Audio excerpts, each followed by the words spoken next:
think every single person on this planet needs to be educated and re-educated about climate change. We are dedicated as the UN Framework Convention on Climate Change to embrace this education issue. We can look into the eyes of our children, our grandchildren, and we can finally say, tell them that we have joined hands to bequeath a more habitable world. L'accord de Paris pour le climat est accepté.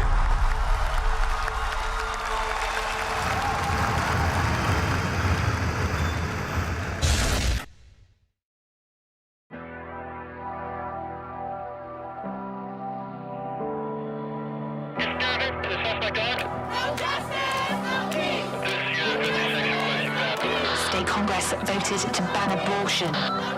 Alternate universe located. Global temperatures rise. The effects on social media on Generation Z. To avoid catastrophe, rising sea levels, and dying coral reefs, the epicenter of a global pandemic. No exception for rape or incest.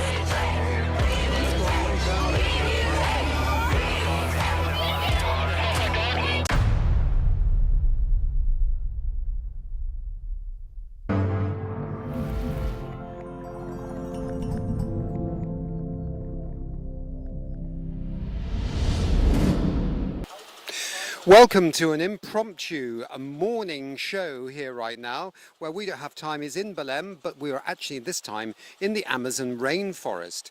Belém being a city on the edge of the Amazon rainforest. I've got with me Ingmar Renshog, the CEO and founder of We Don't Have Time, and of course my dear friend Katarina Rolsdotter Jansen, who's co-presenting most of the shows here with us. Ingmar, why is it important to be here in the Amazon? I mean, it's so diverse here. It's really a unique experience to come here instead of in the blue zone, in the plastic tent and everything. We're really out in the nature, and we can't take this for granted anymore, because according to science, this is very near a tipping point where the rainforest can go away and become, dry land, and the rain will stop. It will affect the whole region, and it will be a disaster, because if that happens, we will escalate, because there's so much carbon stored in those rainforests, not only the biodiversity. So we need to protect biodiversity, we need to protect the rainforest, and if we fail on that, it's not a problem for Belém or a problem for Brazil, it's a problem for the health of the planet, and it will affect us wherever we are on this planet. So this is so important, and I think it's really great that we actually have a COP where we can see this, where all the delegates on the Sunday are going to the nature and see what it's all about. I think next COP meeting I will hope that we're going to the Arctic and see that as well. We need to see the nature we're here to protect. There have been a lot of studies, I think, by scientists that have shown that certain ecosystems start suffering at different temperatures, right? The coral reefs are vulnerable at 1.5, less than 1.5 degrees centigrade temperature rise on average worldwide. I think the Amazon rainforest starts really suffering somewhere over 2 degrees centigrade. It might be 2.5, 2.8, can't quite remember, but we are still climbing in terms of global temperature. So that's why it's a big deal, Katarina. That's also why we're partnering with the Planetary Science Pavilion. And every day we share their press briefings in our show. And we've had Carlos Nobre, the leading Amazon specialist and scientist, on our shows twice already. And I'm sure he'll be coming back. And he is so worried about the state of the Amazon. It was also, like Ingmar said, the implications of the collapse of the ecosystem here will affect the entire planet. So this is really, really important that we are able to amplify their voices during COP and also outside of the COP, of course, globally. Good. So back to the studio in Belém. Well, it was indeed quite an experience to visit the rainforest, and also a very welcome break from the hustle and bustle and the noise and the strong AC here at the convention center. So this is the first day of the second week here, broadcasting from COP30 in Belém, Brazil.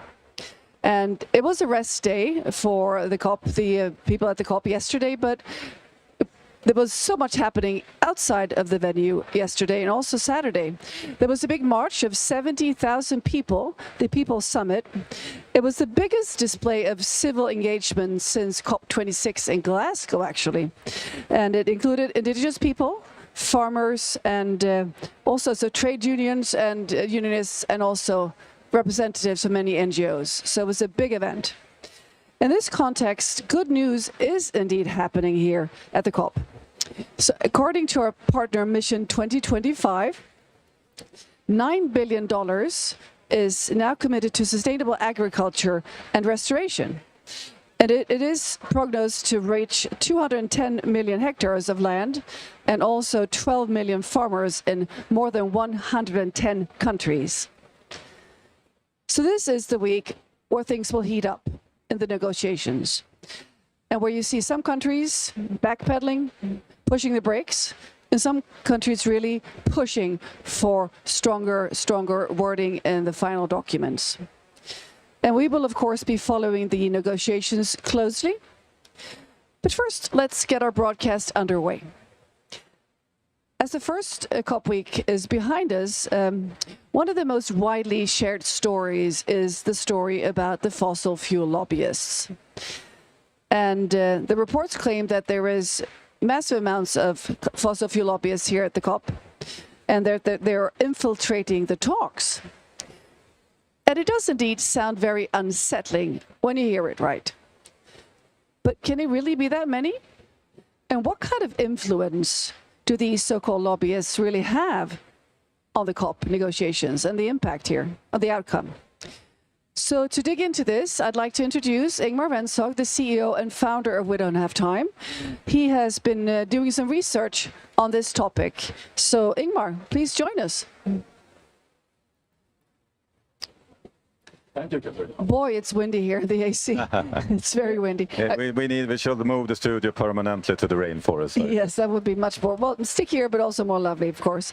So here at COP30, the Declaration of Information Integrity was launched. So why is this important? I mean, this is a COP of truth, and if we can't trust the information, we will never know what truth is all about.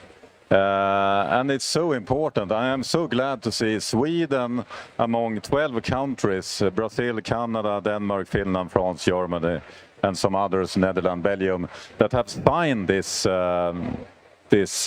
new policy that is launched.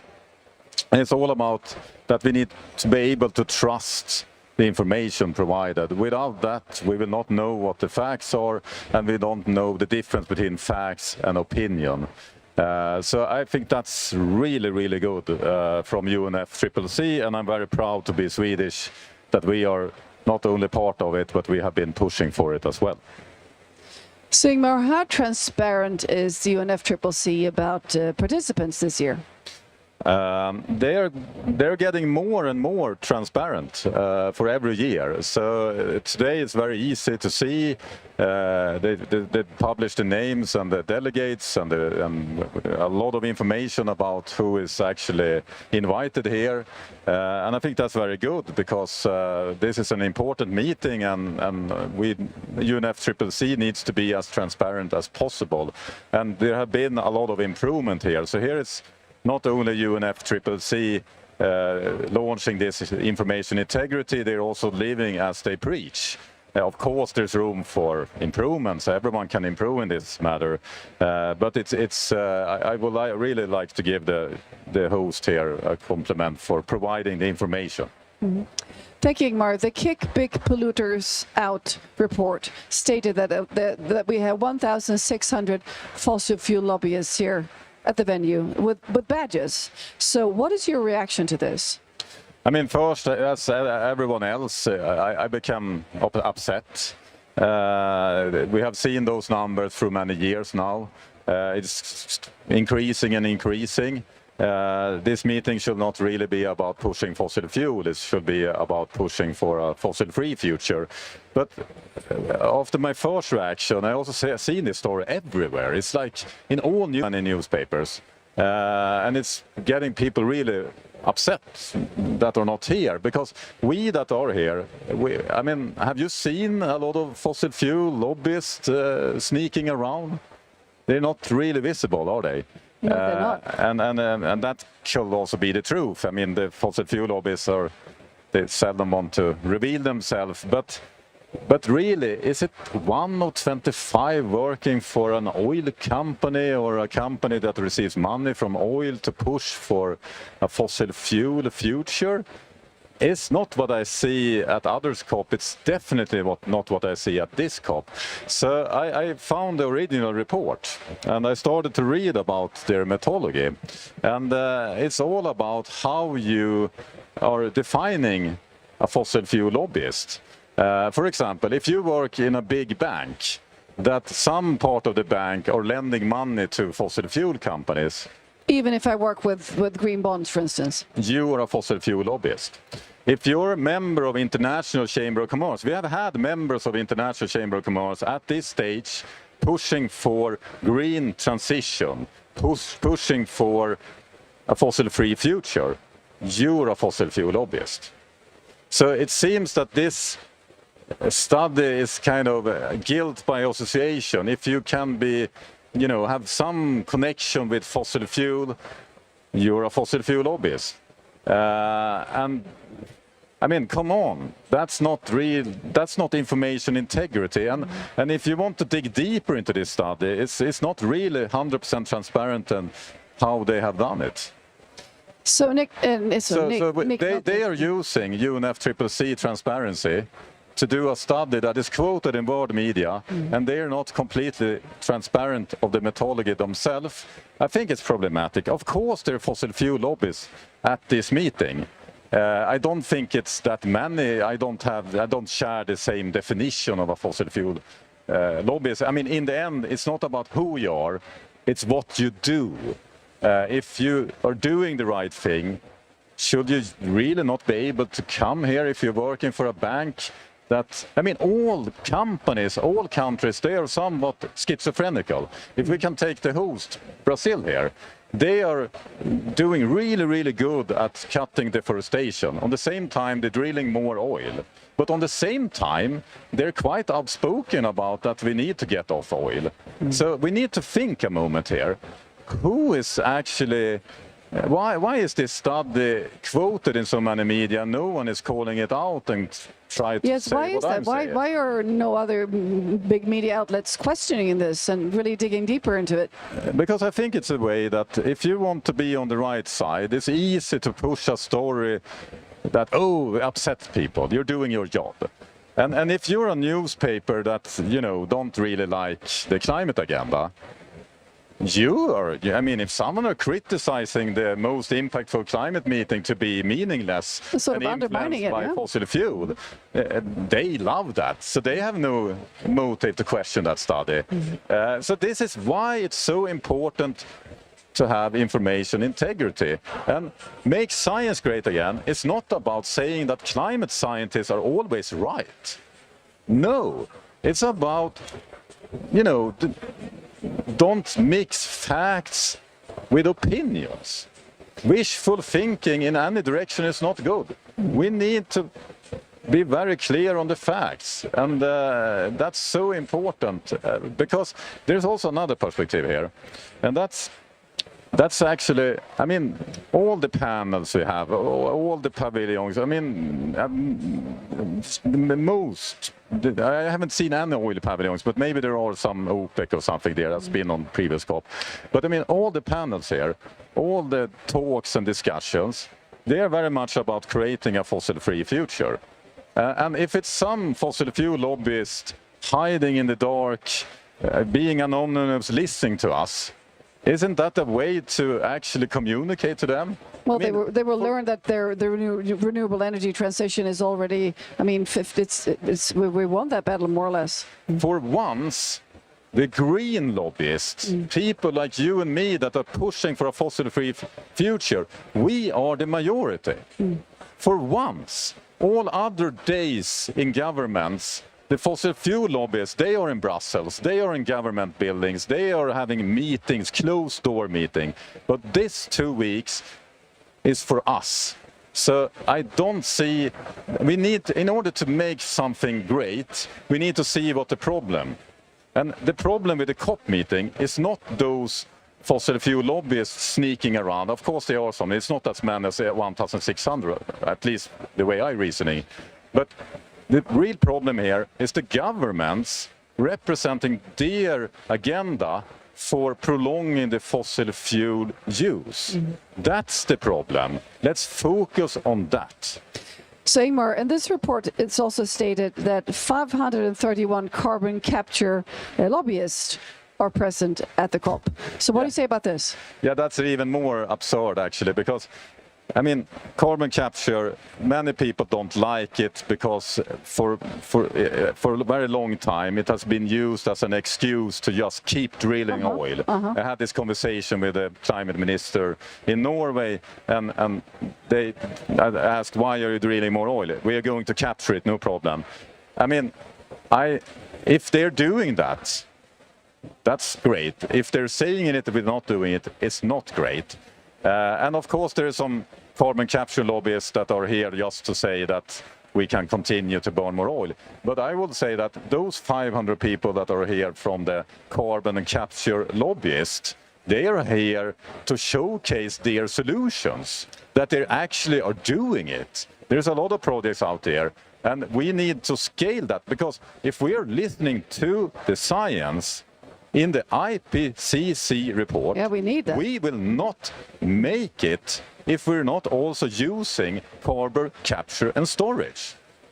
So there are so many people that are saying, I like science, but they are only choosing their science. That's not what we mean, that we don't have time with make science great again. We need to stick with the facts, stick with the truth, be transparent, and have an honest and fact-based dialogue about things. The COP meeting is not great if it's not going to, reach an agreement that will actually handle the situation. But it's not this that is the problem with the meeting. It's a lot of other things, and in the end, it's the countries that are influenced by special interest, that some are still pushing for fossil fuel use and a lot of other shit. Let's address that and stay with the facts and don't be distracted. Because my children, my oldest daughter, she's 14 years old, she's reading the news, and then she read that there is a meeting I'm participating in with thousands of fossil fuel lobbyists. That is not giving her hope. No. That is giving her anxiety, and that is giving her a reason to give up the fight. Come on, don't give up, stay with the facts, make science great again. Thank you very much indeed, Ingmar. This is important that we talk about this profoundly, because otherwise, as you say, we lose tempo, we lose hope, and we don't have time for that. And just to be clear, this study, I have no problem with it. It's just that it echoed without any question. It's good that the kick polluters out are starting a dialogue about this. It's not that I'm saying they're completely wrong. It's important work to do, but we need to have a fact-based dialogue, not just push a narrative. Exactly. So, in a few minutes, we will connect and have a glaciologist here at the studio. Another aspect of course, the Earth systems here. That is very important. But before that, let's reconnect with nature. And let's watch a film from the rainforest and enjoy it and see what needs to be protected.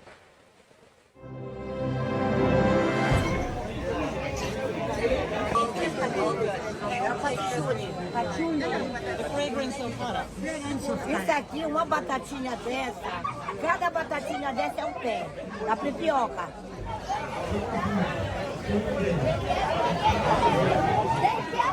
The people who are living in Amazonian forest and in Amazonian part of this continent, they are really connected with this nature, this rainforest, and this plant of this forest for every day.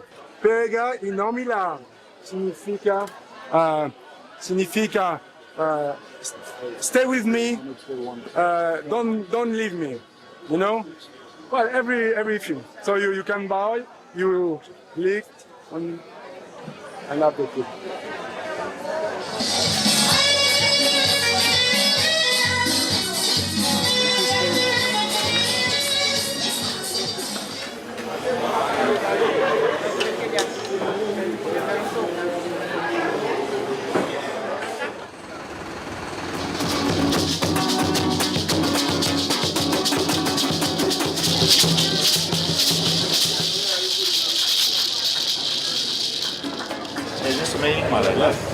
Hey, here's the boat ticket. Thank you. She does that. All these secret gatherings.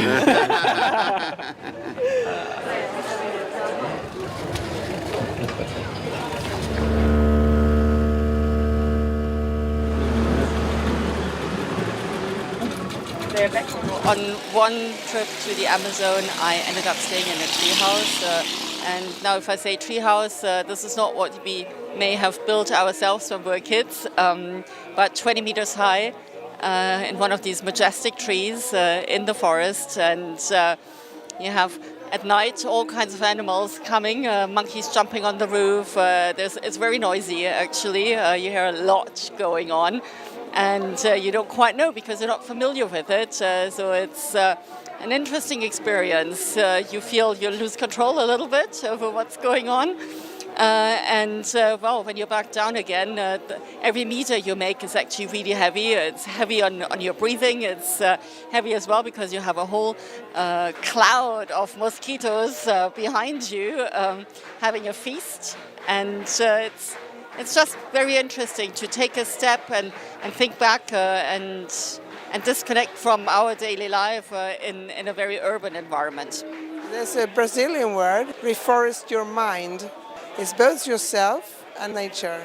Here we are in the middle of nature and thinking to ourselves, first of all, it's hot, it's sticky, we're frightened of potentially getting bit by something, but we also are realizing that we're starting to settle into the trees and the foliage around us.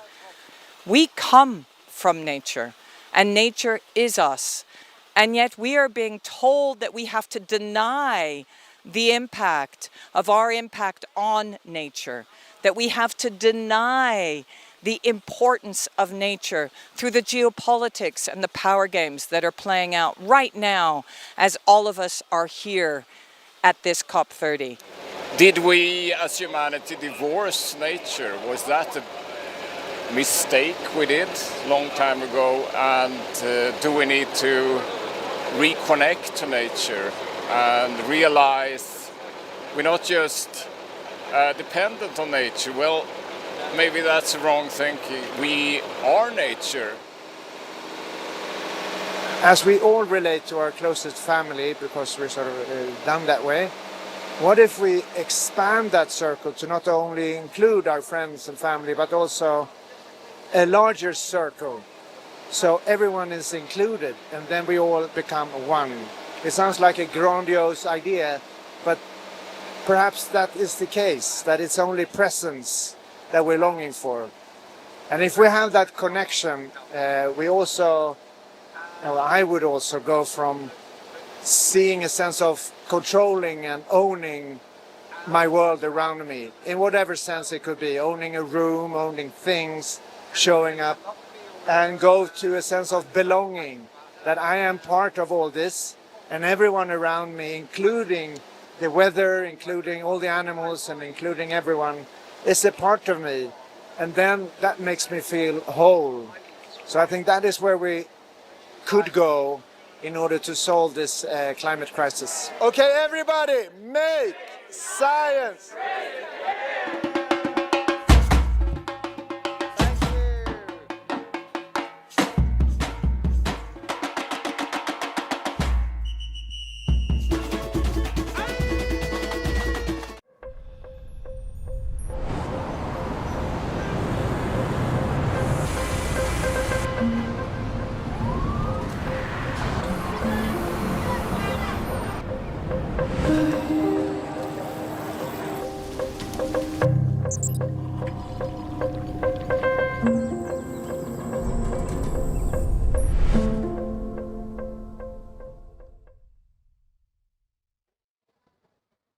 The video you just watched was from our excursion yesterday with people, experts from all types of industries and NGOs and decision makers here at the COP that joined us on this adventure into the rainforest.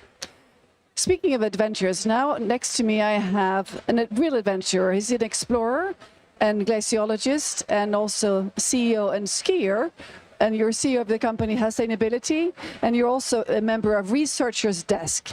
Erik Huss, it's wonderful to have you here, and you have prepared a keynote for us about the glaciers. We're really thrilled to have you. So the floor is yours. Thanks a lot. I'm really happy to be here. We'll make a journey through the cryosphere. It's needed in the hot Amazon where we are. Let's start with the first picture with, it's a summit of Kebnekaise. It was the high summit for thousands of years, but due to rapid warming, it's not now the second highest one since 7 years. We're going to see travel, how our health is dependent on glaciers. So let's go. So what is a glacier? It's something else. It comes from France as a mass of ice and moves under the influence of its own weight, gravitation, and also through the accumulation and transformation of snow. When the thickness of the ice exceeds the strength of ice crystals is exceeded, and slow deformation and sliding movement occurs. It's called plastic movement, not the vicious, but the plastic. Now you know. Some cold facts, as we say in among glaciologists. This is the longest glacier outside the ice sheets, Baltoro Glacier in Pakistan. 10% of the Earth's crust is covered by glaciers today. Total volume, 33 million cubic kilometers is hard to understand, but 91% is in Antarctica. And 3/4 of all fresh water on this planet is found as frozen water in our glaciers. So we need them. If all the glaciers melted, the surface of the oceans would rise 70 meters. That's covering half of the world's population where they live today. During the last ice age, 20,000 years ago, nearly 3 times more, 33% were covered by ice and glaciers. And when the ice sheets melted about 10,000 years ago, the ice levels rose about 120 meters to today's level. So that's been really big changes historically. Now a short glacier lecture. So bear with me. This is a crosscut of a glacier. You have the accumulation zone at the top where the snow comes. Ablation zone in the bottom where it melts. And then you have equilibrium line altitude where there's 0. And this one is really sensible to changes in climate. So for instance, the temperature drops 1 degree for every 100 meters up in the mountains. So if you have like 1.5 degree warmer, then the equilibrium line altitude, ELA, increases in height with 150 meters. Now we're heading to 2 degrees. And what happens? For the glacier to be in balance with the 2-degree world, you see what happens with the size. It's increasingly, diminishing in size. So the glaciers are the most important landscape element to show what's happening with the climate. Everyone can see. You don't even have to be a glaciologist. So how are Swedish glaciers doing? Isfalsglaciären close to Kebnekaise. You can see Kebnekaise in the bottom. This is 100 years ago, a little bit more. 100 years later, see, almost all disappeared. Mikka-glaciären is in the Sarek National Park. It's this big in 1907. 105 years later, it's all gone. Sylglaciären is almost the southernmost glacier. It was really huge. This is on the border to Norway. Now, 100 years later, it's started to disintegrate. In 2008, it disintegrated in 2 parts.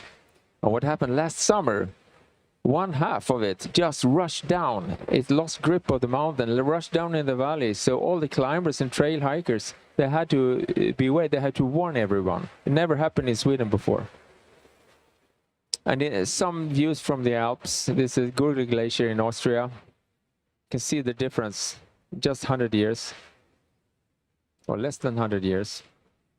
And Patnurse Glacier, also in Austria. You see the whole landscape changes. And this is just in 65 years. And also this Planetary Glacier, you see the whole landscape disappears. And also this means that the bedrock bounces back and starts rock falls. It's really difficult. So mountain guides, they're dying in the mountains now. Aletsch Glacier, biggest glacier massive in the Alps. You can see when it disappears, you can see a trim line, the gray line, where it's all, where it used to be the old glacier limits. You can see where it was maximum just by reading nature. So this is me skiing in the northern Lyngen Alps in northern Norway. We went there by train, electric car, no carbon footprint, but we had a lot of fun. We were thinking, you know, this Tarfala think tank, what can we do about it? How can we make people understand the difference between inaction and action? Because if you take the train or the fly down to the Alps from the northern Europe, you don't see any difference. So we did a little crazy project a couple of years ago. Me and a climber called Oskar Kihlborg, he asked me, can you save a glacier? I said, well, I tried with fossil fuel, covered sheets and helicopters, not interested.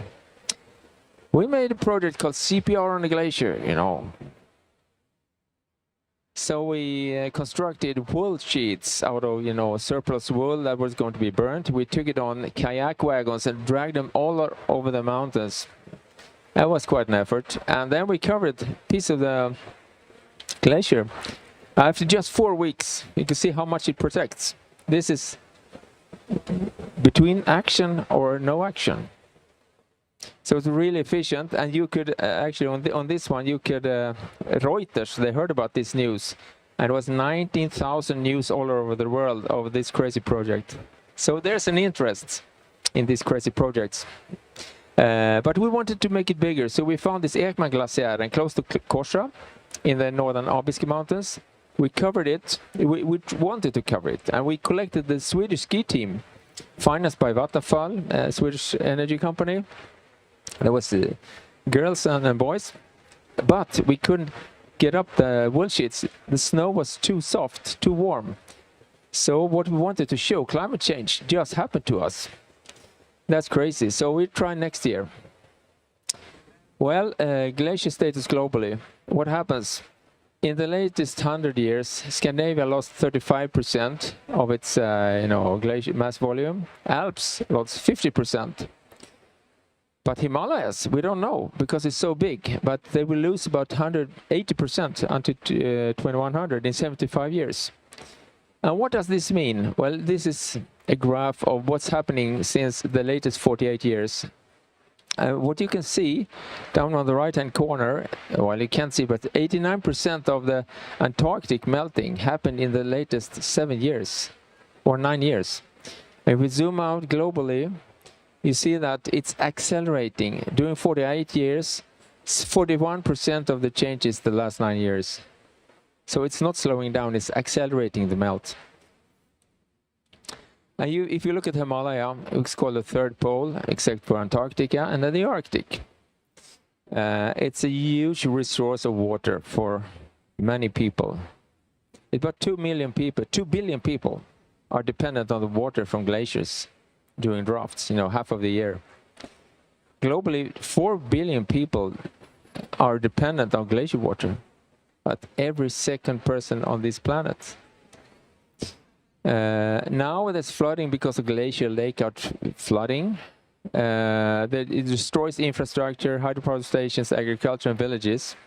Tomorrow, there will be no glaciers. There you will have 4 billion people will express water scarcity because of disappeared glaciers. So glaciers is the most important landscape element for human well-being. Remember this.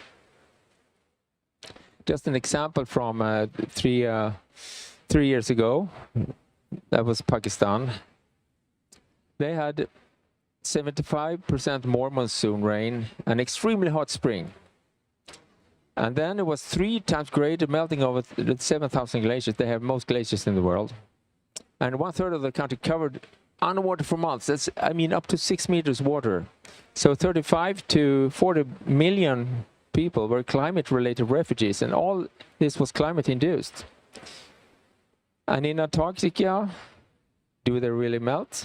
Some climate deniers say, oh, Antarctica grows. Yes, sometimes. But if you look at the average, the last 15 years, it loses 135 billion tons each year, on average. And Greenland, twice as much. So this is it's not a joke. And a recent study in the Durham University, they could see that these crevasses, they opened up by 25% in just last 5 years.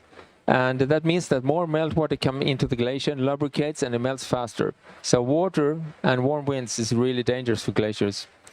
And a big carbon storage on this planet is the tundra, the permafrost regions in Siberia and northern Canada. You can see that the carbon flows are completely reversed. 1/3 is now a source of carbon because of the melting permafrost. And if you include the forest fires up in the north, it's 40%. So the sink is gone. And just an example of what happens, you can see, the Arctic is heated up 3 to 5 times faster than the rest of the world. And what happens is that you have this wobbling jet stream. And just one example, just 4 years ago in Texas, you can see it's really cold in Texas. They had 40 below, and 246 people died in Texas because of cold. And meanwhile in Miami, just east from that, was 20 degrees. They were bathing. So you have these extreme changes, even cold, due to the hot, warming, rapid warming. And you can also see that sea levels are locked in. 1 degree warming up to 3 meters because of inertia in the glaciers. And 1.5 degrees, 6 to 9 meters. 2 degrees up to 20 meters, and we're heading to almost 3 degrees, so maybe 25 meters higher sea surface. It takes a couple of 100 years, but it will come. So how can we protect humans and glaciers? Actually, there's a 3,000 pages report. It's a synthesis report of the assessment reports from IPCC, the Intergovernmental Panel on Climate Change. I don't want you to read it. I read it. I picked the ultimate graph that shows, is this possible to halve emissions until 2030? Well, if we introduce wind power to replace fossil fuels, you can lower the emissions by 4 billion tons each year. Solar power, even more, 4.5 billion tons. And then regenerative agriculture, you don't plow, let the bioturbation do the nutrient mixture in the agriculture. You don't need any technique for this. You need less technique. 3.5 gigaton. And stop deforestation, like in the Amazon rainforest just behind me. You can save like 4 billion tons each year. And restore ecosystems like wetlands, mangrove, and forests, just to restore them. And they call nature-based solutions, NBS. And then change your fuels, of course, from fossil fuels to biofuels. For instance, here in Brazil, they use ethanol from these sugar canes. It's perfect. But this is a transition. You will go into electric sooner or later. But if you add all these, that's 21 billion tons each year. And the answer, yes. We can save the glaciers. We can save the climate. It's doable. And we save a lot of money and lives. We just have to emit and dig fossil fuels. So with this, with a beautiful picture from Ushuaia and Torres del Paine in just south from me, a few 1,000 kilometers. I thank you with the font of Greta Grotesque. You can find it on Instagram. So now I'm interested to what we will do about this. So thank you for your attention, and glad to have a talk with some skilled panel members. Thank you.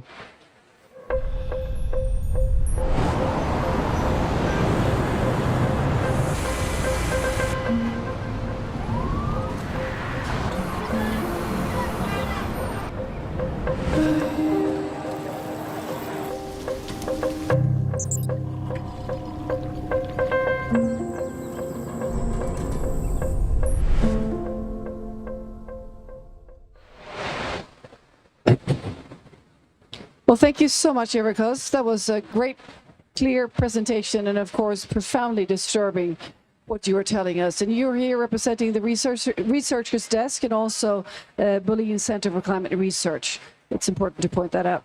So, I have two more guests in the studio here for the panel. It's wonderful to have Paula Watson-Poupou with us. Well, welcome to We Don't Have Time. You are Infrastructure Program Manager at Mercy Corps. That's correct. And Ingmar Rensog, you know him by now, the CEO and founder of We Don't Have Time. So, starting with you, Paula, you are working with sustainable solutions for rural development and climate resilience. And you have also experience from working in areas hit by really extreme weather events.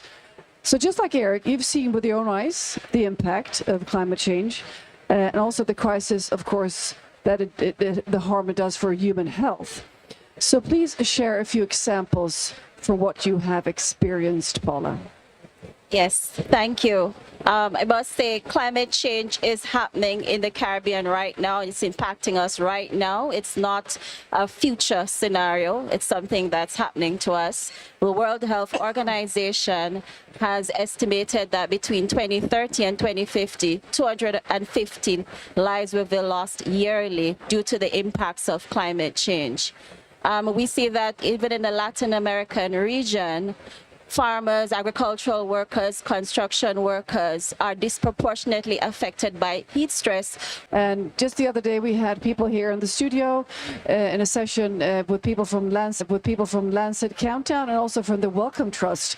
So what can you tell us about this, and why is really health starting to take center stage here? I mean, there's so many connections between climate and health, and especially pollution and health. It's the same root cause. If we get clean technology, we don't get sick by the emissions and the particles and everything. But I would like to actually highlight something else that is not yet so well discussed in the climate and health area. And that's the fact that we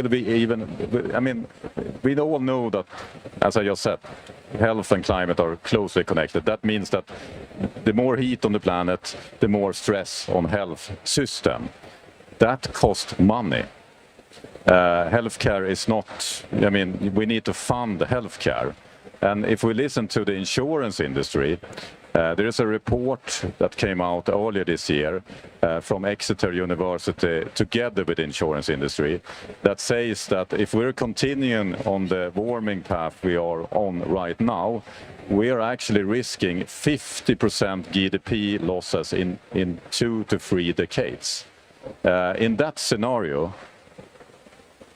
who will be able to fund hospitals and healthcare? 50% GDP loss. And what will happen in this scenario? One of the first things that will happen, that is already happening in affected regions like California, is that cost of insurance are going up. But people are not seeing this all the time because governments are stepping in and paying for this increase of insurance costs. And that is creating a false security among people living in affected regions because they're not paying the full price. The taxpayer are taking it, and that works for a while until it will not work. And when that happens, we are risking a financial crisis that will instantly put up the insurance of, fire and property insurance. And at the same time, as those two experts know a lot more about, the health costs will just go up and up. This is a disaster scenario. When I get old, seriously, if we got on track, will I even get free healthcare in Sweden, or will it just be very basic? This is a very strong and different, for many different perspective. But Paula, what could you say when you hear Ingmar's statement here, from your Mercy Corp's perspective in terms of insurance and the costs is going to put pressure on the health sector? Yes, definitely it will put pressure, but there are things that we can do to help communities, stave the impact of some of these shocks. And we believe that center-based, nature-based, community-based initiatives are best suited for responding to some of these shocks. Things that protecting the mangroves, safeguarding watersheds directly impacts the water quality, which will impact food security. And we know the big impact that water quality and food has on health. So these are some of the ways, as well as building resilience hubs like we're doing within the region. And these resilience hubs are outfitted with renewable energy sources, you know, so that can help support communities during blackouts, so people can store medicines. They serve as places for community gardens, cooled rooms. So, you know, if you're really hot during certain periods of the year, you can go to the community center and you can, you know, cool down if you're suffering from some form of heat stress, as well as rainwater harvesting and filtration. Thank you, Paul. So we really need to both work with mitigation and also adaptation. So Eric, from your glaciology perspective, what can we do to protect people? I mean, this melting is already going on. The melting is going on and it's accelerating. So I have an example actually, mostly is Global South and poorer people who are affected the most, but they are not causing the trouble. But there's one example actually where there is kind of a karma going on. In the south of Sweden, one of the richest area in Scandinavia, they have like Bugattis, Lamborghinis and everything. They're getting flooded. You know, before it was every 75 years, now it's every second year where the sea level is rising 1.5 meters and these very low flats. So they're flooding half of this area every second year. So they're planning to build a wall that's 3 meters high. So all this beautiful view over the ocean, or you know, the villas. It's being built as we speak. Yeah, and it's a market share of 70 billion crowns. The insurance companies, the biggest insurance company in Sweden, they don't insure houses anymore in this area. Just imagine.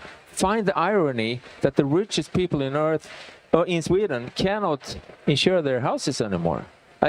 I'm brought up there, so I know exactly what's happening there. So even the rich are hit.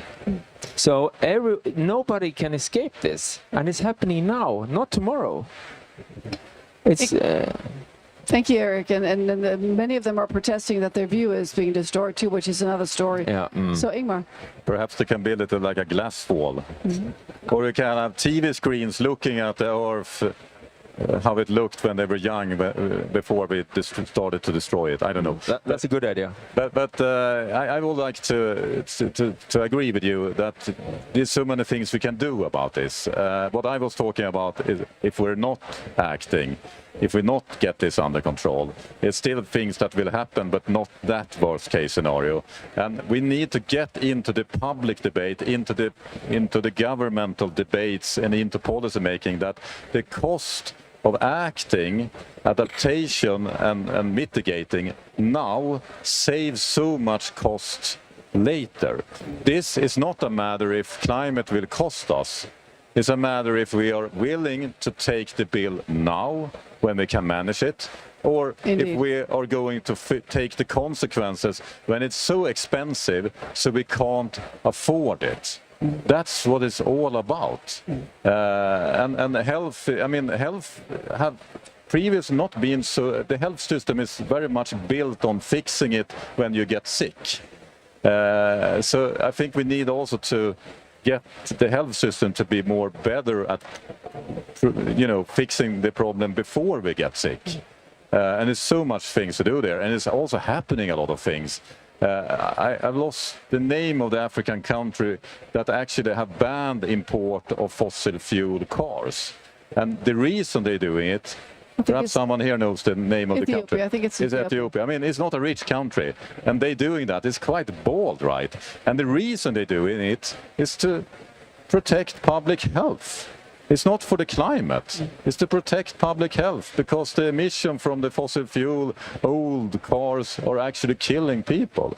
And I'm sure that Ethiopia will be a winner because they will cut health costs.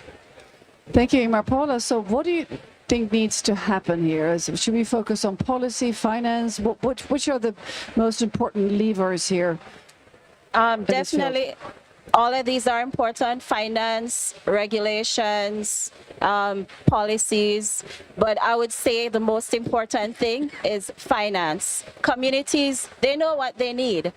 But the systems that are set up to fund resilience are oftentimes, they're very slow, they're very bureaucratic, and they're very risk averse.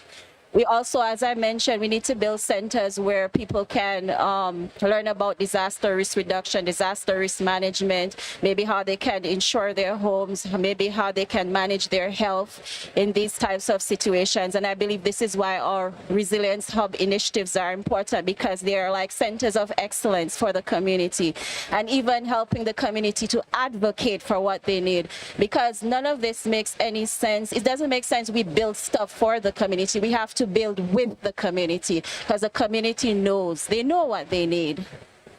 Thank you, Paula. So from your perspective, Eric, which are the most important levers here? What would you like to see from policies, etc.? I think knowledge is the base. You cannot unknow the known.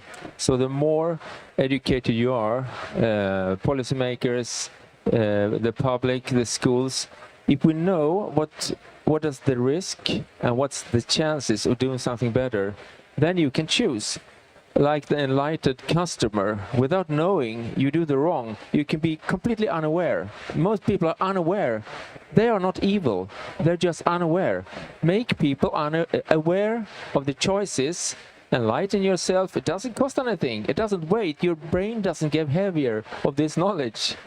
And it makes you a wise and empathic citizen. So I think make science great again. We've heard it before. And it's listen to the scientists and do it with heart. Don't forget the heart.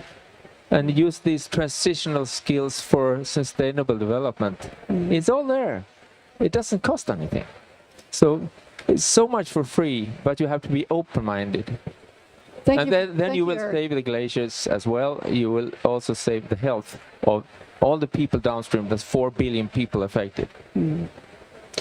Thank you, Eric. To conclude this panel, Paula, please share with us what's up for you next year at COP. What are you doing the final week? Of COP this year? Yes, well, I'm contemplating very much on our Resilience Hub project, our prime project, which is preparedness, resilience, and impact for those most excluded, which is funded by Takeda Pharmaceuticals out of Japan. So I'm interested in expanding the reach, more funding opportunities to build more resilience hubs throughout the region, to expand that network so we can help strengthen communities to respond better to these kind of shocks. So this is a public-private partnership that you're talking about? Yes, an innovative partnership. Takeda Prime is a pharmaceutical company, but they have through their global CSR program, they are targeting initiatives such as the Prime program to help reach more communities and strengthen public health. Well, we do need public money and we need private money into this field, right? So Eric, what is the next, this second week look like for you here at COP? What are you going to do? I'm gonna, talk with as many policymakers as possible to listen what's happening, try to affect, because sometimes one little meeting with with the right person can change so much, because we feel so little. But there's an image of the Earth where it says, "I'm only one person. What can I do?" And then under the Earth it said 8 billion people. So each one of us has the power to do much more. So believe in yourself. Do what you can, follow your heart, learn something, and make trust between people. Then you can do action. Well, thank you very much. I'm not going to ask Ingmar what he's going to do the next rest of the week, because we know that, all of us here at the team. He's going to work himself to the bone. So thank you so much, Paula, and thank you so much, Eric, for joining us here and for your fabulous work, important work, and best of luck. Thank you. Thanks a lot. And now we're going to move on, and we have a session here coming up. It's about circularity. All sectors produce material and waste, we know that. and this production leads to emissions. Therefore, circularity is a necessity, and it's an all-encompassing framework that can rapidly really deliver long-term emission cuts and also climate resilience, no matter what industry, if we really focus on circularity. And here in COP30 in Belém, two developments underline just how central circularity has become. First, we have the launch of the Global Circularity Protocol.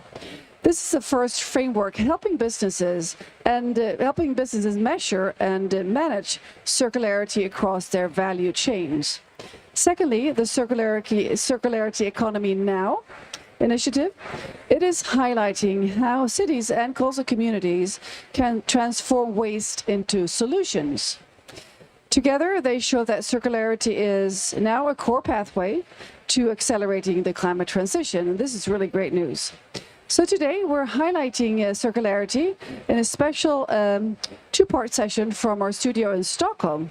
So I'm gonna hand over to a session in Stockholm, and we're doing this in partnership with Circularity Monday and also with Climate Hero. So I'm handing over now to Alexandra Davidsson. She is from Climate Hero, and she'll be moderating the sessions from Stockholm. So take it away, Alexandra, and thank you again to the panelists here in this panel. Thank you.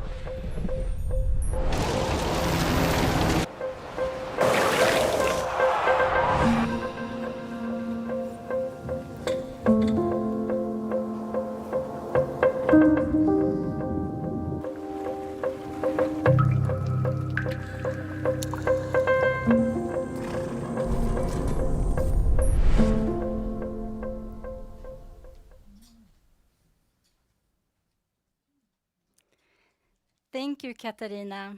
I am so excited to get this special session on circularity started. And I'm grateful to We Don't Have Time and the whole team for this opportunity to highlight circular solutions in the COP30 broadcast. And like you said, Katarina, circularity is not a niche or an industry, nor a singular solution. It is a requirement for all activity in society. Because linearity means extracting virgin materials and producing waste. And that produces emissions, and it is harmful to our nature.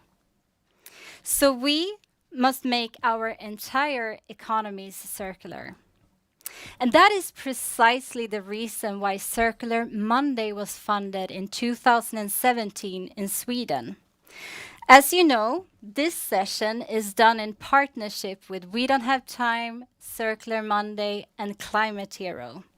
My name is Alexandra Davidsson, and I am a co-founder of Circular Monday and the impact startup Climate Hero.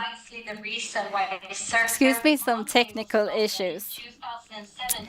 Climate Hero is an impact startup which helps to calculate businesses and households' emissions.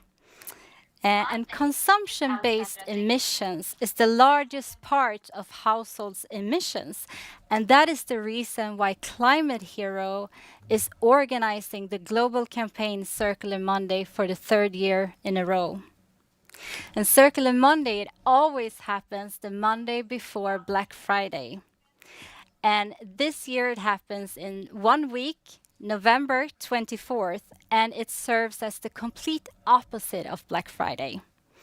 It is both a database for consumers or circulants to find circular alternatives, products, services, and inspirations online.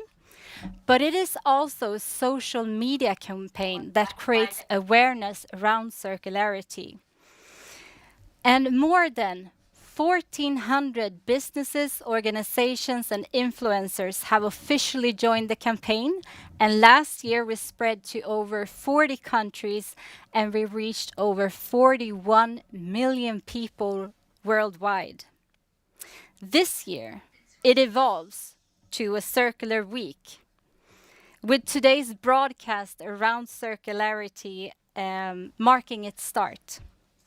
You can easily take part of the campaign by registering your business or organization at the website circularmonday.com, or join as a private person and start to communicate around circularity under the hashtag Circular Monday. But today, on this broadcast, we're going to dive deep into the visions for a circular society, but also highlight specific actors who are in the forefront of actually creating it. We will be focusing on setting up circular systems for success. And this broadcast is divided into 3 segments, each one that takes us through a specific question and segment. The first one is called From Strategy to Action. So now, I would like to introduce our first speaker, Elin Bergman, a spokesperson for Circular Monday, the circular economy queen of Sweden, chief impact officer of CradleNet, and a LinkedIn top voice. Elin will tell us more about the strategies of circular economy, why we need it, and introduce their circular action guide. Welcome, Elin. Thank you so much, Alexandra. It's a pleasure to be here. So nice to have you here. We'll start with sharing my screen. So I'm just going to jump into my presentation. So I'm here to talk about circularity and, of course, how we can succeed in circular ecosystems and talk about from strategy to action. So I'm just going to go ahead. I think one of the most important things to know about circularity is, of course, that it's about really taking care of the scarce resources we have on the planet, because it is a finite planet. And a thing that we don't really talk about so much at COP is how much carbon emissions we can mitigate and reduce by going into circular and resource efficient systems. Between 40 and 70% of the global carbon emissions can be cut or reduced through circular economy. So this is super important. We can only get halfway by switching to only renewable energy. And like I said, it's about the scarce resources we have on the planet. We really need to secure a lot of resources because we need them in order to become fossil-free and have electric cars and renewable energy systems and solar panels and wind power and so on. The problem is that we only have this limited amount. So if we don't really use them the most smart way, we're going to be in trouble. So we really need to start prioritizing how they are used. There's a fantastic report called Future-Proofing the Electronics Industry by PwC, where they really showed when we are running out of these precious metals and minerals that we need for the renewable energy transition. So already by 2030, that's just around the corner. We're running out of gold, tin, chromium, zinc, silver, and lead. And we are also running out of copper and barium and nickel and cobalt and all of the other really, really important materials that we're just wasting away right now. We have enormous amount of electronic waste that we're just dumping in other places than in the Western world and in developed countries. And they're just full with gold and silver and all of these precious materials. We have a lot of them in mines and in the bedrock, but the problem is going to be more and more expensive. And these dates are when it's not financially viable to dig them out anymore. So we need to really take care of these precious materials.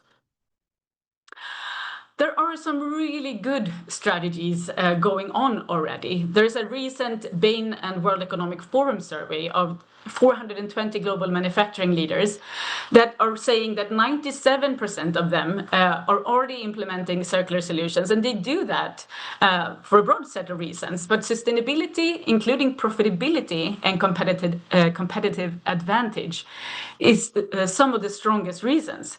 So it's already profitable to do this. More than 70% expect circular business solutions to increase their revenue by 2027 already. And nearly 2/3 believe that these strategies will improve operational resilience. And more than 50% anticipate cost savings, even when accounting for high upfront investments. So it's already profitable here now. There's another fantastic example by Stairway Scotland that I really like. They made a report, the state of circular economy, and that shows that the circular economy sectors are already contributing more than £7 billion to Scotland's economy, and is supporting over 81,447 jobs. So it's already really, really good, not only for the economy, but also for job creation. And this is just one region. What if all the regions on the planet did this? We will take care of scarce resources, be resource efficient, and create jobs. Amazing. This was already mentioned before, the Global Circularity Protocol for Business. So now we kind of have a GSG protocol, how to measure and go from just strategy to action for businesses. So really look into this if you're a big company and really need to know how to measure how circular you are. I think this is a fantastic initiative. There's also other really fantastic tools. So if you are into ISO standards, there are plenty already, and it's about 89 countries combined that kind of develop these together. So also very fantastic and strong tools. We also at CradleNet developed with the Exponential Roadmap Initiative, a very super easy guide, the Circular Action Guide, if you want to teach your value chain on how to become circular and what steps to take. So if you're interested in reading that or just sending it out into your value chain, it's very easy to just take a picture of the QR code and you will get it for free. It's open on the website as well. And already there are some really huge companies that have mature circular models, circular business models across industries. One of them are Vinted, is one of the largest fashion resale platforms in France. It's bigger than most of the iconic fashion brands, and they're selling only secondhand clothes. We have Intersport, they're selling or renting out bikes and skis, for instance, and making a lot of money. We have Apple. Some reports are saying that Apple is actually making more money now on their circular business models, repairing and selling repair parts and things than selling new things. We also have Stellantis, the car company that combines Citroën, Fiat, and Maserati and so on, that are investing heavily in circular economy, and they're doing it because it's going to be profitable. So these are just some very short examples. So if you want to know more, don't hesitate to reach out. Thank you so much.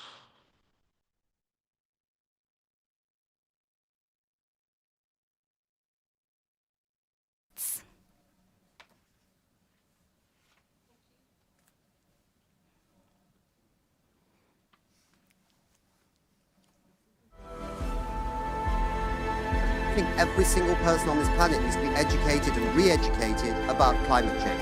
We are dedicated as the UN Framework Convention on Climate Change. We seem to have some issue. We can look into the eyes of our children, our grandchildren, and we can finally say, tell them that we have joined hands to bequeath a more habitable world. L'accord de Paris pour le climat est accepté.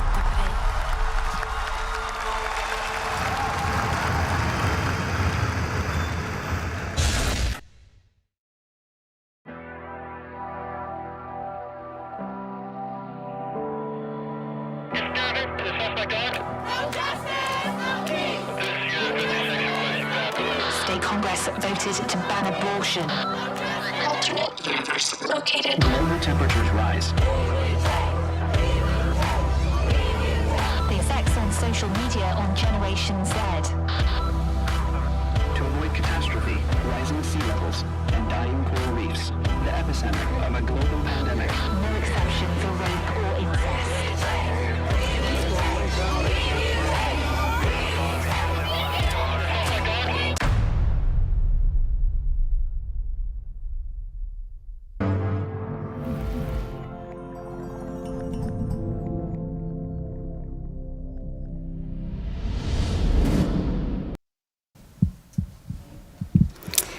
Now, moving on to the section Enabling Structures, where we will hear from two very exciting speakers, Stefan and David, that will talk more about the laws and financial structures needed to evolve and support circular economy.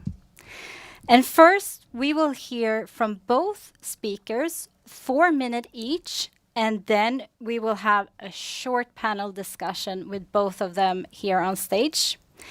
And with that said, with no further ado, I'd like to introduce Stefan Krok, practitioner in residence, Stockholm School of Economics, entrepreneur, and author of Lagom Economy.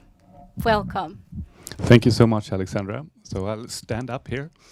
I think at those listening here now, we all know what is right, what we should do, and we've heard Elin and Alexandra and the speakers before. The problem is that we don't have an economic system that supports what is right. We have a fantastic economic system for a long time that has created jobs and opportunities and welfare for billions of people. So it's not a failure. I think we can start by being proud that humanity has done fantastic things. But the thing is that we are updating the software too seldomly, and I call it software because economic systems are not laws by nature. They are able to update. And just like we had Apple mentioned before, just like you would have to update your computer or your phone to make it continue working, even though it was great 3 years ago, you need to update it. Economic systems are the same. So currently we live in an economic system which really goes back to the late 18th century, where Adam Smith sort of preached the free market. And the free market has created fantastic things. And through innovation on innovation and innovation, many people think about interest on interest. It's the same thing for humanity. We have made so many innovations on top of each other, which has created this fabulous world for humanity. However, when Adam Smith was alive, we were 800 million people on the planet, and we had not industrialized. Now we're 8 billion, heading towards 10 billion, and we have had all the industrialization. We're really good at producing stuff for very many people. And suddenly, the truth that was a truth at Adam Smith's time, that nature was in abundance, is no longer true. And then we need to go back and look what economics is all about. Economics is about managing scarce resources. They weren't scarce. Now we all listening at this, we know that the planet, planetary boundaries is really the scarcity we need to optimize on. But the system still treats nature as an externality. An externality for someone studying economics is something that you know exists, but it's not important enough to care about it. So you leave it outside the model. So this system that creates a lot of innovation, it creates the wrong kind of innovation. Because innovation is not happening out of thin air. It is because of constraints and problems that innovation occurs. And if all the constraints that are really important are not optimized on, you don't get circularity. So we really need to change this. And humanity has tried before to do changes to the economic system. We have upgraded, so we have welfare for everyone, so we don't just have a market economy, we have mixed economies. That's a great update. We tried planned economies. There were those that believed that the market was the root of evil. And we tried it, right? Humanity tried it in Soviet Union and in China, and it didn't work out good for nature, it didn't work out good for people. I think we need to keep the market, but we need to give market the right signals. That is putting a price on nature. And this idea, which I talk more about in my book, it's not my idea, it's actually more than 100 years old. But it's what maybe was a band-aid 100 years ago is now the complete healthcare system of the planet, right? We just need to do it. And now this is a broadcast from a COP meeting. I think we should also start questioning if COP meetings is the way to go to create solutions. So I think we need to start putting a price on nature and not being dependent on when we do that we can agree globally. We need to design the economic systems in a way where it gets attractive to do the right thing. But there's a book coming out in just less than 2 weeks where I expand more on this. But I really think it's a very optimistic thing that we can do it. Humanity has done marvelous things before. Now we need to get a narrative out there which makes it politically possible to start moving. And we don't need to be in global agreement at once. So that's also positive. So there's a way to go. Thank you. Thank you so much for that, Stefan. And it's so important that we do put a price on nature. And I also believe that the markets are actually adaptable. Now, we'll dive deeper into which financial, legal, and contractual systems that are required to change in the necessary shift from linear economy to circular economy. We will hear from David Friedlinger, partner at Serial Law Firm and an author and co-author of 7 books. Very welcome. Yeah, quite a challenge to talk about all that in 4 minutes, but let me do my best. And it's a bit more meaty slide and not as aesthetic as Stefan's. But just to go back slightly to what you said, Stefan, that I agree on this. To put price on nature, and your basic idea is to tax us as consumers, so that we pay the price for using natural resources, and that's a brilliant idea. Even though it's not maybe your own, it's still a brilliant idea. And I think that's really key to do this. And I think the key concept here, though, why I think this is necessary but not sufficient to really change everything into circularity, then I read Stefan's book during the week and I have thought a lot about this, and I think this is a matter of thinking about time. What happened in the late 18th century with Adam Smith is that we decoupled the economic system from nature's time, basically. We were in a system, agriculture system, etc., where we followed sort of the flows and circulars of the nature, and then we decoupled. And it's not only the tax system that is decoupled; it's sort of the entire set of rules in society and also contracts. So in the slides here. I thought about, okay, we have tax, we have system rules, I call them, and let's think about property rights, corporate law, accounting law, bankruptcy law. Everything is sort of coded for linearity. So we have property rights. I sell something to someone here in the audience, then my responsibility ends, etc. We have accounting. Everything is sort of done yearly, etc. We don't really need to account for how much we use of the planet's resources, etc. And it also goes on in sector rules, I call it, for lack of better words. I mean, there are some rules about how to handle waste, etc. But it's mostly taken care of by the municipalities and sort of the taxpayers, basically. And we also have one of my favorite subjects is contracts. We have transactional contracts, which is quite good in a linear economy. I sell something to you, who sells something to you, sells something to you, and then we don't have any responsibility, and that works. I think to go into a circular economy, we need definitely to do what Stefan says and to start to tax the natural resources. But I don't think it will be sufficient. We also need to update the system rules. I didn't crack that during the weekend. What about property rights? So they have existed for the last 200 years. But I think there's some heavy lifting there needs to be done. Corporate law, I mean, this is a sensitive subject for some, maybe sort of how to really optimize for long-term value. I think the accounting systems need to be upgraded also, what's in the Annual Accounts Act, etc. And bankruptcy rules are also important. On the sectorial rules, there are rules coming from the European Union that have already actually been adopted, which is great. The eco-design regulation, we have other regulations regarding packaging. In September, there was some new laws entered into force, or were adopted at least, regarding the textile industry, etc. So those are coming.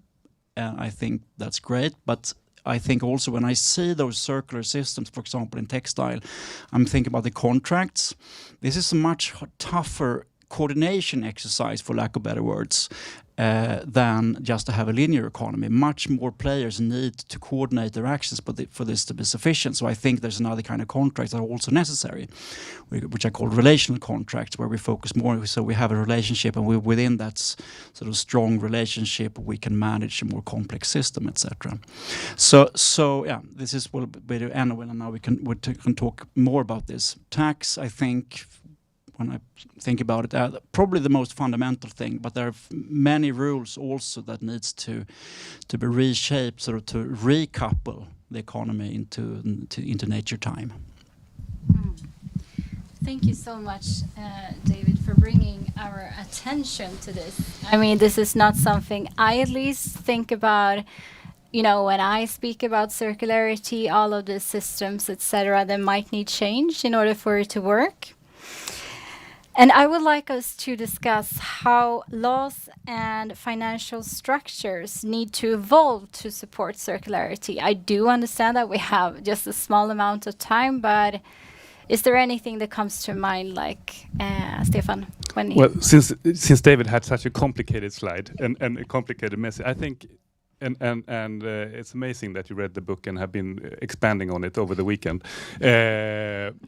But when just as a comparison, I don't think we need to solve too many complicated things before we get started with actually creating the need for it. So for over 20 years now, I've started companies and run companies that give 100% of their dividends to good causes forever. Many people, first of all, most people didn't believe that would work. It does. These companies are doing better than ever. But many people also thought we need to reshape the legal structure about what a limited company is. We didn't. It's just a normal limited company with a foundation owning it. So sometimes there are tools that we can use.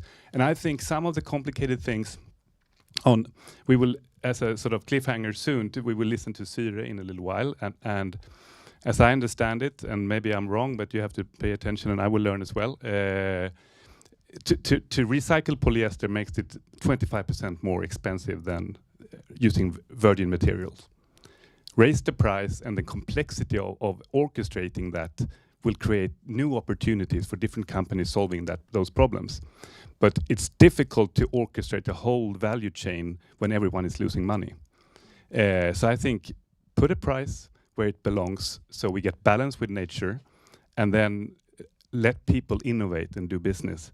And we will need to change, but we won't need to reprogram everything just because we have some missing links. No, and I obviously agree. I mean, we need to start somewhere, etc. And I think it's the right way to start, to put price on nature, but to really have all the effects, so to say. I think everything will, well, not everything, but many more things will need to change. And I think you agree on that, Stefan. And I also think, I mean, there are many things that can be done already. We see great business models, and I personally myself, I write contracts for circular businesses and for circular systems, etc. So because there's a lot of freedom of contract, which is great, and so there's a lot of things that you can do within the system, but to change the entire system, there's much more to be done, I think. Do you have any example of what we could do, like the most easiest or reachable that we have, that you can see now in Sweden, like for instance, that could make circular businesses thrive better, for instance? I put you on the spot here, so. No, and I think for myself, I have looked mostly into the textile industry, and also now since the start of the year, we have the municipalities responsible for collecting the waste, and that's a good start. Eventually, that will be handed over to the producers, and there I see though that there are some bottlenecks.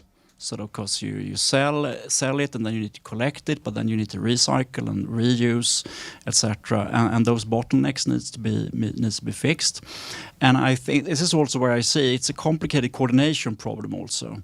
So there are things, sort of new actors that can come in and sort of do more orchestration. And so there's a lot of things you can do there just by looking at these different players and see how do we need to coordinate them, and maybe have contracts that support better collaboration than sort of arm's length relationship. That's one area, and I know that there are sort of a lot of similarities from this with the bottleneck problem and coordination problem in other industries as well. Do you have anything to add here, Stefan? No, I think it is an enormous change that need to be made, and Elin said before, had an example as well. There is a lot of research where when we are actually creating the opportunity to upgrade. I don't think we should just point fingers at politicians and say they are doing the wrong thing, because we need to also help them in what we want to see and what the solution is. And I think as an economist, economic systems are important. And if you argue planned economy 1 minute and a version of an upgraded market economy, it's different solutions, and we need to actually help them. Then there's very positive things, very quickly. The majority of the people on the planet thinks that there's something wrong with the current system. The majority of the people on the planet thinks that the politicians ought to do more. Now we just need to create a situation where they know what to do. I wouldn't have known what to do if I was a politician 3 years ago. And now I think at least what direction I want to go. And so I think it's... then there's another example of research where how much you actually influence. If we spend a lot of time together, if I put on 10 extra kilos, it's 150% more likely that you will do so too, just because we're friends. And then it's 50% in the next line, and then it's 5%. We influence each other. And this is the same with actually having an idea of what we want to see. We will make it politically possible, and it's not a law by nature. We can do it. Yeah. Do you have any final 15 seconds thoughts that you would like to share, David? Watch out hanging out with Stefan. I just want to avoid to gain weight. I think that's my final words. No, spend much more time with Stefan, and the world will definitely become a better place. Yeah. Okay, thank you so much to the both of you, and it's really insightful to listen to your fascinating conversations, and we will be right back.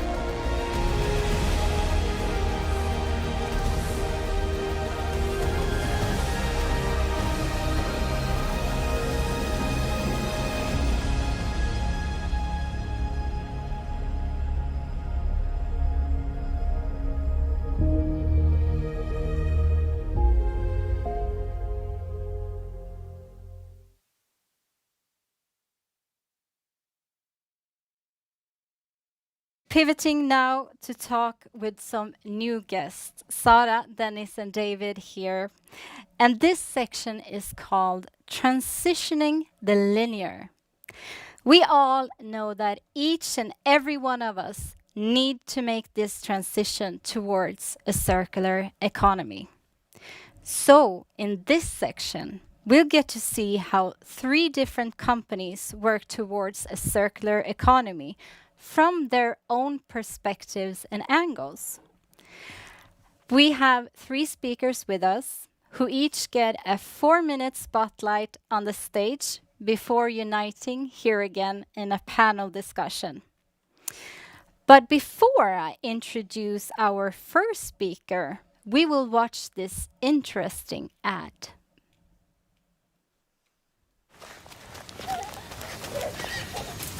Someone else will wear these trousers after me. Really? Who exactly? Someone mega strong. A pirate who's hidden a treasure chest in a super secret fort.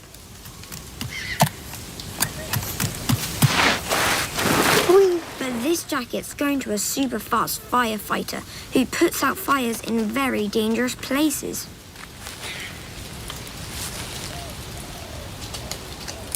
Yeah, but then a zookeeper will get them. And next a football referee will wear them. And then a unicorn with superpowers who takes over the world. Kapow! In these exact trousers.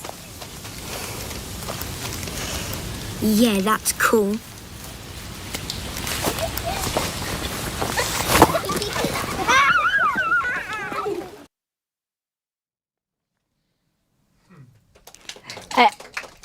Thank you so much. I hope you enjoyed that as much as I did. This was actually a small hint to our next speaker. I would like to introduce to you all the CEO of Polan Empiret, Sara Sjöberg. Very welcome, Sara. Thank you. Polan Empiret has been in the circular world since 1976, before the word circularity even was invented, I think.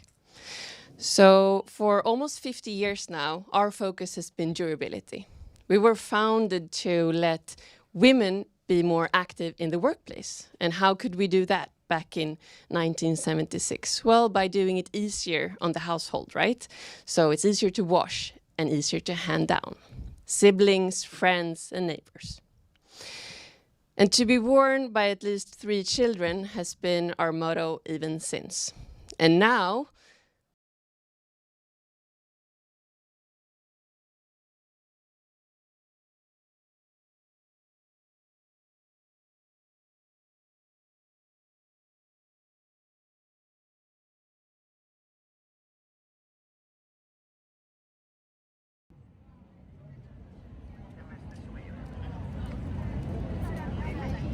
non ancora capito bene, lei viene già.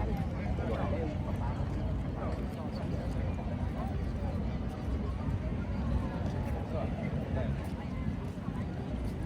more and more talked about, right? So a garment that can tell a story is often more wanted than a new garment. We can see there's been new generations coming that Vinted, as we heard about before, or the other marketplaces for secondhand is growing really, really fast. And for us to be able to hand down clothes and sell them in secondhand is something natural. So we have secondhand items in all of our physical stores. More than 5% of our store sales are secondhand. And we sold last year almost 130,000 items again. Because that's the trick. We need to be profitable. So we need to do this in a very sustainable way for us as a business. And this is why we think that handing down children by children, wear and tear, let the children be children, is super, super important. Thank you.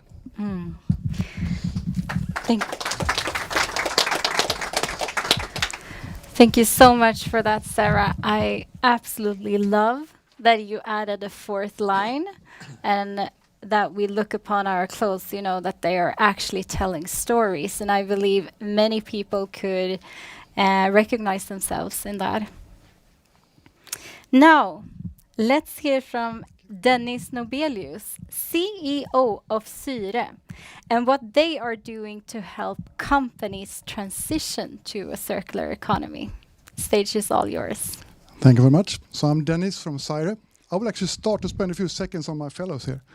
So first of all, grown up with Polan Empiret, 2 brothers, reuse was the name of the game. Other example is from the ice bag company here. So my son went into the ice bag store, presented them from the salesperson there 2 options on shoes, and also spelling out the CO2 per shoe. My son went for the lowest, didn't even look at them, just, go for the lowest. I think that is great, so thank you for that, my fellows. So I'm representing Syre, and what I'm about to say is that at the end of the game, for the shoes, for the clothing, what do we do then? Then Syre comes into the game. So we are focused on polyester. We would like to bring about every textile fiber to see a new life. And especially when it comes to polyester, that is really a terrible fiber. It has got so good cost attributes, and it's such a usable fiber. So it stands for today 60% of all the textile fibers today. But it comes from virgin oil, and that is not okay. And we have plenty of polyester out there in the world. So what we do is that we take those old clothes that no one can use anymore, safety belts, seat belts, airbags, stuff like that, and then bring that about and create new t-shirts, new stuff from polyester that we can circulate in the world over and over again. And then on the retail price, just to comment on Stefan here, 1% delta on the end retail price. And we think that many consumers will choose that over something else that is not sustainable. We're a bit strange as well, because we were created by a customer. We were created and founded by H&M. H&M and Vargas decided that they need something to scale really big, because only then you can make an impact. So they offered to us, negotiated, $600 million of worth of customer contracts to us as a company, which had 2 persons at the time. That is pretty fantastic. That's a great start. Now last week, or actually during the spring, we had launch partners, Target, Gap, Houdini, to join in and securing a contract with us and a customer direction. Last week, we were able to announce Nike, which is great. So having H&M and the innovation leader of Nike being part of this, that marks the great textile shift. Thank you. Thank you so much. Thank you so much, Dennis. You still had a little bit of time. I was trying to say, please stand here. Yeah, you took the cue. Okay. But thank you. I look forward to hear a bit more. But first, let's hear from our last speaker in this section, and it's David Ekelund, CEO of co-founder of Icebug. And please stand here. Here? Yes. Here? Yeah. Okay. And here's the mic as well. Yeah. Perfect. Okay. So, yeah, many great speeches already. I think circularity for us has been a lot about finding where we really can make a difference. So we have investigated a lot of things around circularity, like resale models and so on. But in footwear, it's not really a great second-hand market. It's not something that you want used from others.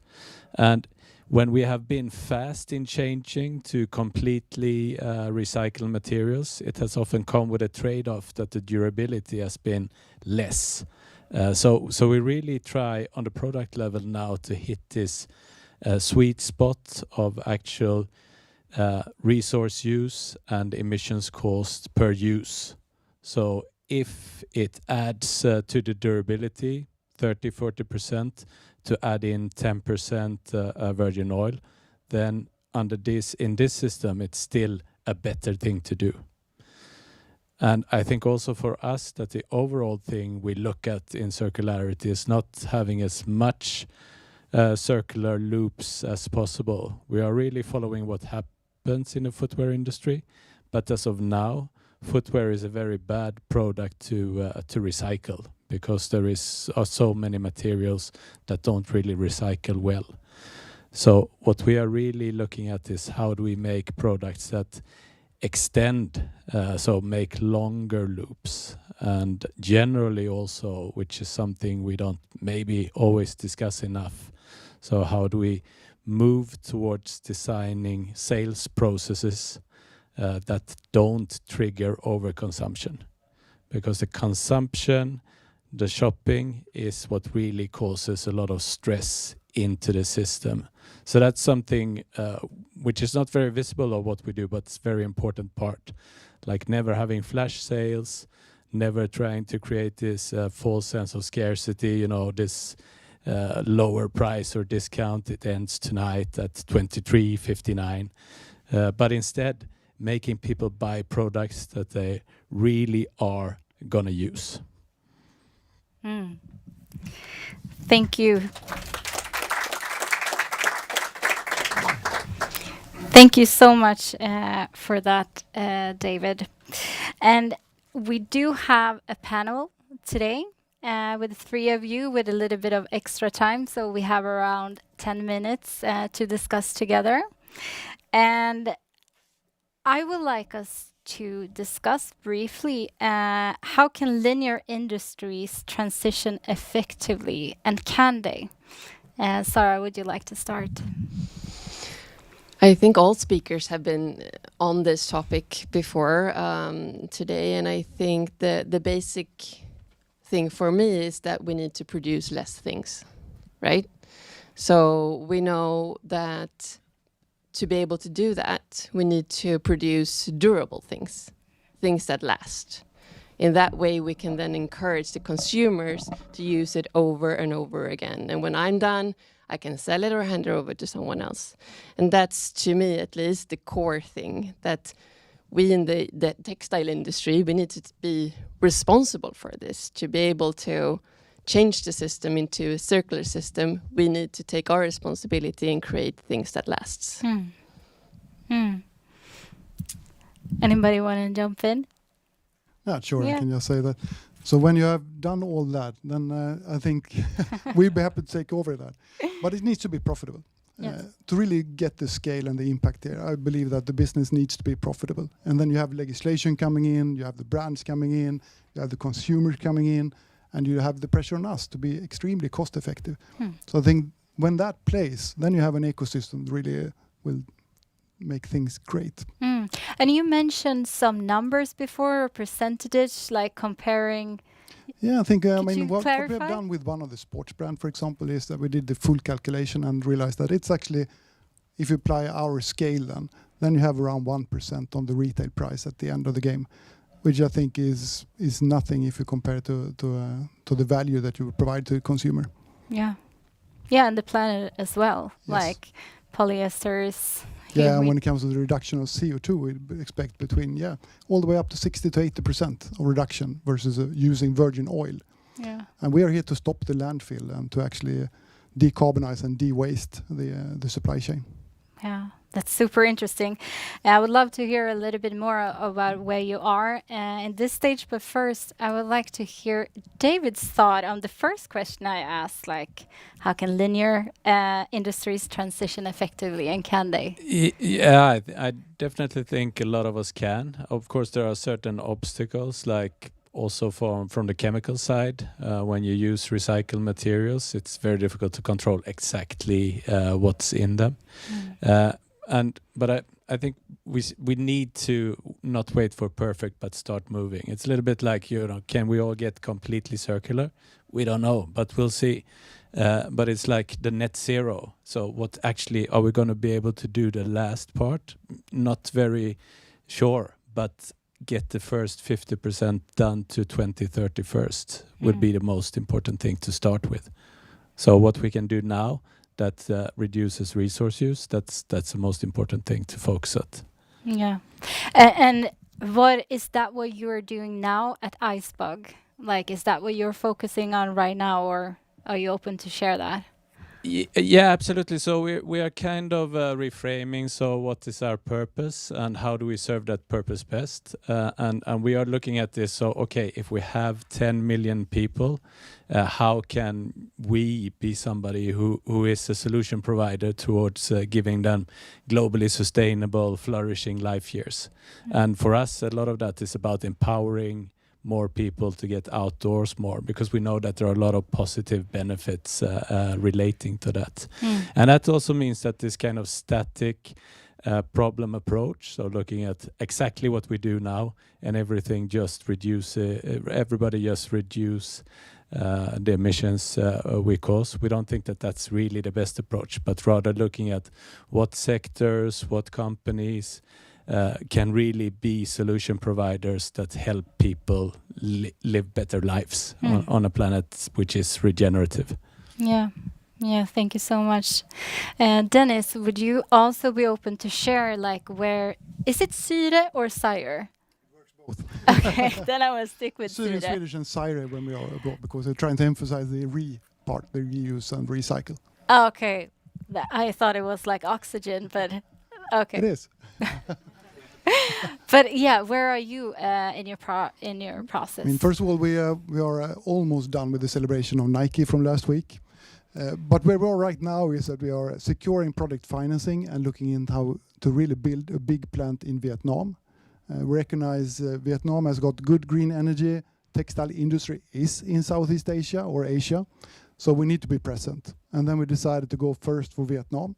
So we're right now selecting industrial parks, checking out the soil where you can build effectively, and choosing partners for that.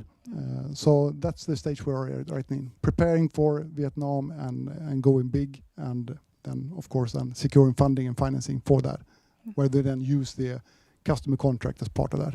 Yeah.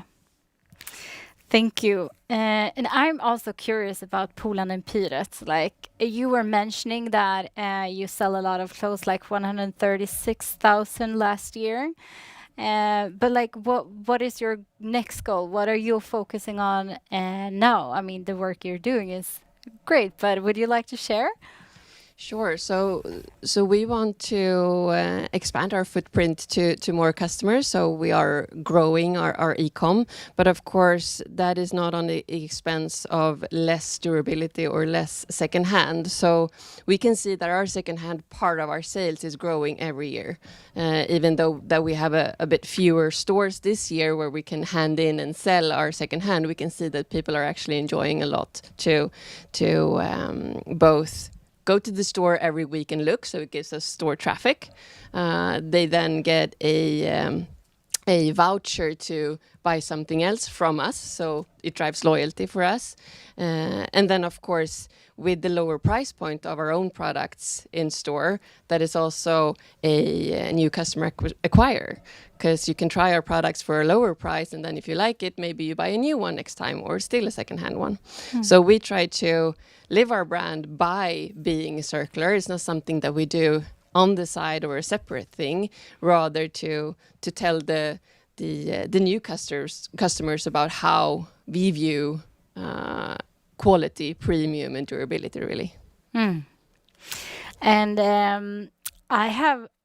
we have like a minute or two left, and I have a very personal question I would like to ask you. It's a personal question for me. So I guess you heard about the campaign Circular Monday. And if you would describe this campaign with only one word, what will you describe it with? It's happening, now on Monday, and Circular Week is starting today, leading up to Circular Monday on the 24th of November. So yeah, like if you heard about it, what is like the first word that comes up like when you think about Circular Monday? I would say responsibility. Responsibility? Oh, that's great. I would probably say balance. Balance. I like that. Yeah, the yin and yang. Counterbalance even, maybe. Counterbalance, yeah. What do you say, David? Common sense. Technically 2 words, but it's kind of a concept, right? No, but I love it. And now, before we end, you each get, of course, like 10 to 15 seconds each to finish before I do an outro of this session.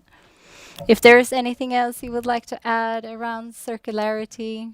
No, I think I'd just like to add to what was discussed before, that as an owner, you can really decide what the company should be for. So you don't need to wait for legislation or even for customers to ask for stuff. Yeah. You just do what is the right thing. Yeah. Thank you. I just add that customers has power, so use that. Yeah, we do. And my addition would be, don't make it so hard. Integrate it in what you do, be proud of what you do, and then go for it. Yeah. Thank you so much for all of that fascinating conversations. We're going to pass the torch back across the ocean to Belém for the next 30 minutes or so. For those of us here in the Stockholm studio, we will have a little intermission. But during the meantime, please enjoy the nature positive discussion. It will come live to you all the way from Brazil. And after that, we will see you back here in just a little while for our third and final session on our circularity broadcast. And thank you for watching so far, and I see you soon.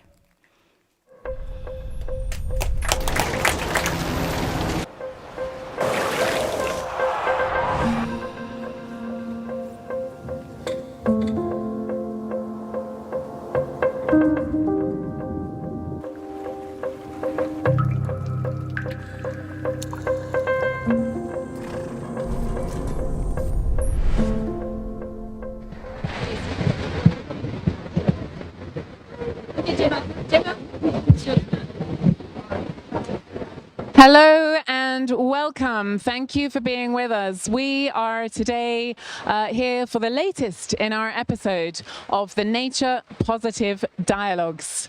Special selection of live panels and interviews broadcast with We Don't Have Time in partnership with the Nature Positive Initiative here in Belém, Brazil for COP30. And in this series, we're looking at the interconnectivity between the nature crisis and the climate crisis and how we need to find joined-up solutions to solve these crises together, because that's the only way to have a prosperous, sustainable future that is creating a good way forward for both people, nature, and also the climate, a nature-positive future, that is to say. And for this panel that we've got happening now, it's called The Great Awakening, and we're really looking at the connectivity between nature and food, water, and health. And we're joining the dots between the food and health systems and the nature and climate crises, in particular how human prosperity has come at the expense of climate and nature. But by reversing nature loss, it's good news for people, well-being and health. And for this panel, we're joined by Maria Honig, who is the initiative lead for accelerating coastal community-led conservation at WWF. Welcome, Maria. And also Marco Lambertini, convener of the Nature Positive Initiative.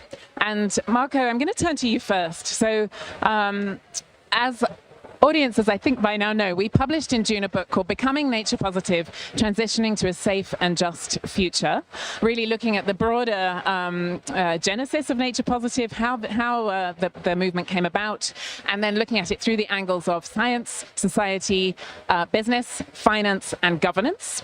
So do have a read, watch out for it. On the website, naturepositive.org/book. You can also find a free open access download there. It's available for anybody to read. Marco, you're the lead author and also the commissioning editor of that book. And in your opening chapters, you write about the Great Awakening, meaning how people are becoming increasingly aware of how we need nature in our lives for everything in order to survive and to thrive. But thinking about the angle of this particular topic, really for the provision, of course, of food, water, for maintaining health, for general well-being and sustainable prosperity. Can you give us a bit of an introduction to that, please, and elaborate on some of those topics? Thank you, Gemma. Thank you, everybody, for joining us online. Look, let me just start by saying that we're living really special times, and today a lot of people look at present time, but also at the future we're heading towards with undeniable anxiety, undeniable confusion and uncertainty. And that's definitely understandable, because right now our future is uncertain, and that mainly due to the disruption of Earth systems that have been making this planet livable, stable, productive, providing, frankly, all we needed, and continuing to do that today for our economy, for our stability, health. So that's one way to look at it, and it is important not to forget that, because that gives us a sense of the seriousness of the situation and also the urgency to provide solutions. But there is another way to look at our times, which is much more positive. And that is that today we know. Contrary to just a few decades, and not just the scientists or the technical people in the space, but actually public opinion today is much more aware than ever before about these problems, the risks, the threats, what we call in the book the great threat of nature decline, nature collapse.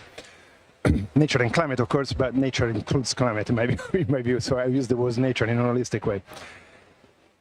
But also, this is the time where we are much more aware of the consequences that this climate destabilization, nature loss, is going to have on our own future and our own well-being, and the well-being particularly of our children and the children of our children. And so that creates also, in my view, the feeling and a perception of the great opportunity, the great choice that this generation, not the next one, this generation has the chance to make. a choice of either sticking to business as usual, the nature negative economy of today that is destroying its own foundation, or embracing a nature positive future that addresses the climate challenge, the nature challenge, and secure a future. Nature conservation is not any longer a moral and ethical imperative. I feel very strongly personally about in terms of sharing the planet with all the amazing diversity of life that we have on the planet today, but it is about our own future, our own security, and this is a very different approach. So that's, for me, the positive dimension of our times that makes nature relevant to our future, and particularly, as you said in your introduction, to key challenges that we are facing today: food security, climate security, water security, health. And I think Maria can maybe start talking about the food dimensions, because she's specialist in one of those very exciting and perhaps less known dimension of food security. But absolutely. No, thanks a lot, Marco. That gives a really good grounding in the topics that we're covering today. So, Maria, moving to you. So your work revolves largely around the injustice of the climate and nature crises and the impacts, particularly on coastal communities around the world, including humanitarian impacts. And can I ask, how do you see nature loss as negatively impacting people's lives, particularly when it comes to health and access to key resources like food and water? Thank you very much. And yeah, you're right, Marco, excellent grounding. But here we're talking about pretty large numbers of people are affected by ocean health. I'll just start with ocean health. So if we're going to fight this climate crisis, we need to put the ocean at the center of the equation, and the stewards in those environments, coastal communities that are reaching in the 680 million people around the world, are really the pathway to change with regards to delivering ocean health. And they're at the same time on the front line. So they're the most threatened by the climate crisis. They're the most threatened by severe weather storms. They're the most threatened by degrading ecosystems. You've seen lately they've launched a report on the fact that coral reef systems are reaching a tipping point. That means we're warming our oceans way too fast, and coral reefs will decline and possibly disappear in the next 10 years. And it's those exact systems that provide us with a quarter of marine biodiversity out there, which also fulfills an important role for food security, health for coastal communities. And I'll give an example of what I mean here about food security.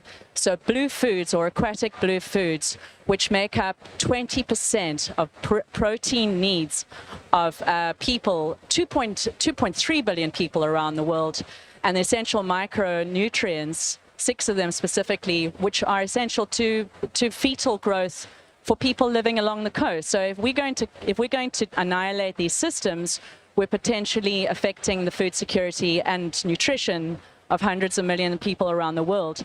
And who is catching that blue food? We're talking about small-scale fisheries. They amount in the 110 million people around the world.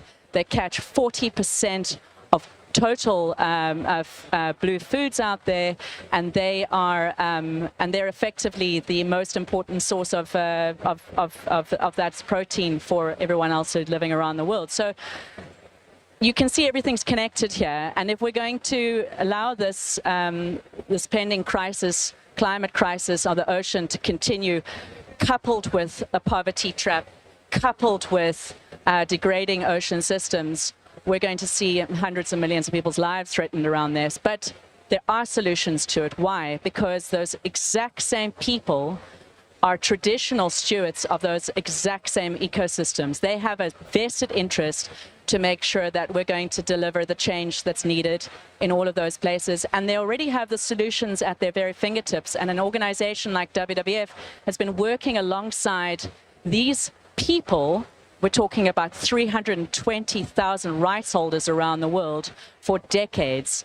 And now we actually are starting to see us scale up on those efforts. And it's really important that we put those people at the center of the conversations here at Climate COP, because they need the finance, they need the tech, they need the support on the ground in order to continue to do that coastal stewardship And I'm a really firm believer on that, and I think that our national governments can do the same if they put everything in it with us. Definitely, and we're here at COP30 in Belém, and we're really calling on actors within the negotiating halls to bring about that progress that's needed. And we've been talking about the climate and nature crises being connected. Terrestrial and ocean nature is also, of course, indivisible, and often it is seen as terrestrial first. But I think those ocean aspects are really critical to bring in. And even looking at behind us here at the We Don't Have Time studio, it's mostly blue. The planet is blue, and coastal communities are at the front lines of impacts of climate change, and that's really feeling the impact most keenly in many cases. Perhaps just drilling down a little bit onto specifically the health impacts of the nature crisis and climate change. Marco, could you elaborate a bit on what how you would express that? Yeah, so it's interesting because when we talk about human health or human well-being, it's absolutely impossible to separate it from food, blue or green, whatever you look at. Because actually, thank you, Maria, for highlighting the blue food, because this is the untold part of the blue of the food system. It's always dominated by agriculture, which of course is a major player, and of course is having a major impact. But blue food is equally important. So health, food, water access, clean air. I mean, all these things are all entirely connected and between themselves, and entirely connected to the climate and nature crisis at the same time. So as we focus on these major societal challenges, fixing climate, fixing nature, is the foundation of everything else. Sounds a bit green arrogance, but actually this is what science is telling us it needs to be done. So let's talk briefly about these three dimensions. So water. Water is such an intuitive, critical dimension of our lives. And yet, we are wasting it, we are polluting it, and we are not protecting the source of nature. Citing WWF again, there was a beautiful strapline years ago when I was in WWF that said, water doesn't come from the tap, comes from nature. And that's what we often forget. Nature comes from large landscapes where the precipitations are encouraged and regulated, and the access of water is improved by releasing this incredible commodity, the incredible precious, valuable water slowly and regularly, and allowing agriculture to flourish, manufacturing to be resilient, and lives and individual lives to be healthy and secure. And so this kind of the green water dimension, the water that actually comes from nature, is so important. And by the way, a lot of this green water that comes out of the forest goes into the atmosphere and creates what scientists call, in an uncharacteristic romantic way, scientists are normally quite dry, the rivers in the sky, And so we are in the Amazon right now. Imagine that the water that the forest generates is called evapotranspiration, this difficult term, but basically it's water that trees release in the atmosphere, is 20 gigaton, 20 billion of metric tons of water. That is more than all the water that flows through the Amazon River Basin complex. So it's more than the actual water that you see in the Amazon goes from the trees straight in the atmosphere, and from the atmosphere not just falls into the Amazon itself, maintaining the rainforest, but also takes this direction of rivers in the sky and feed monsoon systems tens of thousands, hundreds of thousands of kilometers away. So this is an example of how nature contributes to water access, water security, but also to critical component of the climate, which is rain precipitation, rainfall patterns. And then when it comes to actual health, that's a little bit more difficult, because nature guarantees health in many ways by providing nutrition, food, water security, all the rest, but also by keeping on check diseases. particularly bacteria and viruses that are very abundant in nature, but in pristine nature are actually kept in check by a high integrity ecosystem, so an ecosystem that actually is healthy. Typical examples, particularly in the tropics, and where we had many diseases coming from nature, from HIV to Ebola to SARS, and of course COVID itself was triggered and originated from nature, in nature. So nature is not always so benevolent. Sometimes it's quite tricky, but as systems to keep these viruses in check. When nature is degraded, when we are stressing animals that become infected, when we encroach into nature and we expose ourselves to these viruses, that is when we have pandemics. That is when we have local or global pandemics. And so, that's something to keep very clear in mind. And today, more than 60% of the emerging diseases with a potential to become a pandemics are actually of zoonotic nature, are generated in nature from animals, but particularly in situations where we put this ecosystem and animals under stress. So that's an example of, but the positive side, sorry, just the last thing. The positive side, otherwise you look, the positive side is also that nature has provided us from the very beginning, and today continue to do so, with the most important medicines that are life-saving for us, from basic things like aspirin to actually, anti-cancer, anti-tumoral compounds, and so on and so forth. So nature and health and human health are absolutely one. Absolutely, so very closely connected, and it's highly compelling. It's very clear. The science is couldn't be stronger.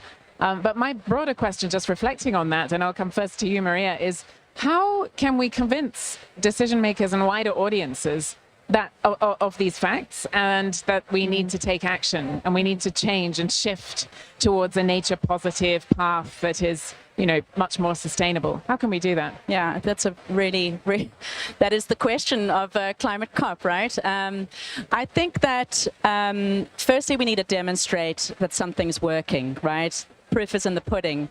And what is really important is that the solutions that we're discussing here are actually delivering those outcomes: food security, well-being, health.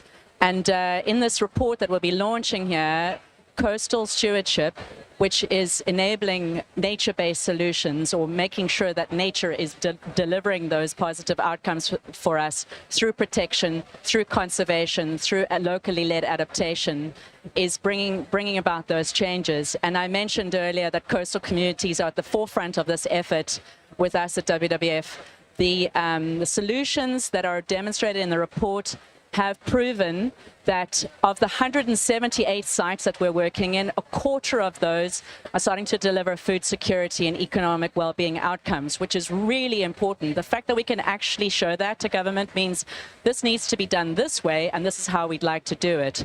The other thing is that we need to scale on those solutions. So everybody thinks let's get stuff done at the local level, but actually everyone wants to know how we're going to deliver a bang for our buck at a scale far larger than at the site level. How are we thinking about the whole ocean, and how are we going to deliver on that? And the other thing that we talk about in the report is scaling and how to do that. There are 3 ways of scaling that we should think about today, especially if we want to deliver those outcomes fast enough, with the right number of people receiving those outcomes, and conserving as much area as possible in the future. Scaling up, ensuring those solutions are embedded in national level policy. Scaling out by replicating those solutions in as many places as possible. And scaling deep, ensuring that there are networks of people that are sharing lessons, peer-to-peer exchanges, making sure that we're talking in the halls here about what works, etc. And that is the scaling framework we've adopted in WWF. It's delivered because now we're at 178 sites over 5 years. So that's pretty astronomical. And I think that's what we should be telling governments here: how to scale, what the solutions are, and demonstrate it through evidence-based. Absolutely. No, it's optimism grounded in reality and grounded in science, but also real examples of where some of these innovations and solutions are working. And it's extremely encouraging and motivating, I think, for everybody, but making it really even more of a no-brainer that these progress and actions need to happen for sure. We've been hearing a lot here at COP30 about bioeconomy, of course, is a critical topic. This is also Nature Day today, so there's a particular lens on nature and nature restoration at COP. If we think about a particular aspect of the bioeconomy, Marco, agriculture, what are some shifts that need to happen there, and how can we seek out a more nature-positive path for agriculture? So agriculture, it's of course something that is so important, and it's been a sector that has generated so many benefits over the last, particularly 7-8 decades. Because let's remember, there was an issue of malnutrition and a significant issue of malnutrition and starvation, and until very recently, at the beginning of the 20th century, 1900, we had 2/3 of the population in extreme poverty, mainly defined by malnutrition and risk of starvation. And so. After the Second World War, the industrialization agriculture, we need to recognize, has actually improves food security dramatically for many people. We can't deny that. It's not just good enough to point at the problems of the agricultural system of today, because that's delivered a lot for that period. Problem is that we have continued the intensification and industrialization chemical agricultural model beyond the limit of what nature can actually sustain. And now we are at a point where the same system that has actually developed so much benefits until now is beginning to undermine future food security. Soil erosion, the lack of soil erosion and soil degradation, the collapse of pollinators that are important to pollinate 2/3 of our crops, the whole impact on nature due to agriculture, including deforestation, that is exacerbating climate change, droughts, floods, the reclamation of wetlands that are not allowing rivers anymore to exondate and overflow and instead flood crops and lead to crops failure. I mean, all these things, pesticides, sorry, I can go on and on forever because, honestly, the agricultural system today is a system that makes no more sense in moving forward. Has made a lot of sense for the past, but today we are destroying the soil fertility. We are exacerbating climate change that in return impact agriculture and crops. We are poisoning food to keep animals from not eating the food, and then we eat the food ourselves. I mean, it's completely a paradox. It's become a paradox. And we are supporting with 650 billion of public subsidies, so our money, our tax money, these nature negative, climate negative practices, when we could now begin to embrace a new model, a model that still produces food, because we have learned so much in a way to produce better and more food, but without having those impacts on the system that support the food security now and in the future. And that's so obvious, but the system is so ingrained in the financial mechanism of supporting this model that it's so difficult to break through. Having said that, a point of two positive points. One, people are beginning to realize that actually we need to also look at the consumer behavior. Food waste is a tumor of our system, of food system. We are wasting so much food, and not just the companies, not just the retailers, actually ourselves in our houses, in our homes. Many of us, particularly in the rich economies. So that needs to be taken care of. Reducing meat consumption, it's another key dimension. I don't eat meat, but I don't expect everybody to follow my personal choice. But reducing the use of meat is fundamental because this is the highest footprint food that we can imagine on today. And finally, the dimension of really embracing a regenerative agriculture that reduces the cost of inputs, produces more return for the farmers, and produces at the same time better food, more nutritious food, healthier food. So this is now possible through choices, behaviors, financial redirection of flows, and technology. Yes, absolutely. And Maria, anything that you would add briefly in terms of systems change, let's say, but from a coastal perspective? Well, take that whole point you made, Marco, and land it in the blue, if you don't mind. So, unsustainable blue economy is accelerating at a rate of knots. 100 companies have been named that are unsustainably extracting out of the ocean, while the sustainable blue economy and the principles of the sustainable blue economy Skulle han säga det, ska jag säga det? Adopted by, are possibly adopted by coastal community enterprises out there. So they could be nature positive. They could provide resilient livelihoods for people around the world. They'll provide food security. They'll strengthen gender equity, and they provide climate action in all of those places. Why are we not investing in coastal enterprises? Often the problem is scale. So we were talking about financial flows. How are we addressing financial flows to reach the scale of small-scale enterprises all around the world that are delivering those outcomes that I mentioned a little bit earlier? And this is an opportunity here at Climate COP. So they're tripling climate finance around the world, which is absolutely fantastic. But how are we ensuring that there are sustainable blue pathways in that climate finance that will reach the hundreds of millions of people that are capable of both delivering us nature positive outcomes in all of those places, but also food security, health and well-being for hundreds of millions of people around the world? Yeah, no, definitely. And as we have a few minutes left, I just want to think a little bit more broadly. We're halfway through this critical decade and looking ahead to 2030. How can we use these key opportunities that are coming up in the coming years? So it's actually a Rio Trio year, if you like. There'll be the annual climate change conference, but we also have the biodiversity COP and a desertification COP. And before those highlights, we also have in July the second Global Nature Positive Summit taking place in Kumamoto City in Japan. So really key moments to, again, accelerate action. How can we use those? And perhaps more broadly, what needs to happen critically now in the next steps as we look towards 2030? Maria. Well, I mentioned finance, which is going to be the biggest commitment made here at COP, likely at the next COP, Biodiversity COP, and every summit hereafter. But what is important is that while we're committing ourselves in the numbers of the trillions, we're also making sure that there's equitable access and sharing of whatever financial flows happens in all of those places. I would also like it that we recognize the role, empower and strengthen coastal community stewardship all around the world. And how we do that is we've placed them in decision-making roles, make sure that they attend these conferences, they're able to speak on those outcomes that I mentioned earlier, food security, health, showing their value where it matters. And of course, I think it's important that we should be thinking about systems change. So how do we scale? And I mentioned a scaling framework earlier, which I think can be adopted by everyone.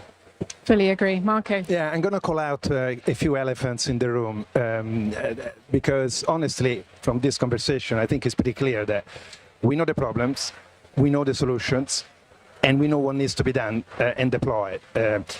Why we are not actually moving fast enough, and even here at the COP.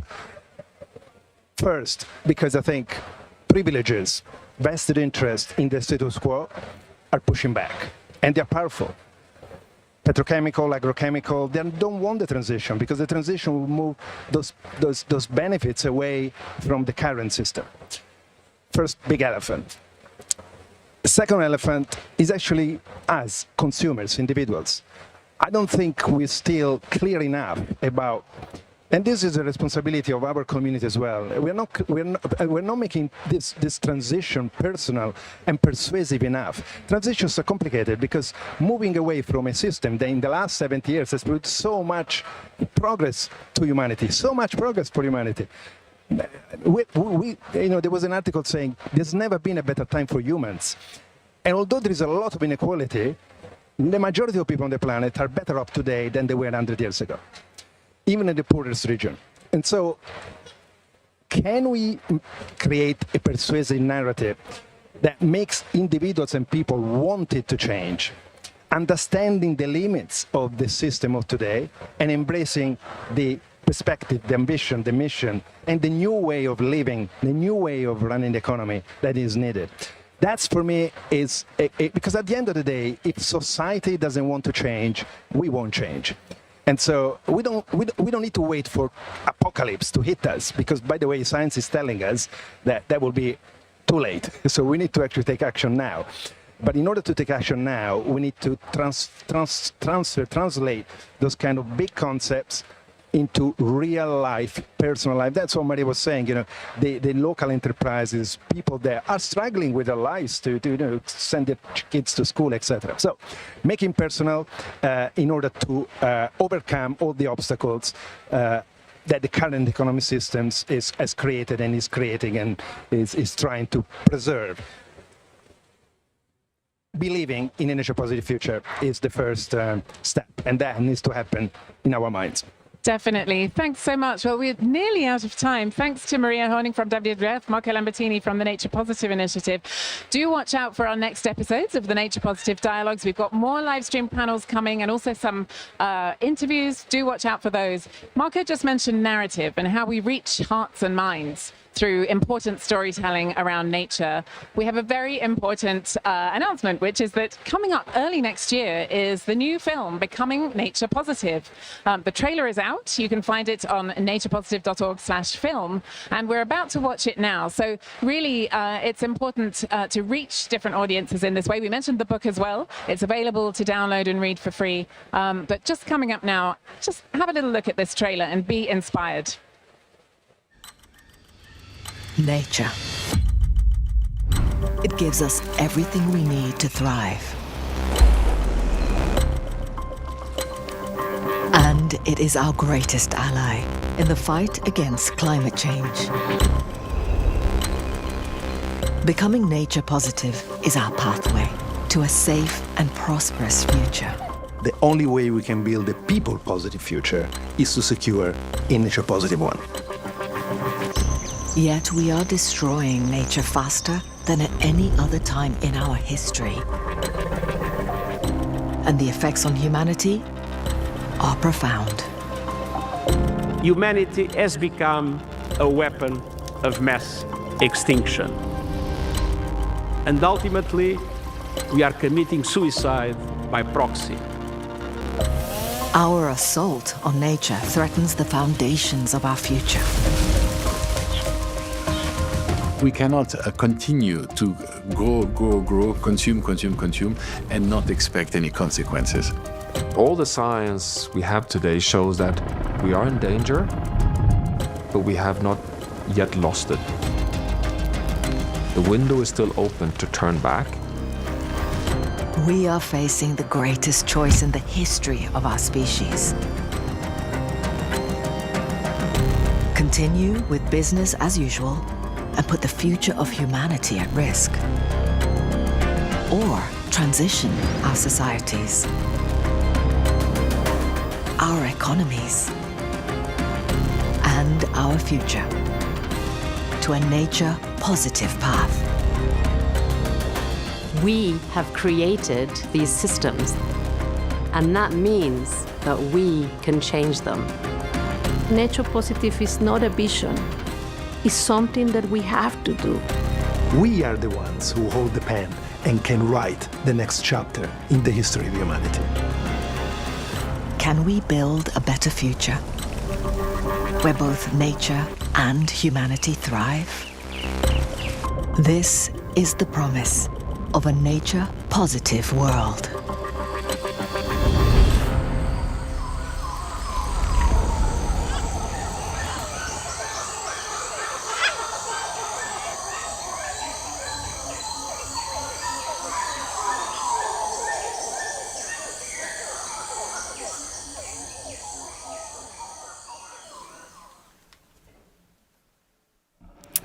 Hello again and welcome back to the We Don't Have Time studio here in Stockholm.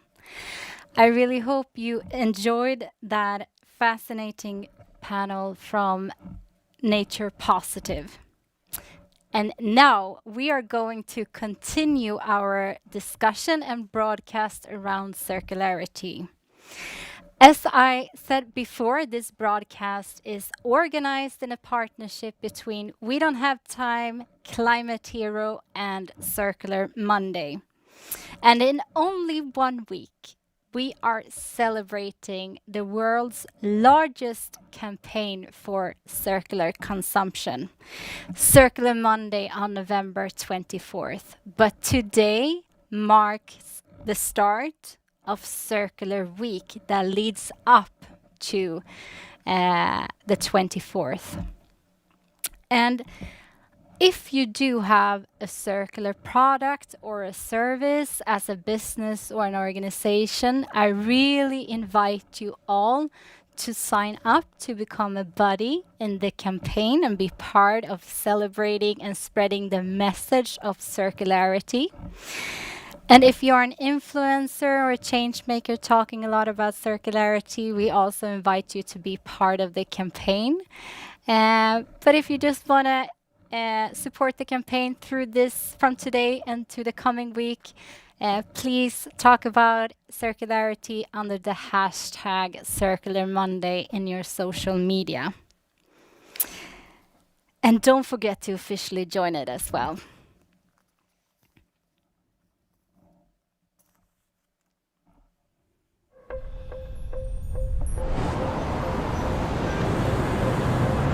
I do believe that we have some technical issues.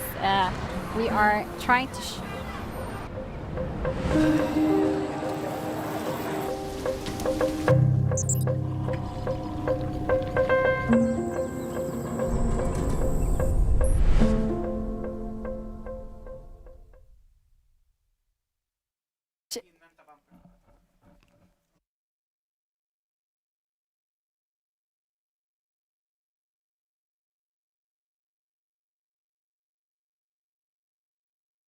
segment, we will have two of the campaign buddies in Circular Monday with us, and we're going to discuss tools and roadmaps. We'll be hearing from two companies that are operating from a circular business model, approaching circularity from their own angles. And they each get a few minutes each to present and talk about their businesses, and then we will follow up with a panel on stage. It is a great pleasure to welcome up here on stage Emil Pettersen and Pia Walter on the stage here.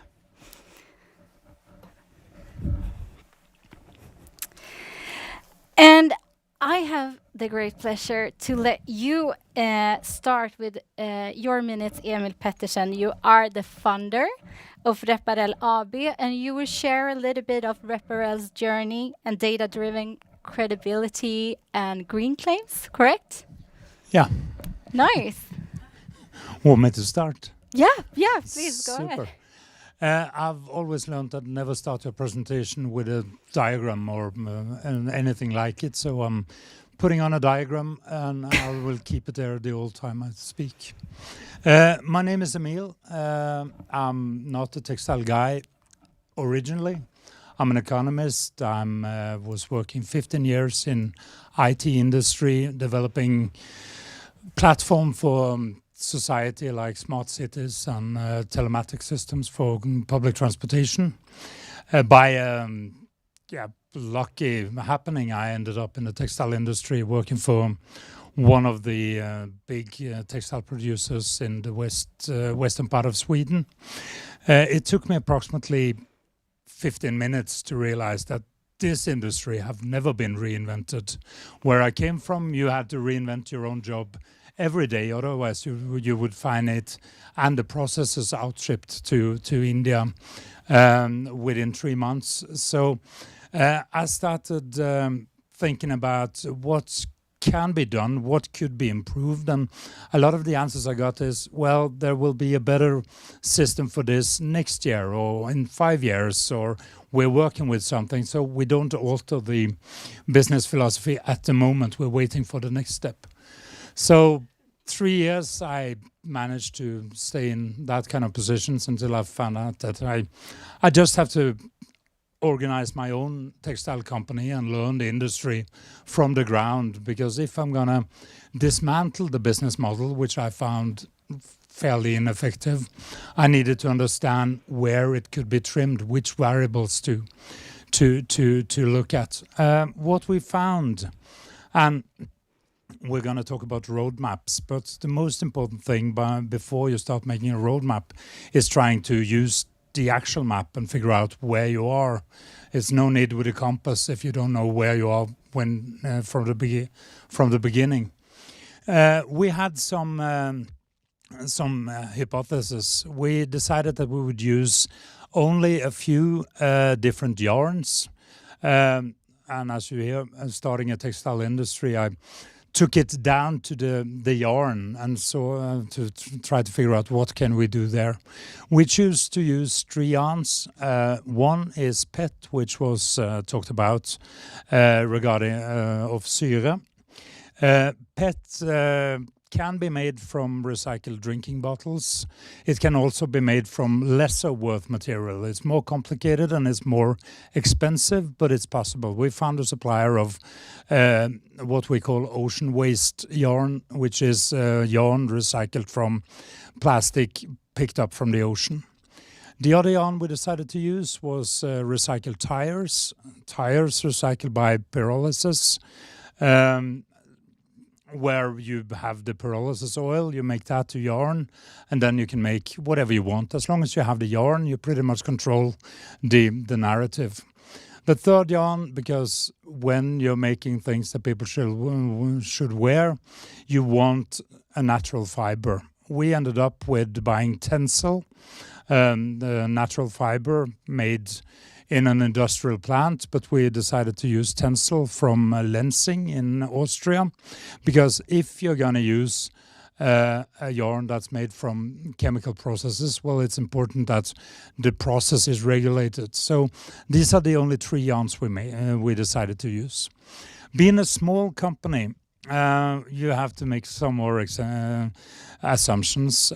We knew that we had European yarn. Well, then we need European production, because one of the most emission-driven factors, which you can see on the screen if you have access to it, is the transportation before the yarn becomes an item. So we set up a production factory in Portugal. So we import the yarn from Italy, Spain, and Austria to Porto, and from the yarn and enters Porto till it's ready-made clothes.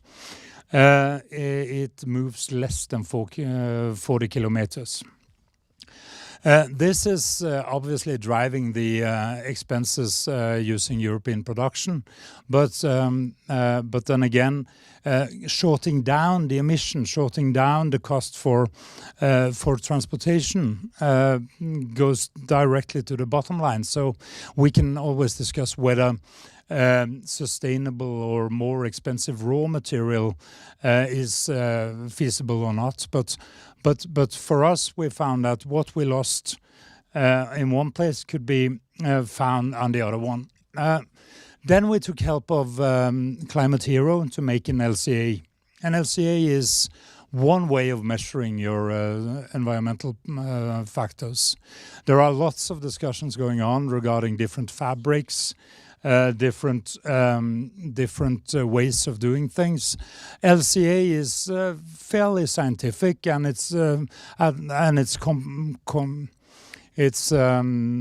it's possible to compare it to what you had before and what you had afterwards.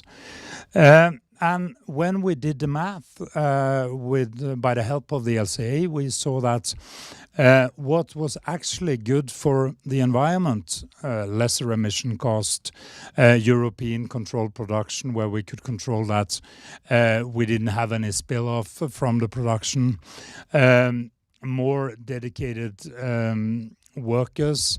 One of the funny spin-offs we found during the LCA was that we always thought that producing in Sweden would be the best for the environment, because everybody knows that local is good, right?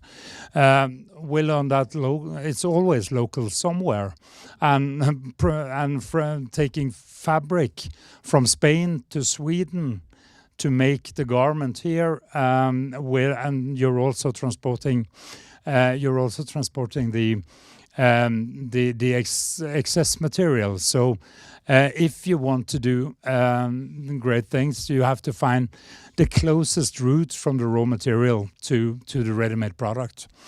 By the help of Climate Hero and the LCA, we managed to figure out that, hey, sustainability, which for us was the driving, was also economical.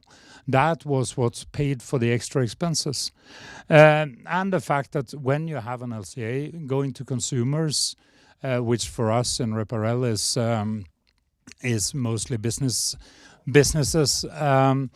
you see that they actually feel, I mean, they will probably buy it anyway, but having the possibility to put the LCA beside the order, it makes a difference. When we started doing it, wrapping up. I was told to speak longer than I thought, so but it's all right. So what I'm trying to say is that even for small businesses, there is a possibility to reduce your climate impact, and it can also be economical. This is the raw material we're using today, and turning it into yarn has a non-measurable but still sustainable or environmental impact. That's pretty much what I want to say about Reparel. And then again, I'm not against anyone reusing stuff. I'm not against secondhand. We just live in a world where some companies, some customers want virgin production or new products. And then my bit to the party is I can produce something that is recycled when it's new. It was super interesting to hear Reparel's story and how you're approaching sustainability and also validating your numbers with a life cycle analysis from Climate Hero. But now I have the immense pleasure of introducing Pia Walter, co-founder and Chief Financial Officer and Business Development at Reused Remade, which has a circular business model. That's right? Yeah, that's correct. Well, I want to start off with saying what a privilege it is to be here today, to be invited to speak. So thank you to Climate Hero, Circular Monday, and the organization We Don't Have Time. So I'm one of the co-founders of Reused Remade. So what do we do? Well, Reused Remade, the idea of Reused Remade came actually from the Paris conference, climate conference back in 2015, where a report stated that if we don't do anything, we could have more plastic than fish in our oceans. And one of the polluting plastic we had were single-use plastic bags. So we decided to look into that. How can we exchange a single-use plastic bag with a textile bag without using virgin material? Because the truth is, as we are aware of in this room, the textile industry is one of the most polluting industries in the world. It accounts for 10% of the global emission of CO2. In the production of textile, 80% of the climate and environmental impact comes from the production process. So we need to look into that. We're getting some few numbers more when it comes to textile. 1 kilo of textile emits up to 40 kilos of CO2. It consumes up to 29,000 liters of water, and it can consume as much as 6.9 kilos of chemicals, of course, all depending on what fiber you use. So what can we do? What material could we use instead? Well, the material that we are using was hiding in plain sight, discarded hotel bed linen. So this is a fabric that is of high quality. It's well woven because it is to endure multiple hundreds and hundreds of wash cycles in the hotel industry. So by reusing this material as it is, we avoid consuming recycling processes. I know you don't take a textile, but we avoid the consuming recycling processes, and this and can prolong the life of the textile and turn them into, just by cutting, printing, and stitching, into durable, functional, long-living new products. And as Emil said here earlier, the LCA, let's look at the numbers. It is important to know your numbers and what you do. So we did an updated life cycle assessment this year, and we published 2 environmental product declarations for our 2 products, one made in Pakistan and one made in Lithuania. And the facts of the results were clear. We save as much as 80% of the CO2 emission. We save 98% of the chemical use and 99.9% of water by reducing hotel textiles. And in that case, we're talking about transport. The difference between, because we source in Sweden and in Finland, so we made the 2 environmental product declarations for the 2 countries. So the difference between Pakistan and Lithuania is only 0.4 kilos of CO2. So when it comes to textile, that transport has little contribution. The win we are doing is by reusing the material as it is. Reuse Remade is today present at different markets. We supply retailers and companies, organization with white label, private label, branded products such as carrier bags or reusable makeup pads, because we also upcycle terry towels and tablecloth besides the bed linen. We also develop packaging solutions, which is really very it's new, but it's also into the politics right now with the new waste management regulations. So we do everything from production, material collection, production, and distribution. And finally, well, I will round it up. So thank you for having us here today, and let's get some questions. Thank you so much, Pia. It's super interesting to hear about how Reuse Remade is working and the calculations you've been doing within your company. So thank you for sharing that. Now, I would like to ask both of you a question. What does a successful circular roadmap look like in practice? I know this is a complicated question, but like if we have 1 minute answer each here, like try it. I was trying to end with yes, but I think a successful roadmap leads up to a business model or a product model that's economical feasible. I believe that all efforts made to do anything sustainable or whatever is only sustainable if it's also profitable. Otherwise it's hobbies or charity, and that's nice as well, but for companies wanting to make a revenue and have a strong bottom line, it's really important that there is economic feasibility, and that doesn't have to be an opposite problem. That, as we show with our LCA, it's actually 2 sides of the same coin. Sustainability is economically viable if done correctly. Do you agree with that? Yeah. I do agree with that. I do definitely agree with that. Sustainability needs to be profitable. I mean, all business needs to be that. But I want to circle back a little to what I was talking about earlier, the context that we are living in that is constructed for linear production that went back to the early 18th century.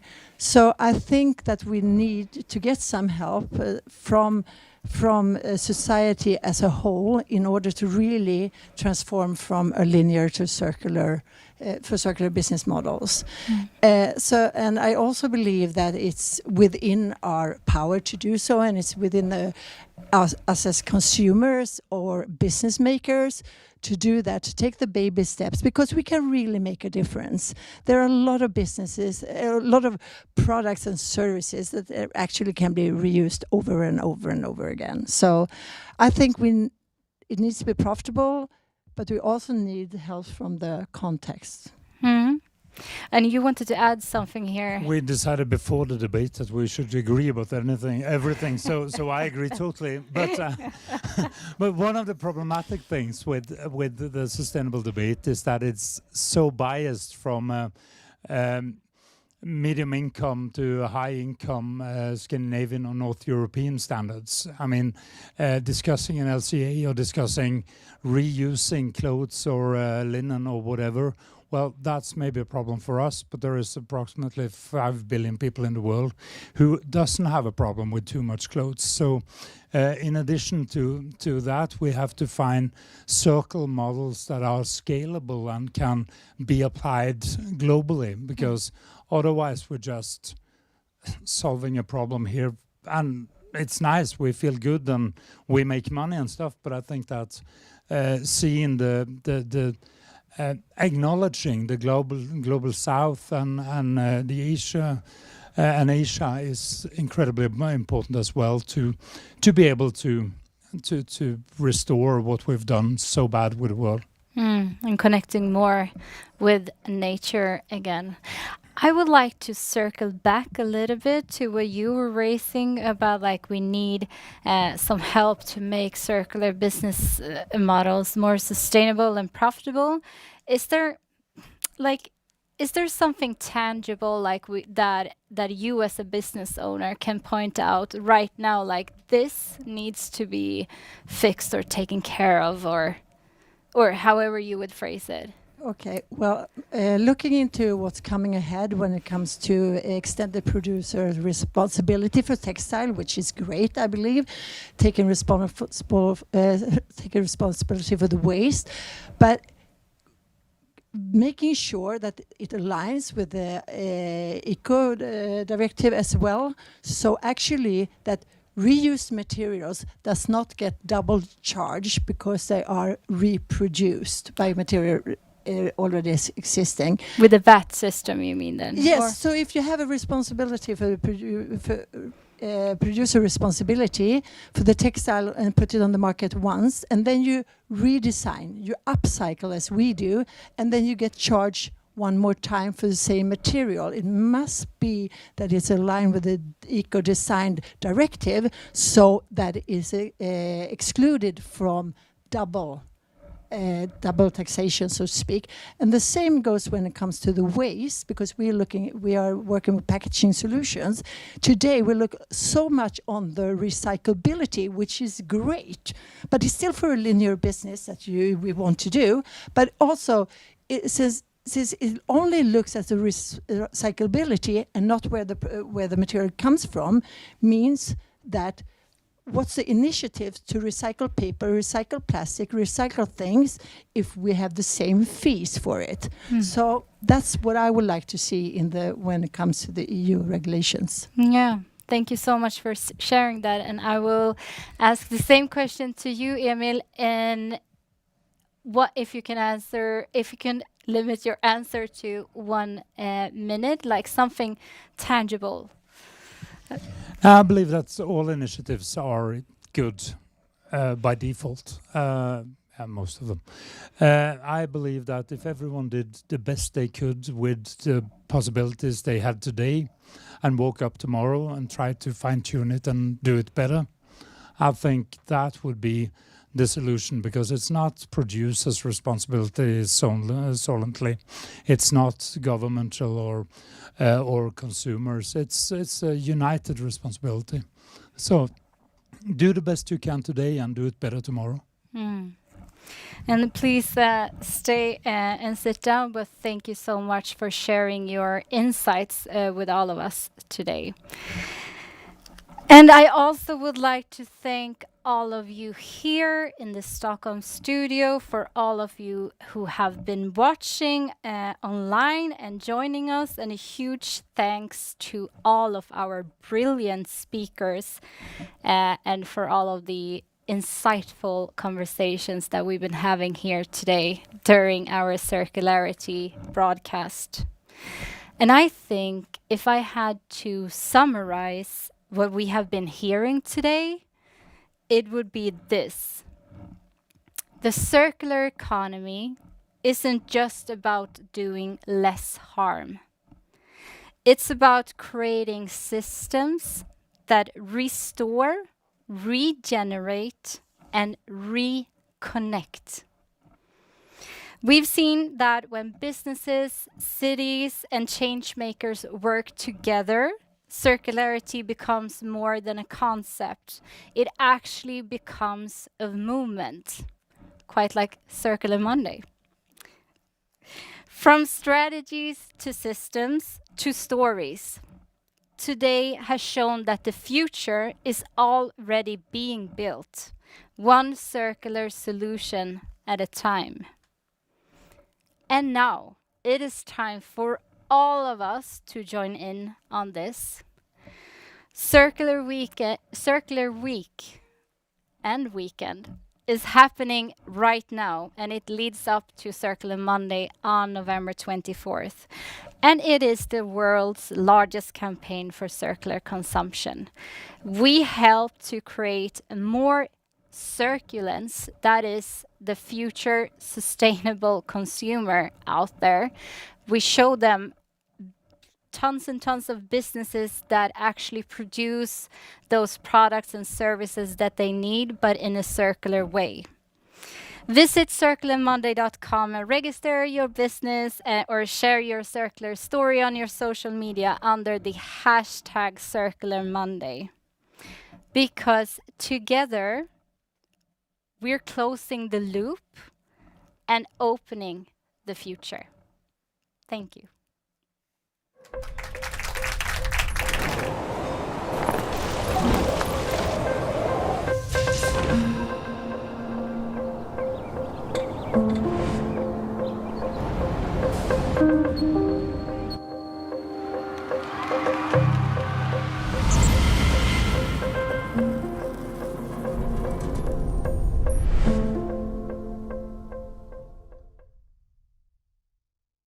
We have another wonderful guest with us here at COP30 in Belém. It's Mario Giordano.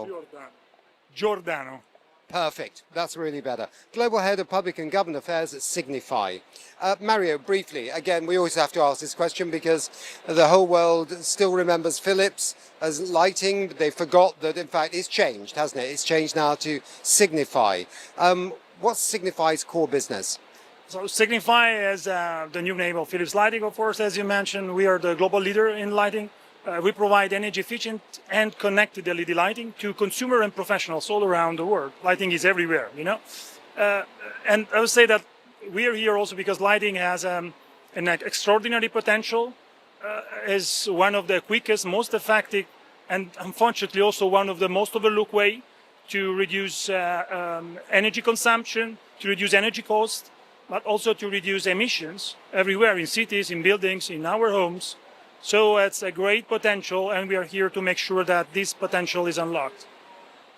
So around 15 years ago, people started shifting, didn't they, from these old-fashioned light bulbs that we all remember to these LEDs, light-emitting diodes, which saved a lot of energy. Now there's a talk about the next big step, connected LEDs.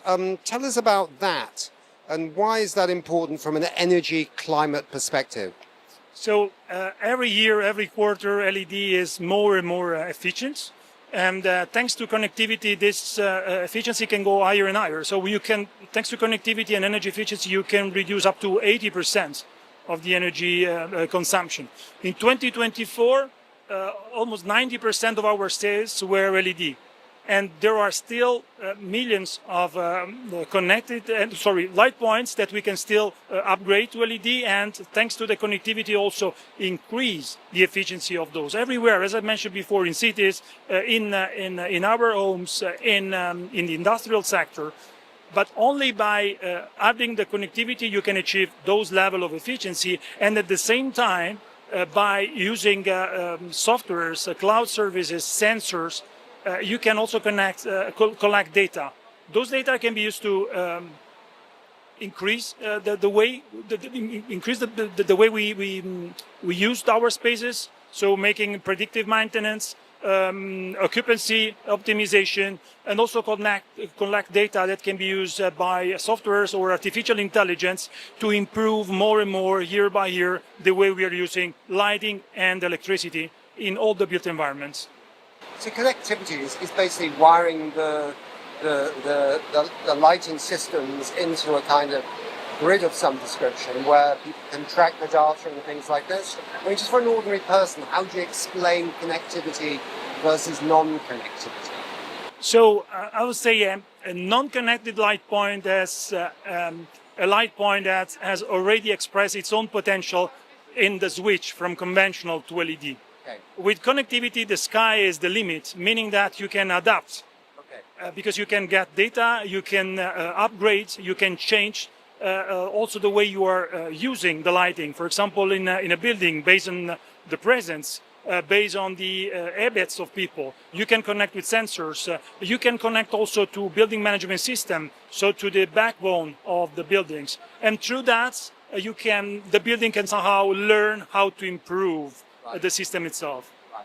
Okay, good. Yeah, because sometimes people go, especially people of an older generation might go, what does he mean? What does he mean connected? You know, he doesn't... There's an updated EU directive, yeah? Called the Revised Energy Performance of Buildings, EPBD for its acronym, aiming to drive more energy efficient buildings. It's interesting we're going to ask this question because we're doing a 6-part series here with the Commission and the Global Covenant of Mayors on energy efficiency in buildings, and all these amazing projects that they have called Horizon, some called Life, you know.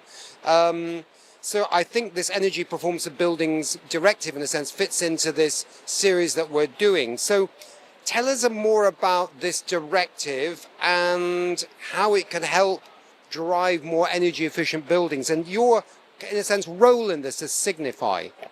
I think that the EPBD has exactly the policy that we need to put in place globally, because it looks at how we will be able to upgrade all the existing buildings. Most of the buildings in Europe are obsolete. So the first step has been to approve the EPBD in 2024, was April 2024. The next is to transpose into a law by June 2026, so I would say next year. In between, all the member states have to make an assessment of their built environments, to understand how many buildings they have, and give the priorities to the building they want to upgrade. After that, our role, like the role of all the other corporates and technologies, is to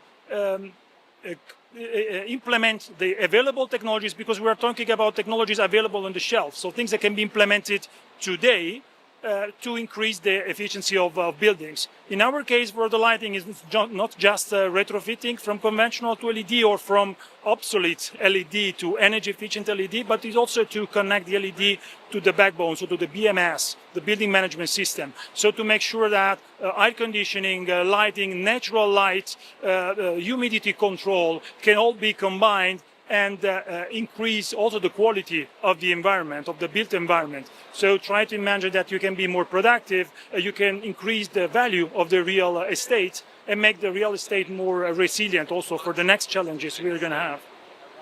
I wanted to ask you about energy efficiency as a service. Is that okay? Because again, we're going to have a conversation on We Don't Have Time with Dan Jorgensen, the Energy and Housing Commissioner. And also we bumped into Bertrand Piccard of the Solar Impulse Foundation too. A lot of people talking about energy efficiency as a service. And everyone said, you've got to talk to Signify about that as well, because they're very interested in this. So what's your perspective? How is this going to grow and develop? So I think that both the European Commission, Bertrand Piccard and the Solar Impulse Foundation and also the European Investment Bank, we are all pushing in the same direction. Because there is also one of the main issues, the reason why the energy efficiency is not going at the right speed as expected. You might have heard of the IRENA report on the double rate of energy efficiency. So the renewables are more or less on track, while there is still a little bit to adjust the trajectory of the energy efficiency. And one of the issues is also the upfront cost. So in this case, with the energy as a service, the upfront cost is coming from the financial sector. So you get the financing in order to switch from CapEx to OpEx, and then you simply pay by the energy saving that the system, the infrastructure is able to deliver. This is a kind of also the big advantage of it is that the technology is reliable. So we are putting ourselves into the game altogether because we know that there is a return of investment, so that really the energy efficiency is going to deliver the efficiency that we claim. So we are sure that the financial sector is already, happy to step into that, because there is, of course, a financial mechanism working. And we really like the idea of the European Investment Bank also to help de-risking those kind of measures also in other countries. There are many measures from EIB also to support here countries in Latin America or in sub-Saharan Africa. As you might know, 10% of the European Investment Bank financing goes outside of Europe. So we think that also there is the possibility to be a front runner by creating a new financial mechanism that can support energy efficiency globally. And I see that the European Investment Bank are putting significant money into a large number of small and medium-sized enterprises, where maybe energy efficiency as a service could help these small and medium-sized enterprises to get ahead of the game in terms of energy efficiency. Yeah, we have many experiences, successful experiences into that. The SMEs or even the mid-caps, they might not have the right amount of resources available at that time, or they might not be the one prioritizing that investment. So in this way, you are facilitating, you are helping them to prioritize this without allocating their own resources, but somehow speeding up the adoption of energy efficiency. And the day after they realize that they are releasing money that can be used, they can use for other investments, which might be less bankable. So things that they need to invest with a longer return of investment. So I would say that I would prefer to put energy efficiency as a way to generate also money that can be used for other investment, to release energy that can be used for the grid. We know how many companies have issues in accessing the grid because of the lack of energy available, and also reduce the emission, which is also part of our, global goal. Interesting. Circular economy is finally taking a bigger place in many sectors. How is Signify working to become more circular? I would say also in this case, the policy framework is very important. Europe is leading the way with the Circular Economy Act expected next year. We have already, moved a little bit ahead into that. The modular approach and the design of our luminaires is something that we have started many years ago. Currently, we are also working, and we are already developed services to combine with products. And with the light as a service, which is the way we call this service for the circularity, the ownership of the products remain with the manufacturer, which is responsible at the end of the life cycle to repair, to collect, recycle, or remanufacture the product itself. In this way, we are somehow stimulating, this circular approach. And I'm pretty sure that this model is going to be really a winning one for the lighting sector in the next few years. Interesting. So to switch on the light, most buildings need access to the grid, but you work a lot with off-grid solutions as well. Just tell us a bit more about that. I'll say globally 750 million people do not have access to electricity. So the grid is not there. Including in Brazil? Including in Brazil, including sub-Saharan Africa, including some area of Asia. And 600 of those are located in sub-Saharan Africa. So it means that the grid is not there. It's going to take probably ages before we have, the grid in place. But those communities cannot wait. because lighting, and this is also the way we play into this region, lighting helps to develop economically those regions, gives safety, gives also support to healthcare facilities, to informal settlement. So all those communities need access to lighting, but without access to electricity. So solar lighting and road floodlight can provide immediate lighting without access to electricity, without any kind of emission, because you are not, I mean, we are generating, each pole is generating its own energy, and you can have immediately light everywhere. So I think this is how technology can really help to shape the tomorrow.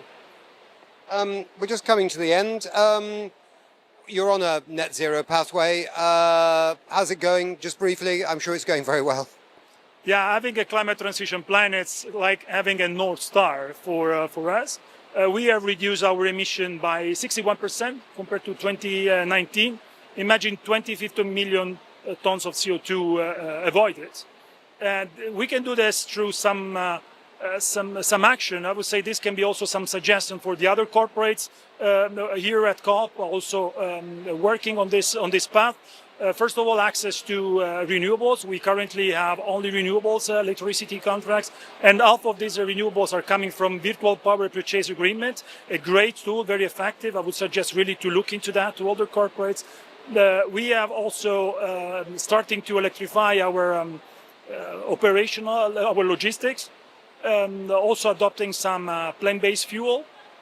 Reducing also the natural gas consumption by more than 50% compared to 2019, as a part of the commitment also to decarbonize our factories, our facilities. So far so good. The climate transition plan really helps, and we are keeping track of this, and every day we are introducing new measures, new initiatives, and we are supporting also the entire ecosystem. So the lighting sector, but also our partners, our customers, and our supplier to join the same movement. Finally, one thing you'd like to see from COP30? I would say I have many things I would say, but I have to choose one. I would say really elevate the energy efficiency as a real priority and climate priority, because I think that really we can contribute more than what we have done so far. Thanks very much indeed for your time. Thank you very much.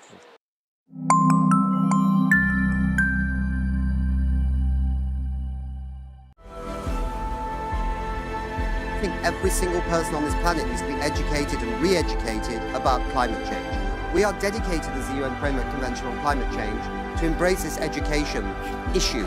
We can look into the eyes of our children, our grandchildren, and we can finally tell them that we have joined hands to bequeath a more habitable world. L'accord de Paris pour le climat est accepté.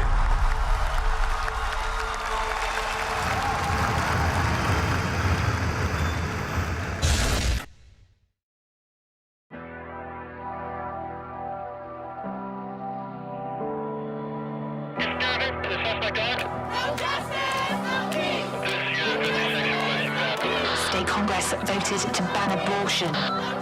Alternate universe located. Global temperatures rise. The effects on social media on Generation Z. To avoid catastrophe, rising sea levels, and dying coral reefs, the epicenter of a global pandemic. No exception for rape or incest.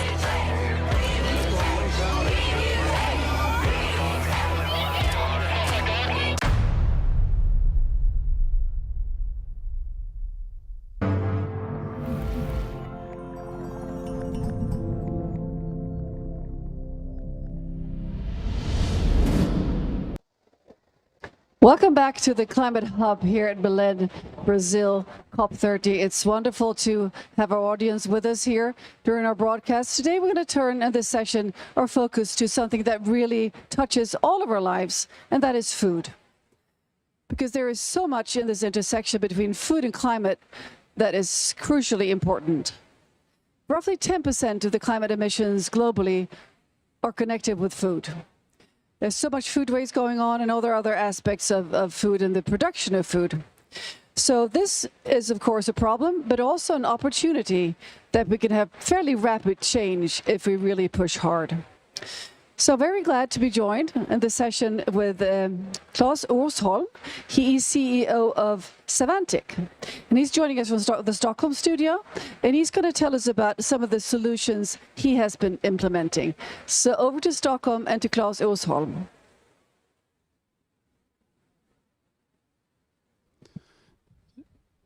Yeah, so we have been focusing on food waste at the retailer side, especially fruit and vegetables.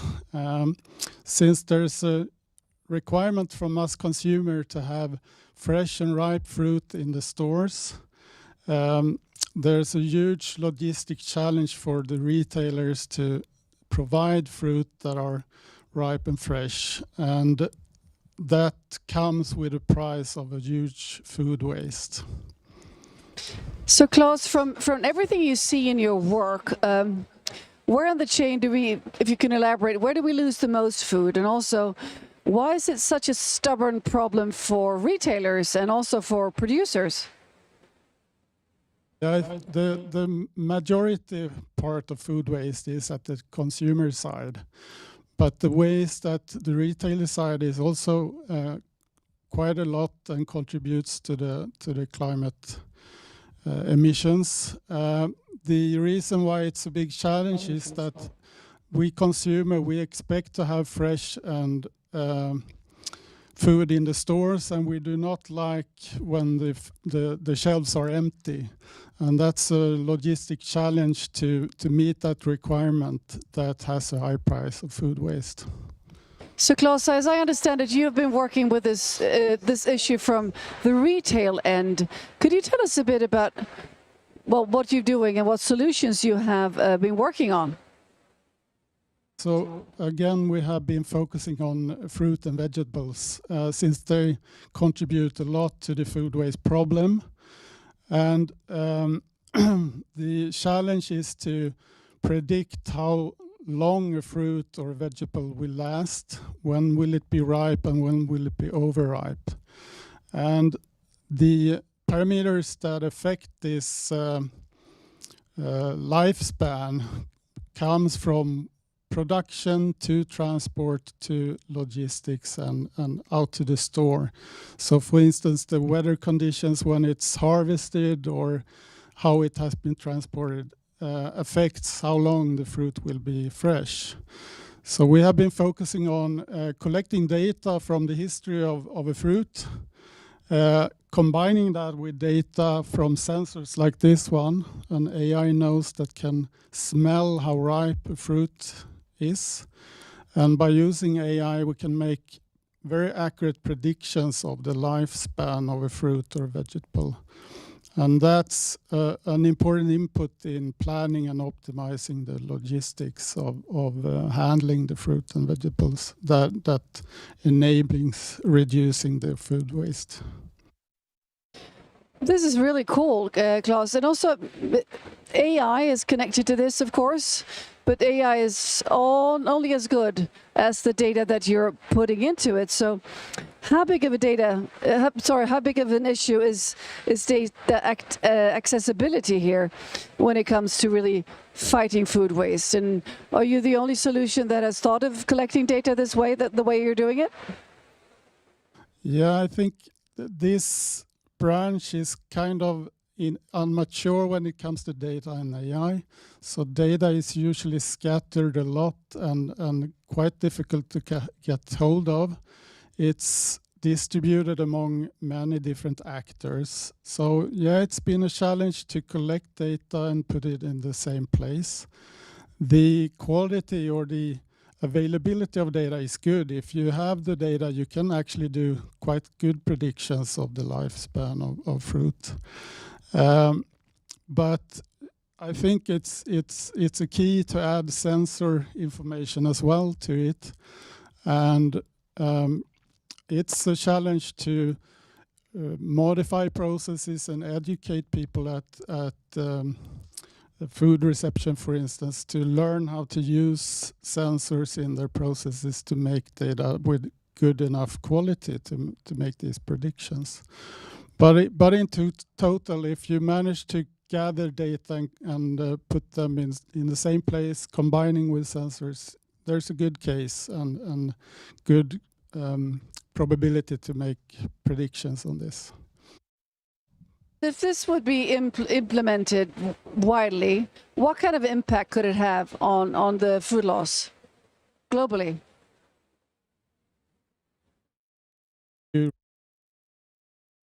Of fruit and vegetables to have at the retailer site, but I also think it will impact on the consumer waste of fruit and vegetables, since we will have less overripe fruits in our stores, and it's possible to optimize the ripeness of the fruit so that it will last longer once they are bought. Also, I think it will have effect on the producer side and how we handle fruit and vegetables during their life cycle, since we get a good knowledge about what kind of parameters in the handling affects the lifespan of fruit and vegetables, and that can in turn then add requirements from retailer side to producers to increase the lifespan. Well, thank you very much indeed, Klaus. So this is indeed very promising. And so, but if you look globally, in the sector of retail and food and fruit and vegetables especially, what sense of interest do you get? Are companies ready to adopt this kind of solutions? So what is your prognosis for the implementation of this great sensor?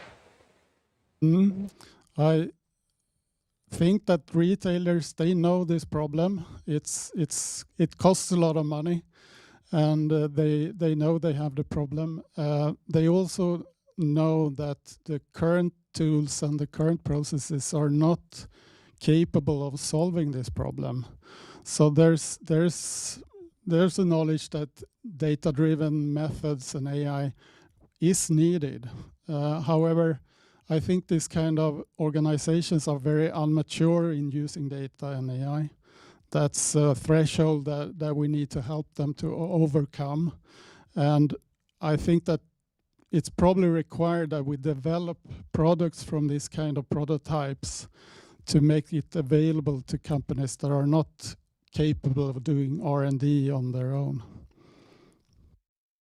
Thank you, Carl. Before we finish off this Q&A here, this conversation, can you please explain to us a little bit more detail how it will look in a store? What would the consumers notice in terms of this device if they were to run into one? I don't think they will notice the device itself in the store. They will probably see that the quality is more equal between fruits in the store, that it's unlikely to find overripe fruits and vegetables in the store. This sensor is made for the retailer side to decide where to send fruits. So, for instance, a fruit that is close to be ripe should not be sent far away with the transportation of days. They should be sold closer to the retailer distribution center, of course. So I think as consumers, we will see better fruits that last longer in the stores. For clarifying that, I have heard of a device that you could check avocados in the store, but this is further up the value chain, so to speak, for the producers to use and not the consumers. Thank you for explaining that. So, Klaus, if you look into the future, let's say 10 years, where will we be in terms of protecting and making sure that we won't waste food and put food out in the stores that will be thrown away before the consumers might even be able to buy them? So what are your hopes for the future in this field? I think that we will be more data-driven in handling our food to prevent food from getting bad or non-fresh when arriving to customers. I think we will be able to optimize the logistics much better when it comes to handling the fruit, in combination of different types of packaging and stuff to make sure the food stays fresh longer. But to have a more dynamic way of handling fruit based on data, how it has been produced, transported, and handled during the process. That's the future. So thank you very much, Klaus. And if you look at the markets that are opening up here, where would you primarily be starting and working with this sensor? Is it in the Western, is it in Europe, or would it be also in the Global South? I think this is primarily for Europe and the Western world. The distribution challenges are huge here in the Western world, so I think that's where it would make best effort right now. We started with fruit and vegetables, but it's of course easy to translate this into meat industry and other fresh food industries as well. Mm-hmm. Well, thank you very much, Klaus Örsholm. This is really encouraging to hear that there are solutions ready to be scaled that can help us solve the climate crisis, and we are so delighted to have you on our broadcast. I'm not sure you can hear it on air or in the studio in Stockholm, but there is a massive tropical rain now on the roof of the studio, on the roofs of Belén, and the rains come in basically every day, and it's extremely loud. So I hope I didn't ask you a question that you already answered previously, because it is difficult to hear everything when the rain pours like it is currently. So we're going to continue with a panel on AI and digitalization, how we can help build a more sustainable food system overall. So thank you again, Klaus, and let's move on with this topic. Thank you very much.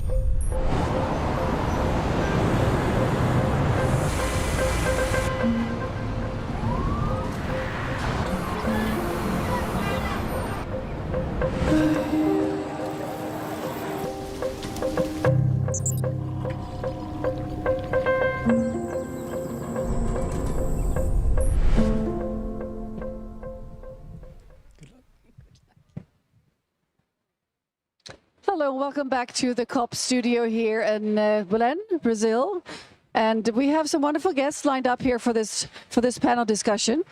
And two of the biggest topics in sustainability, of course, is the global food system and artificial intelligence. And this is what we're going to dig a bit deeper in on this panel. And both of these angles, the food system and also AI, for many people are more associated with problems. But if there is a problem, there is always a solution, right? So we're going to talk about how we can leverage the power of technology, digitalization and AI to make our food systems work better and stay within the planetary boundaries. And I'm sorry about the wind and the sound here. These are the conditions here in Belém. We have an AC the size of a jet engine behind me. And there's also rain pouring down the roof. So I really hope I can hear our honored guests here in this session. Food production sits right at the intersection of course, so many global challenges. Climate, nature, livelihood, and also, of course, technology. And as AI continues to transform our societies everywhere, we must also ask ourselves, how can it accelerate the transition to more sustainable and also equitable food systems?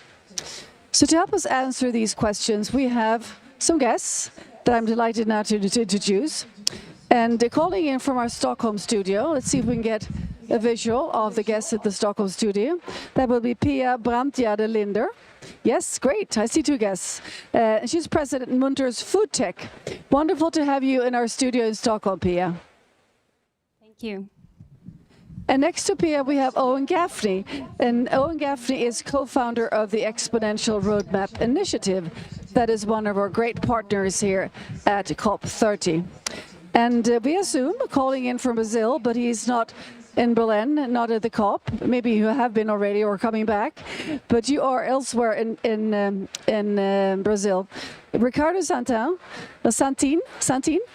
correct? You're yes, president, Brazilian Association of Animal Protein. Sorry, say it again. Thank you. I am Ricardo Santin. I am in Belém, but I not be able to join you in the studio.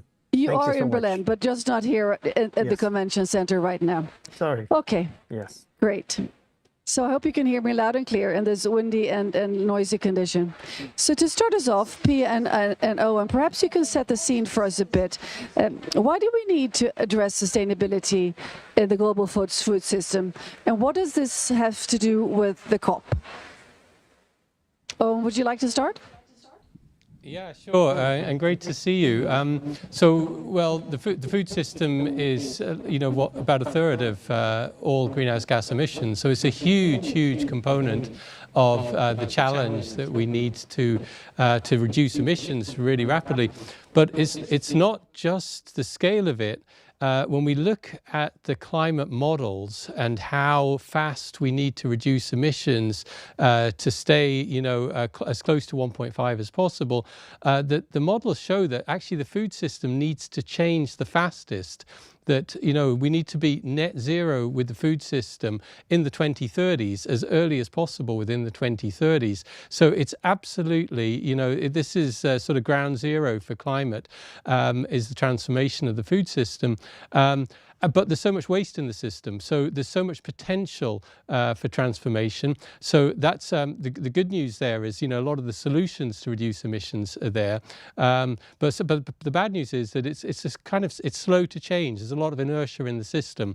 So we need to find ways of speeding up the transformation in the food system. It's lagging behind, the energy system, which is rolling out, solar and wind very rapidly. We're not seeing those sorts of transformations yet in the food system. So we need to see that as soon as possible. So Pia, what is your take on the need for the transformation of the food system? I mean, we have been in business for more than 30 years in this industry, and we provide data-driven digital solution using the latest technology, really. But we work with food producers and farmers, but we cannot do this alone. We need to do it in partnership, and we need to take everyone in. Everything from the food producers to the research institutes, to academia, to the farmers, and also to policymakers. And I think the arena of COP30 is a fantastic place to actually get all of these stakeholders together and really talk about how can we make that food system much more sustainable and efficient for the future. So that's really what I expect from these days. And I'm optimistic because I've seen that this has been raised in the COP30 as well, which is really great. Thank you, Pia. That's quite impressive that you've been working with this in your company for 30 years. Impressive. So turning now to Richard, you are profoundly involved in the topic of sustainability in food systems here in Brazil. So could you please tell us a bit about what you're doing in this field? Well, we are from ABPA. We encompassing the proteins of poultry, pork, and eggs. And we also have a lot of companies from these chains that we work for to be more sustainable. When you took to the quick connection we have with the COP30, is that we work here to produce with more renewable searches, with more strengthening the traceability, more transparency, to assure the food security. We would like to nourish the people for the world, but without jeopardize the environmental. And this is what you do in Brazil, and this is why we are here at COP30, showing what we are doing and saying that we are willing to be better than we are now, going in 2030 to have less carbon footprint than we have now. So Richard, could you tell us a bit more in detail what that work entails in terms of, since you're from the animal protein side, I'm sure many of your viewers are curious about what you're suggesting here in this transformation. Well, we are, as I told you, we are handled with the protein of poultry, pork, and egg. We have a lot of AI instruments in our production system every day, and we need to implement this. Now is the time to put the things more and more. We need to enhance and strengthen the work of the people and the farmers for trying to produce with a better way, in a more sustainable way, as we already make it here in Brazil. And for those that might not be very updated on the different climate footprints of animal protein, pork and poultry is, of course, much better choice from the carbon perspective than beef. Correct, Ricardo? Yeah, but it doesn't matter regarding the protein or not. Beef has his own characteristics, but I can talk about you from poultry, pork, and egg. And this kind of system of production, we have innovation. We already has a artificial intelligence. Sorry for artificial intelligence working on every day, trying to strengthen our work.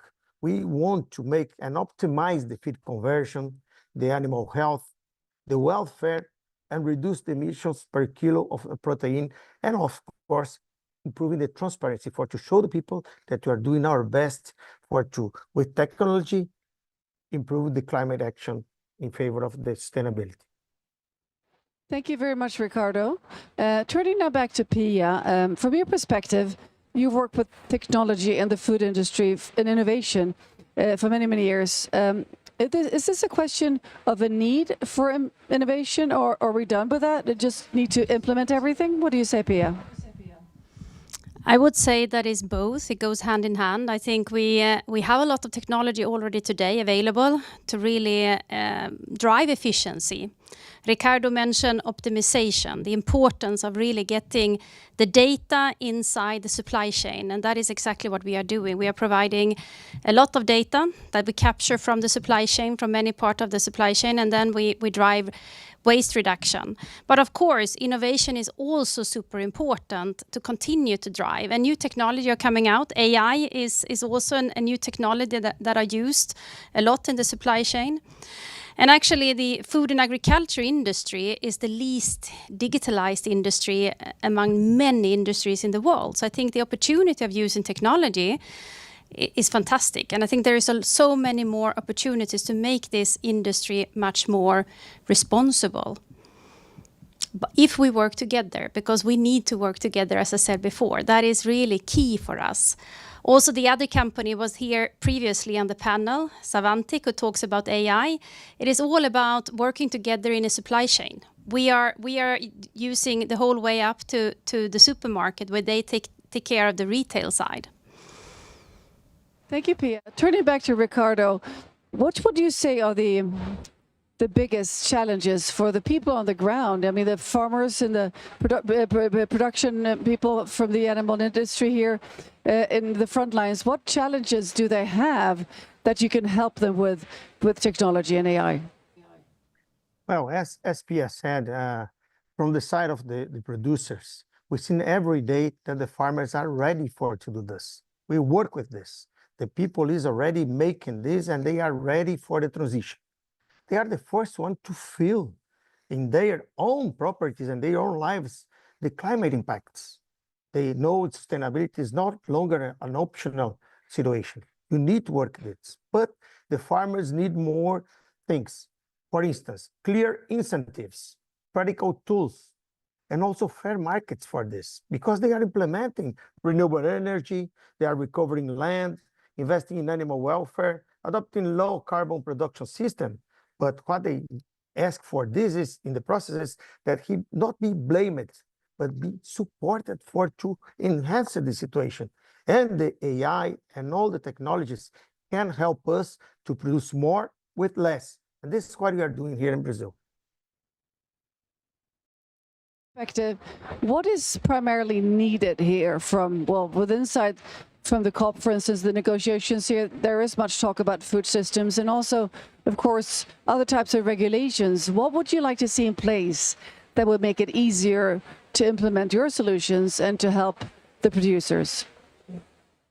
Well, first of all, we need to spread this kind of good solutions that any country has for everyone. We need to have a fair market, everyone work together. We need to spread this for the development countries as well.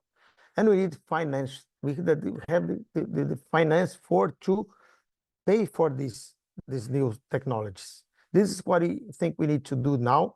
And also here in COP30, we need to work together to spread this, but for implement. we need to go to the field and implement. For instance, in Brazil, we have a very strict code, forest code. We have a lot of legislation that are in field, and we are doing this. But sometimes some regulations in the markets don't allow us to access these markets, and they protect. Because my main concern is we have more than 600 million persons in hunger at this very moment, and we need to work sustainable way, but to produce food to give to the people and assure the food security of the people. Indeed. Thank you very much, Ricardo.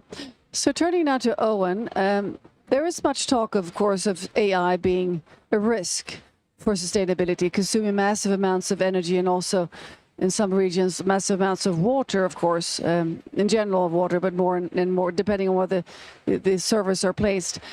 So what can you say in terms of using AI in this segment here for the food industry?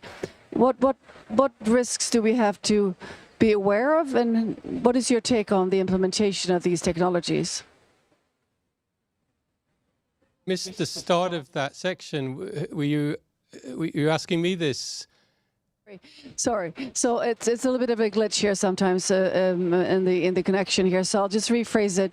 So AI is often regarded as talked about as a risk in sustainability, in the sustainability perspective, primarily because of the massive energy use and also, of course, the use of water. So what is your take on AI in this field of food systems? What is the risk? What are the risks and also the opportunities from your side as a scientist?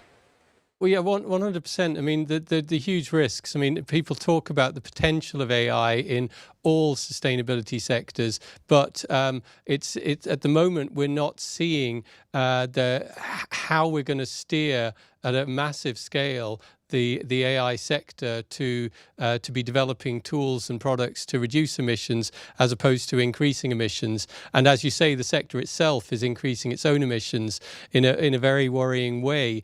So we somehow need to address that, and that's going to be a tough order. But I would love to see the tech sector themselves, who are investing trillions of dollars in the build out of this, to be investing it in things like the food sector and bespoke solutions for the food sector, because there is so much potential there. And the potential is, from new chemicals, new types of ammonia to produce fertilizers. That's 1% of emissions globally. There's huge amounts of waste there. We need to address that. We just had Klaus talking about food waste. I think that which is like, if you count it as a country, food waste is the third or fourth largest country on the planet. I mean, so there's huge potential here for reducing emissions.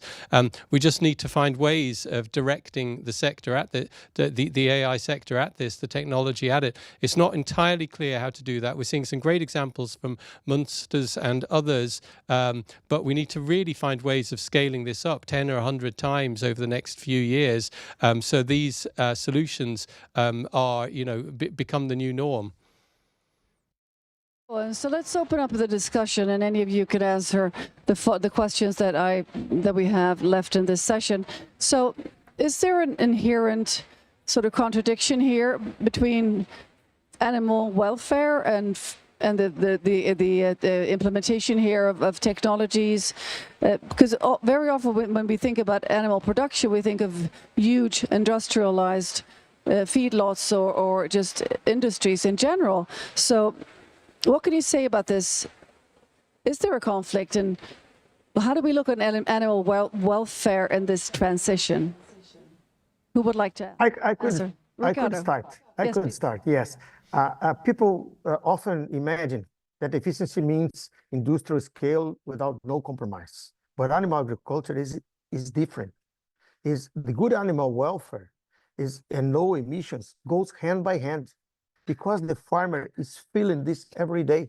If you have a good welfare for the animals with artificial intelligence, taking care of the animal, the environmental, the facilities, taking about the gases that are in the aviary, for instance, well care the animals, free stress for growth, they will convert more they will be more efficient, they will require less researches, and of course, they will produce lower emissions, less waste, and they will have better productivity. And then, so animal welfare is a golden rule for the producer of meat, because if you have the animal in a good way, you will have a good food for the people. This is my opinion. Thank you, Ricardo. To continue. So Pia, yes, please do. I can continue on that.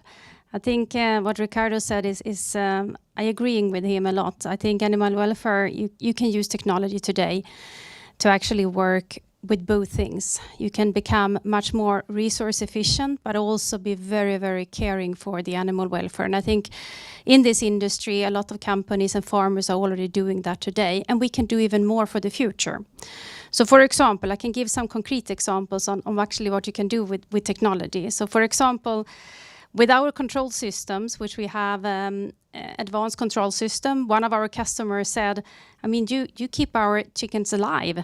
And you actually, with the right climate, if you optimize that in the right way, and with the right water consumption, with the right feed consumption, you actually can keep the animals alive. They can die after 15 minutes with the right climate. So it's highly important for farmers to actually get climate optimization inside the farm. But there is much more to be done with AI and be done with technology. I think Claes also mentioned in the other panel the importance of capturing data, which we do from all the part of the supply chain, using sensors in every part where you actually need the data to be captured. And then with that sensor and with AI, you can have powerful analytics, and then you can predict to actually know when you need to pick up the animals from the farm, or how to optimize the transportation, or how to handle the logistics in a better way. Everything to become even more efficient, but also taking care of the climate and the animal welfare at the same time. Thank you, Pia. So Owen, would you like to add anything on this topic? Well, just to agree, I mean, you know, having more data is going to help with animal welfare. I mean, ultimately, you know, we also need to move to lower meat consumption generally to reduce emissions, and that's the direction we need to be going. So you know, AI can help as well there with development of new types of meat proteins and these kinds of products for the market. Thank you for adding that perspective, Owen. Pia, would you like to say something? No, I just wanted to add a bit to Owen there. I think it is, with technology, it's important, exactly as we are talking about here, to use it in a meaningful way. I mean, to really use it in the food system is where we can make a big difference together. So, an overarching finishing question here, I have two, would actually be, what would a successful transformation of the food system really look like?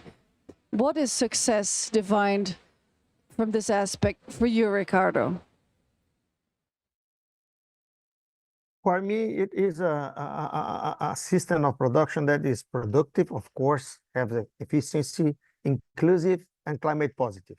This is what it means for the producers. We need support. We need that people see that we are doing our best. Every day, the farmers are producing food that their children eat as well.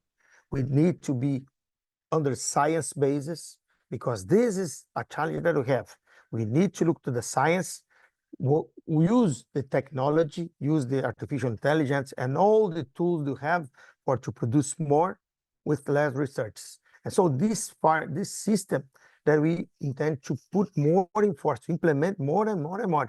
We are doing here in Brazil, the solar panels and biodigesters, don't lose in waste in the slaughterhouse. This means taking care of the water, taking care of the animals, and also the people that work in the chain. This is what this success looks like to me. Thank you, Ricardo. To Pia. So Pia, what does success in this field look like to you? Yeah, I think like we all know that we cannot continue to produce food in the same way we have done in the last decades in the world. Using technology, the latest type of technology, to actually reimagine the future food system. I think that is possible, but we need to do it together. Doing more with less. That's what I see as our success, if we can make it happen. And technology can help us with that, doing more for less. For sure. Technology is already there, but I also think that we need to innovate even more, using the latest technology with AI, but also working together with that. Owen, what does success in the food system and the food industry look like to you? Well, to be honest, I mean, we need to start bending that curve in the next few years. That would be success if we can, see a noticeable bending of the curve within the next 5 years, which will take a huge effort right now. So, indeed, this is, we need some serious outcomes from COP to do that. But on the AI side, we've been talking for years and years about we need disruption. And suddenly here is a disruptive technology right in front of us. And so to me, it's like, well, how do we actually lean into this? How do we direct that disruption to make sure that it disrupts an industry that is, famously, has a lot of inertia in it. It's slow to move. We need to use that disruption, the new technologies, to really break down some barriers and accelerate the change. Thank you very much, Owen. We don't really have time for incremental steps in this field either, do we? So, Ricardo, what would be the preferred outcome of the COP here, if you look at the food system and your perspective? I think that we need the outcome is that we will support the transition on the ground, on the farmers. The farmers are investing, are innovating, adapting. They look for to have support. They look for to have access to technology, to access to internet. They need also stability, clear rules and incentives for to produce in a better way with a low carbon footprint. Because I repeat, there is a lot of people in hunger in the world, and there is no way to have a sustainability with people in hunger. We need to put these things together, produce in a better way, saving researches, and producing more with less, as Pia said. This is, I would like to leave COP30 with this message, but not only the message, that we have improvement really not only in Brazil, but all the countries. We already are in this way, and we want that everyone can do as well.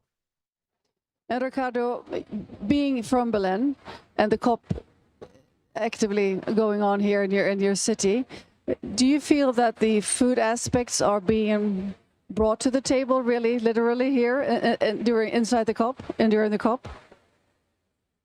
Yeah, yes, I think so, because we are here, all the Brazilian producer sectors are here discussing open and trying to be very transparent. We are doing what we know that is good for the people and for all the world.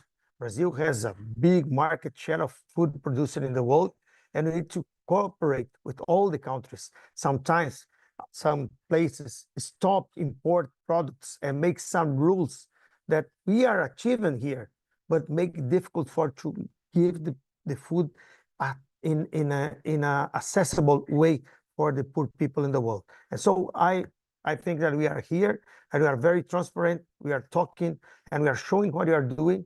And of course, we intend to do more and more to help to save the planet.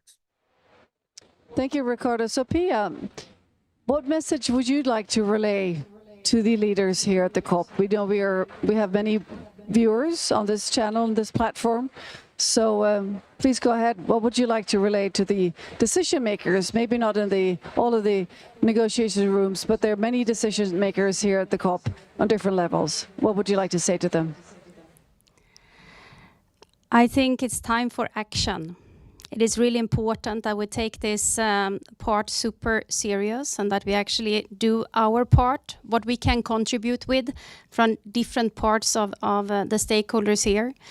I worked more than 20 years in the energy sector. And in the energy sector, there were a lot of incentives to really get more renewable energy out there. And we all also had these kind of discussions 10 years ago in that energy sector, in that industry. Now I'm in the food sector instead.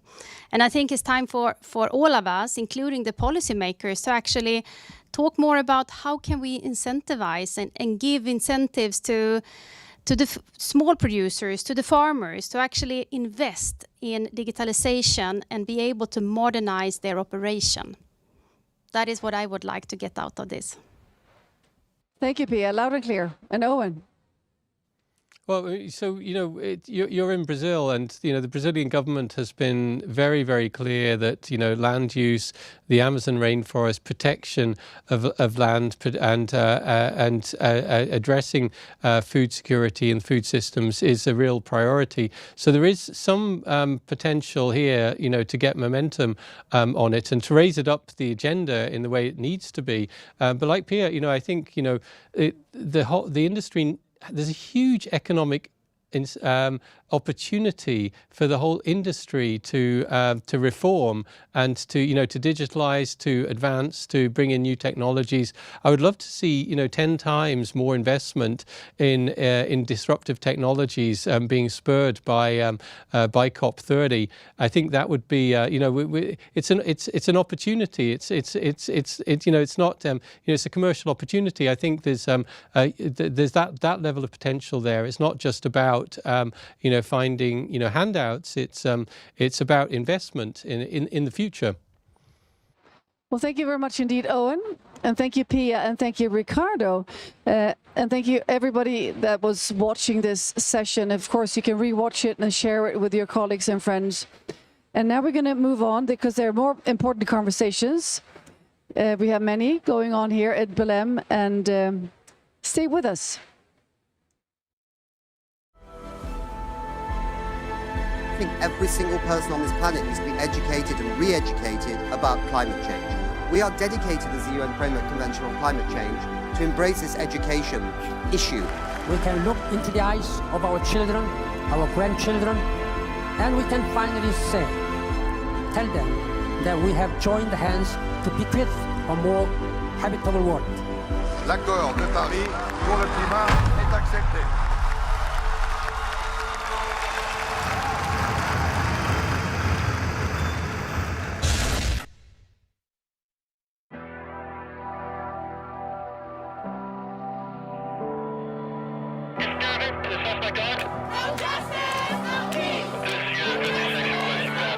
State Congress voted to ban abortion. Alternate universe located. Global temperatures rise. The effects on social media on Generation Z. To avoid catastrophe, rising sea levels, and dying coral reefs, the epicenter of a global pandemic. No exception for rape or incest.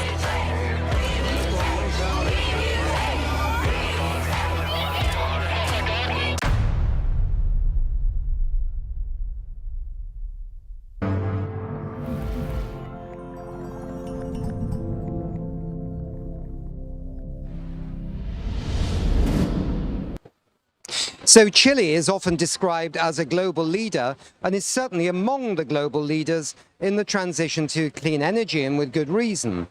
In December last year, Chile generated a record 42% of its electricity from wind and solar alone.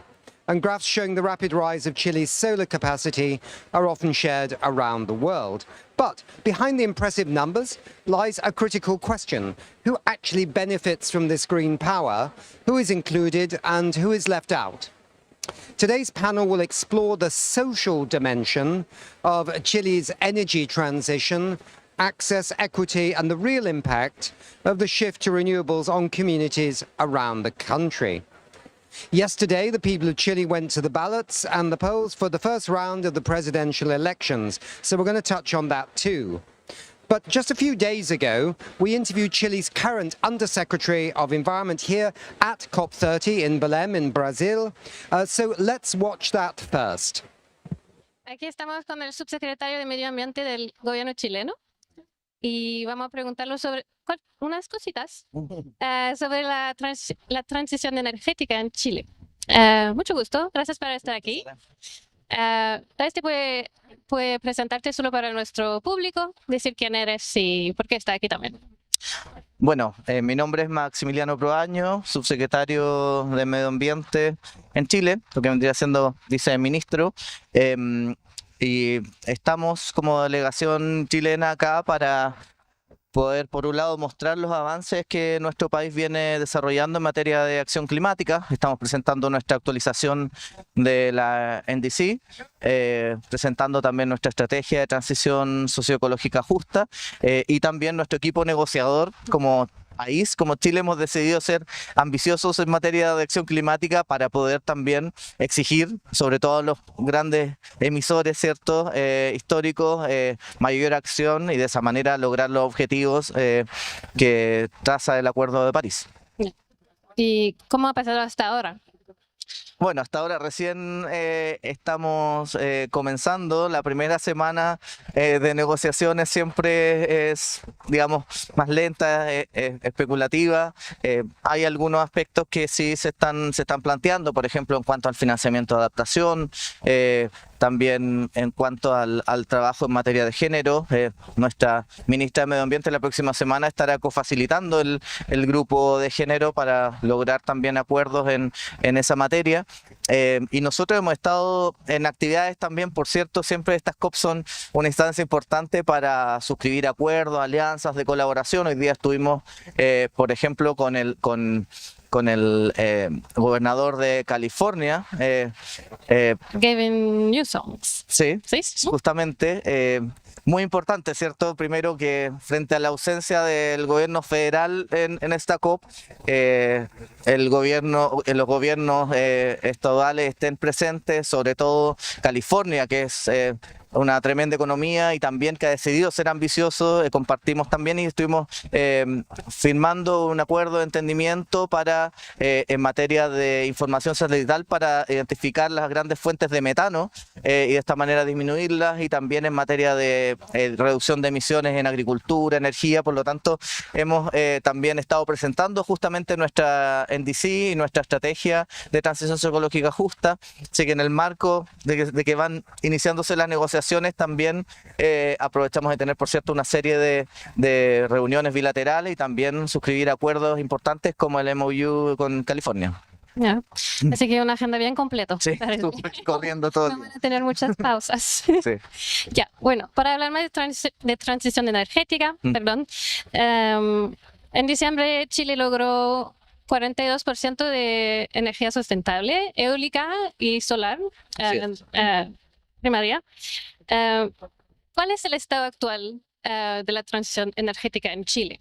Para dar unos datos. Claro, tenemos ese gran, digamos, titular respecto a al incremento gigante de las energías renovables, solar y eólica fundamentalmente, en la participación de la matriz eléctrica nacional. También en electromovilidad hemos avanzado mucho. Tenemos la primera ciudad en Latinoamérica con 100% buses eléctricos. Y ¿cuál es? Copiapó. Copiapó. Que es una ciudad mediana, pero también Santiago, la capital, con casi 8 millones de habitantes. A fines de este año vamos a tener 2/3 de los buses con flota eléctrica, que va a convertir la ciudad fuera de China con mayor flota en el mundo de buses eléctricos. Entonces, claro, la transición energética en términos de avance de las energías renovables, uno podría decir, si uno se quedara solo ahí, check, vamos muy bien.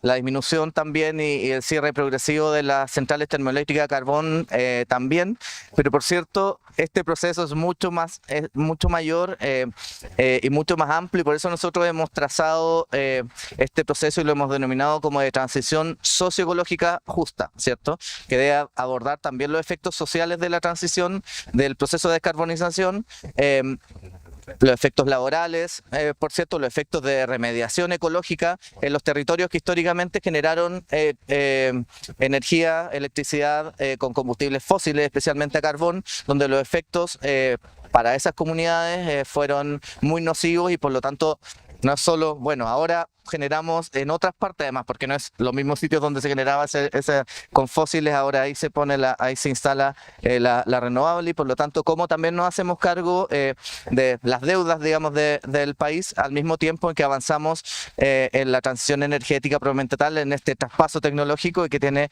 una serie de efectos positivos, también el avance, y nosotros tenemos toda una estrategia y plan de acción para el desarrollo del hidrógeno verde, pero todo esto cómo va acompañado también de aprendizajes del pasado, cómo tiene que ser procesos bien planificados para no cometer los errores del pasado, y al mismo tiempo que sea una transición que vaya generando beneficios para todas y todos. Bueno, de eso quería hablar, porque hablamos mucho de transición justa. Claro. Y bueno, explicaste un poco lo que significa para el gobierno de Chile ahora. ¿Tiene unos ejemplos de cómo se difunde esta energía sustentable a zonas rurales o viviendas sociales? ¿Cómo hacen esta transición justa al final? Claro. Bueno, por ejemplo, el foco en electromovilidad, más que en el transporte particular, que sea en el transporte público, ha sido un foco respecto a que beneficia y que se privilegia el transporte público, que beneficia a la mayoría de la población. Ese es un foco relevante en cuanto a cómo se debe ir desarrollando la transición energética, en cuanto a los empleos también que se van generando, como en las zonas en que van desapareciendo empleos por el cierre de las termoeléctricas a carbón, cómo se genera y piensa entonces el futuro productivo de esos territorios, con actividades ahora bajas en emisiones. Obviamente no vamos a generar nuevos impactos con otras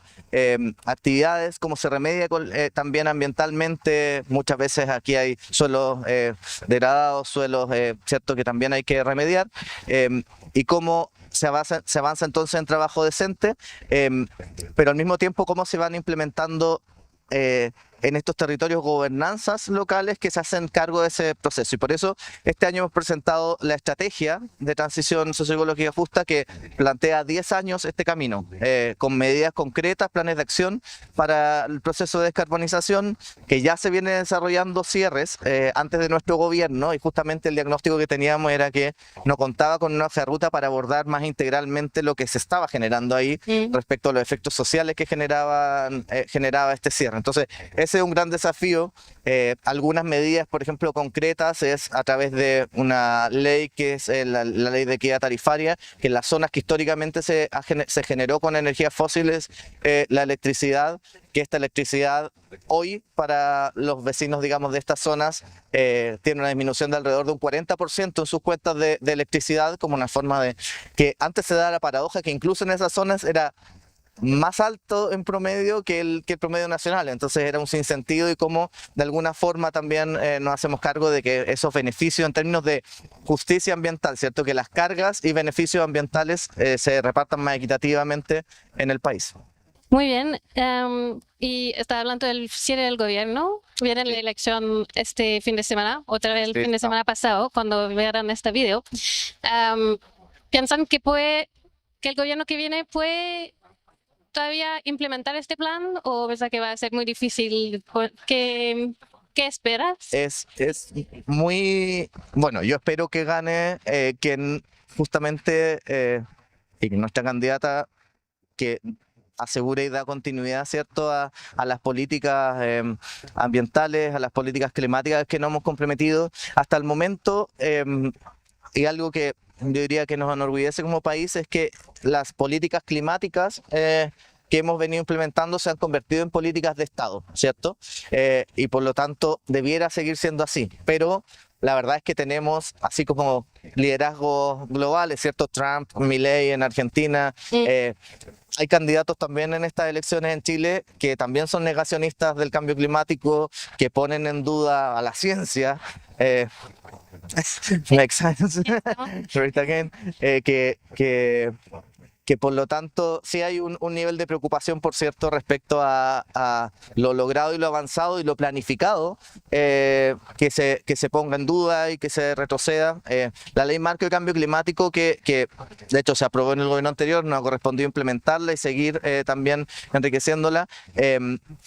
esta ley justamente plantea la no regresividad en materia climática, en materia ambiental.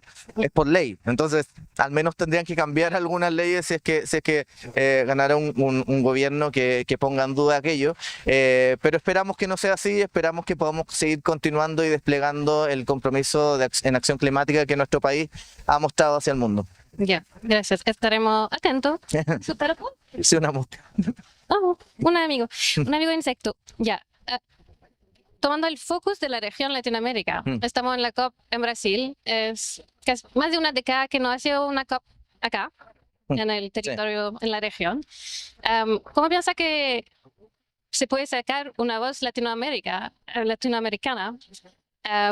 para defender una justicia climática y tal vez también tomar una posición de liderazgo en la diplomacia climática cuando faltan personas como Trump, cuando falta China, cuando falta los Estados Unidos? ¿Piensa que Chile puede jugar un papel en este liderazgo climático de la región latinoamericana? Sí, bueno, claro, hace mucho tiempo que no había una COP en la región, pero además es primera vez que hay una COP en la Amazonía, que es cierto el pulmón del mundo y que por lo tanto aquí justamente es donde se juega parte importante del futuro en materia de acción climática, de protección de la biodiversidad, cierto, global, y justamente el llamado, y no es coincidencia, Brasil insistió también y quiso realizar aquí su COP a 10 años del Acuerdo de París, en el cual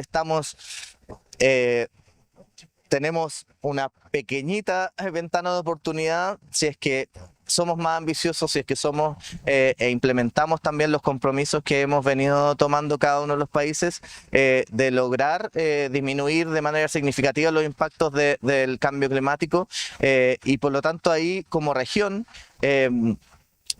el cambio climático, hablando también de justicia ambiental y por cierto justicia climática, diversos estudios en la ciencia también ha demostrado cómo impacta de manera desigual en el mundo, ¿cierto? Las regiones menos ricas, digamos, del mundo sufren los impactos del cambio climático de manera más fuerte y los sectores más vulnerables dentro de los países también sufren de mayor manera el cambio climático, los efectos del cambio climático y por lo tanto Latinoamérica y el Caribe tiene mucho que decir en esta materia. Somos regiones por un lado con una biodiversidad enorme, que tenemos mucho que aportar en materia de mitigación, pero de adaptación y sobre todo también de cómo vamos protegiendo también nuestra biodiversidad y de esa manera cómo vamos también levantando la voz. Ahí hay el grupo, el GRULAC, que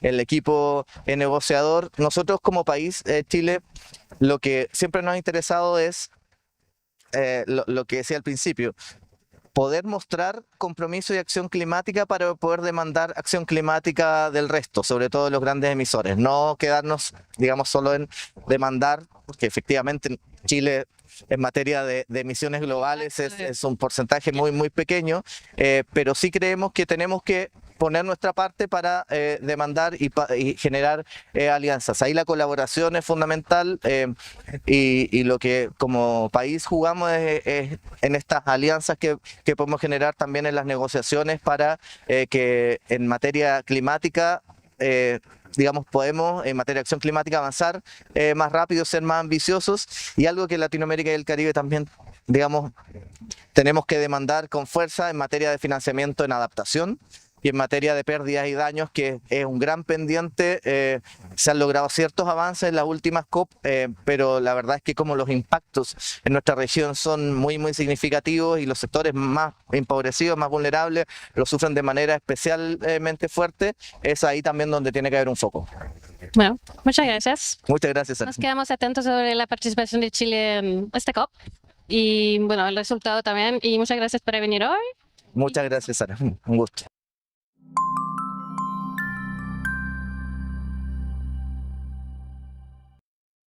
That was an interview with Chile's Undersecretary of Environment, and now it's my pleasure to introduce some live guests here.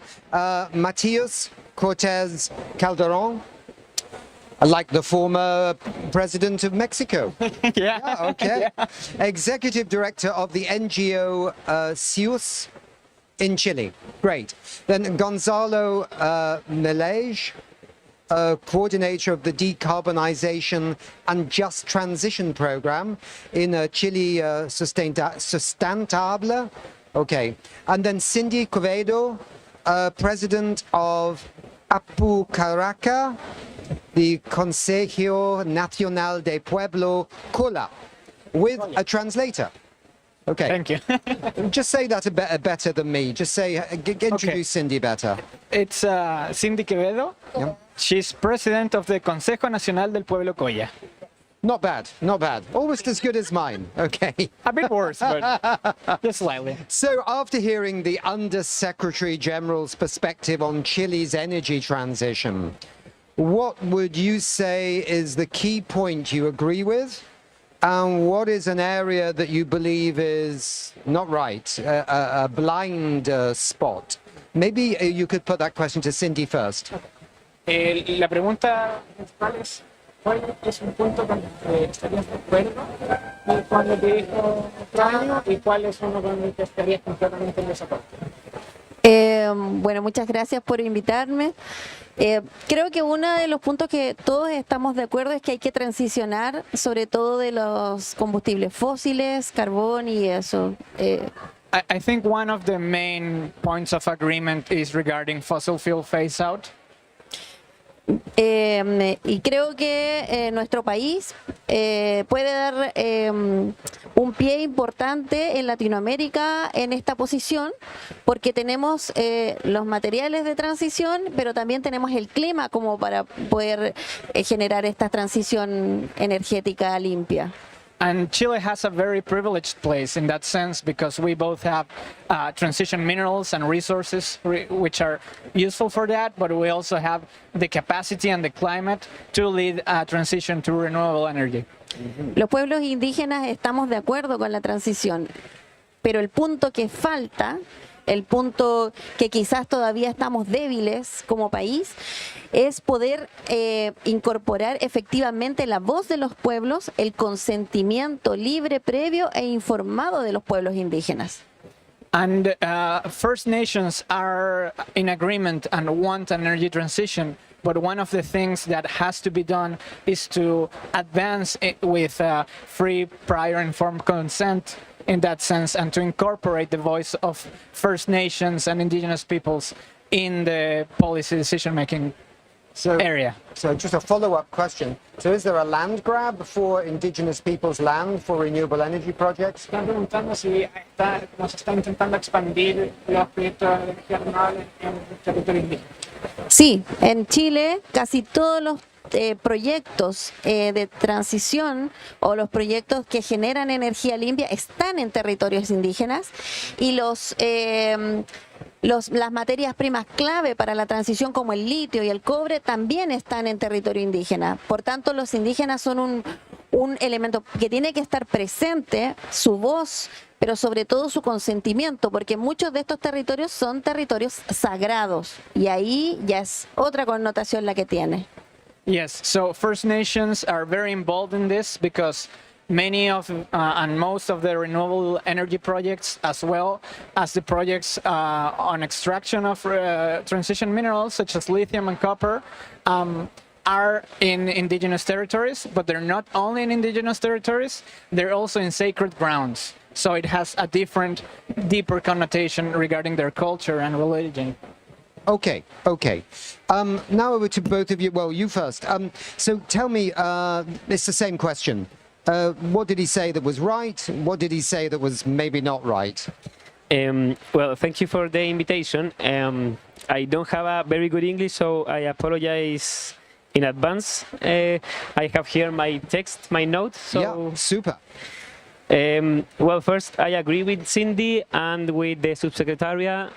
With the accelerate transition in Chile, it's good, but some elements it's so important to attend in this transition because we have some problems. 3 elements important. One, we have been marginalized in the process of closing power plants. We don't have territorial planning, we don't have citizen participation, and the transition is without environmental remediation. So, for example, in Tocopilla, where still closed 6 thermoelectric power plants, you are going to the city, and in the city still you can see the infrastructure of the central. You can see the ash, the ashes. Yes, good. The ashes. So we have a very big problem with the remediation ambiental, and also with the territorial planning. Like Cindy says, for example, we have a lot solar and wind electricity, but the project distributed in the territorial without planification, and have problem with the communities, with other productive sectors. So are some elements we need to attend urgently. So is that some of the feelings you have about this? Yeah. Yeah, it is. I would just like to add that I think there's a very big conflict or issue at the moment, in the sense that right now what's at stake is the legitimacy of the transition. If we are not able to create an energy transition which has social responsibility with it, which has territorial planning, which takes into account and makes First Nations part of it, then what's going to happen? What's going to happen is that everyone is going to start to say, oh, well, yeah, we transitioned to renewable energies. So what? What benefit did that give us, right? Like, there are some specific places which have had an improvement in health, which is very important, which are what we call the zonas de sacrificio, the sacrifice zones. Yes. But to the common people outside of that, for example, in Santiago, where you have 5-6 million people who have never seen a coal power plant, what do you say to them, right? Because the energy bill, for example, is rising, and it has nothing to do with solar energy, right? Solar energy generation is cheaper, but the overall electricity outlook is rising anyways. So the thing is, how do we maintain social legitimacy? And we do it by having territorial planning, by incorporating First Nations, by actually making policy that incorporates everyone. This seems to be a problem not just in Chile, but in many places where you are finding that even though the level of renewable energy is getting higher and the cost of renewable energy is getting lower, the bills that people are paying for their electricity are going higher. This doesn't make any sense, and it is playing into the pockets of the populist right-wing politicians. Is that a problem in Chile too? Yep. Yeah, I think it's a very big problem at the moment. It's something that we are facing, which is hard to work around, because the way the energy industry works in Chile, where you have a different sector for generation, for distribution, and for transmission of electricity, means that it's going to get higher anyways, because costs keep rising, right? So you keep playing into their hand without being able to do much. Matthias. You're Matthias. Sorry, I'm getting confused there. Let me not do that. Let me go to Cindy first. The global energy transition has created enormous pressure on the ecosystems in Chile, such as the high Andean salt flats and lagoons. Can you tell us more about this issue and how is it experienced in the cola communities? La presión de la transición energética solares y también cómo lo han experimentado solamente los que están andinos, sino que las comunidades colla. Bueno, ha sido muy duro esta política que tenemos hoy en día, la transición energética. Ha estado impactando fuerte no solo en los territorios donde habitan los pueblos indígenas que viven en Alto Andinos, sino que también al tejido social de los pueblos. Se está destruyendo, se están enfrentando y eso ha provocado un quiebre dentro de los pueblos indígenas que nadie está tomando el costo. So, of course, there has been an important environmental damage, but there has also been damage in the social tissue, so to speak, of the Koya communities. So there have been internal conflicts which are created due to the industry starting to try to have people legitimize their lithium extraction projects. Claro. Porque además tenemos que ser conscientes que está bien, esto es una transición que se necesita aceleradamente, pero nuestro Estado está tratando de hacerlo tan apresuradamente que la consulta no está llegando a todo el pueblo, sino que solamente a ciertas comunidades, y eso lo que hace es que las comunidades que constituyen un pueblo se enfrenten entre sí, porque algunas quieren, por ejemplo, la minería de litio, otras no. Entonces, por eso debe existir una consulta al pueblo y el consentimiento del pueblo para poder extraer. Y en este caso, el Estado está pasando por encima de ese derecho y no le está consultando ni esperando el consentimiento, ni buscando el consentimiento del pueblo Koya. And so one of the main issues is that while the energy transition has to happen quickly, the government is rushing too much. And what that means is that for the Koya First Nation, not all communities get to be part of the consultation process. And what this means, for example, there are some communities which do want lithium mining. There are others which don't want it. But if you don't have a long process, or not a long, but an adequate process of prior consent, you won't reach any sort of consensus. So just to clarify, for the indigenous people in the high Andes, the question is not so much the renewable energy, but the mining of minerals to create the renewable energy industry. Is that correct? Sí, me preguntaba si en verdad el problema es si la preocupación no es respecto tanto a las energías renovables en sí, sino que a los proyectos de extracción de minerales relacionados. Sí, bueno, en ambos espacios, porque cuando pones granjas solares o grandes espacios, también se ocupa mucho territorio del desierto. Pero no es tanto el impacto como la extracción, sobre todo la extracción del litio, que es una minería de agua en el desierto más árido del mundo. Entonces ahí la cosa cambia, porque además se impacta territorio sagrado del pueblo Koya.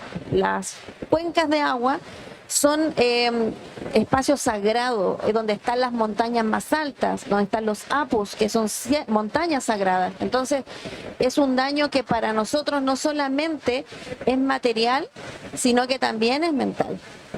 So the thing is, you also have some impact regarding, for example, large-scale solar farms in the desert.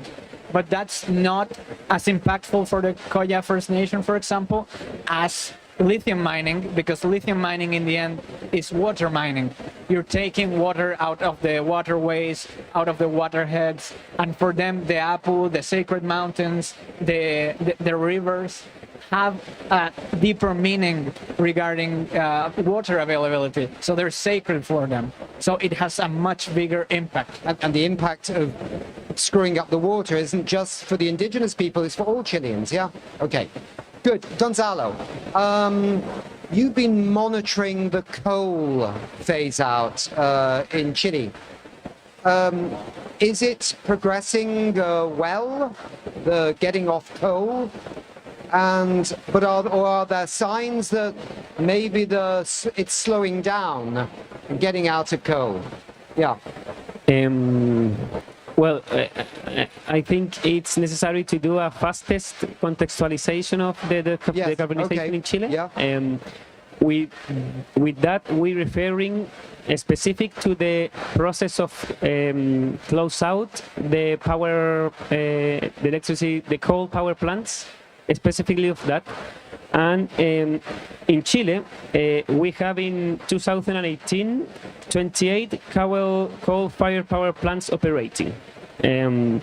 It's approximately 14% of all the country's electricity and emitting about 25% of all greenhouse gas emission of Chile. So the 28 power plants, it's responsible to emit the 25% in Chile of all greenhouse emissions. Then in 2019, in the context with the COP25, in Chile, a voluntary agreement was reached between the government and the companies that own the thermal power plants to close all coal-fired units by 2014. Today, we have 11 power plants just closed, and another 9 plants were committed to closing this year, but this is not happening. There are another 8 units to have no closure data and will be able to operate until 2014. That is the context of the process of decarbonization.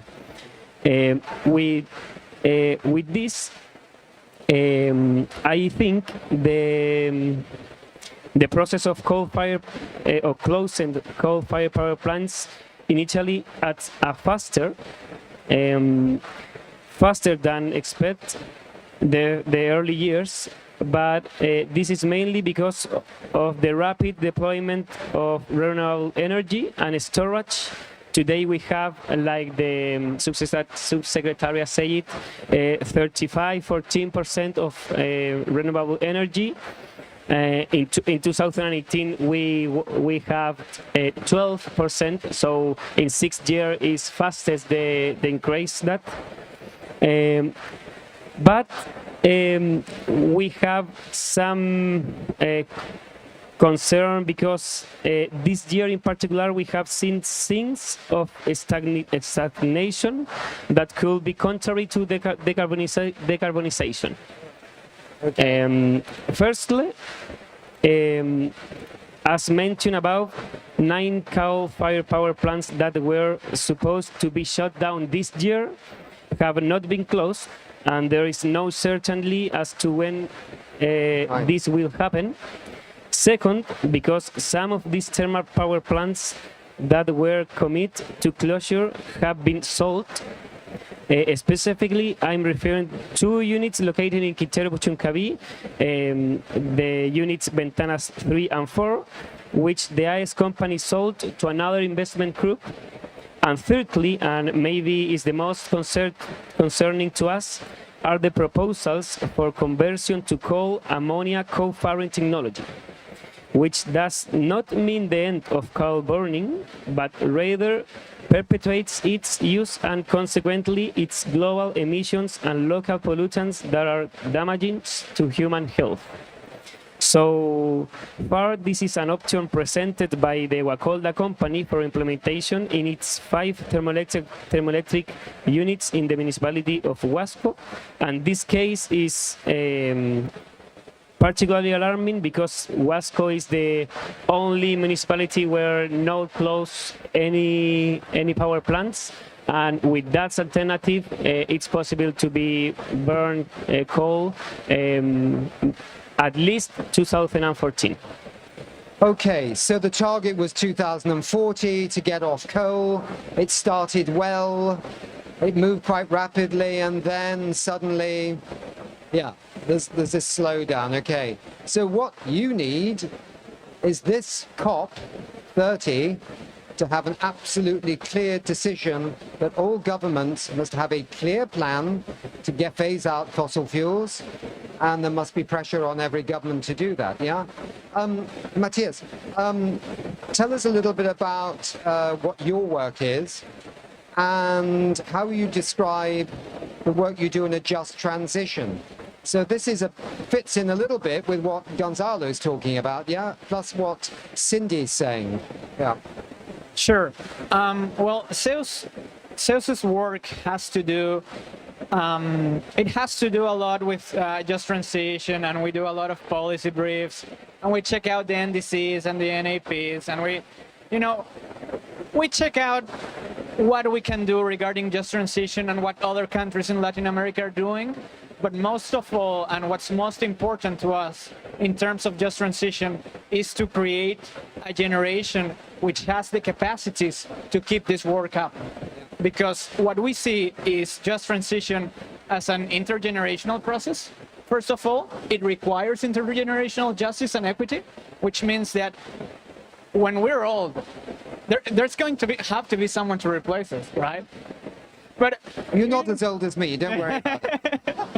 But in the end, what we want is to create a thriving policy space, right? What we want is for just transition to be something, to be a policy topic that everyone can talk about, that everyone can make decisions on, that everyone can be integrated into. That's why Zeus works a lot, not just in capacity building, which we do, but we also always try to do things like town halls and other participative kinds of sessions where people don't just learn about the topic, but they're also able to express their opinion, and then we can do more work and make a policy brief and bring it here to the UNFCCC and say, this is what people in the region are talking about.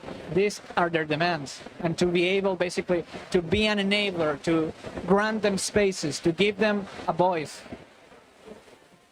Good. I mean, you're right, because every year, every 5 years, every 10 years, there are new ministers of environment, new governments just learning about climate change again. There are new journalists in newspapers and radio and TV. There's new members of NGOs. This is a long-term transition to a completely different world, right? So you're right on that. Talking about changes in government or government policy in Chile, what about this first round of the presidential election? What are the results looking like?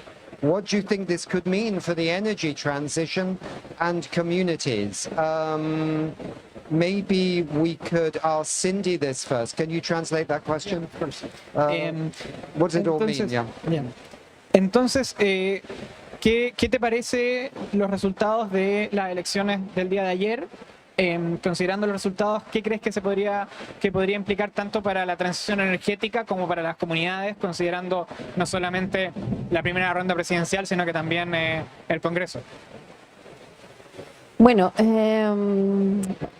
yo tengo una crítica importante. O sea, lo primero que tenemos que diferenciar es que el norte global está celebrando un futuro más verde, pero nosotros que estamos en Sudamérica, digamos, estamos siendo zonas de sacrificio. Esa es mi primera mirada.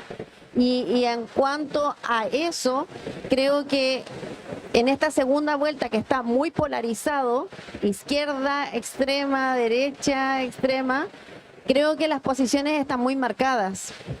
Una posición de la izquierda pretende seguir con esta transición y la otra, que es la de derecha, digamos, ha dicho que efectivamente no cree en esto, que efectivamente no piensa que haya que defender un animalito y que finalmente eso demora mucho los proyectos, entonces que él quiere ser más diligente con el tema de los proyectos sin tener que estudiar mucho a quién se está afectando tanto biológicamente en el ecosistema como a las comunidades. Entonces para mí es súper complejo y creo que es difícil, se va a dar muy difícil este tipo de programa que se impulsó en este gobierno, que se pueda seguir y continuar si quizás nos vamos al otro extremo totalmente diferente, porque ya lo ha dicho ese candidato que no es su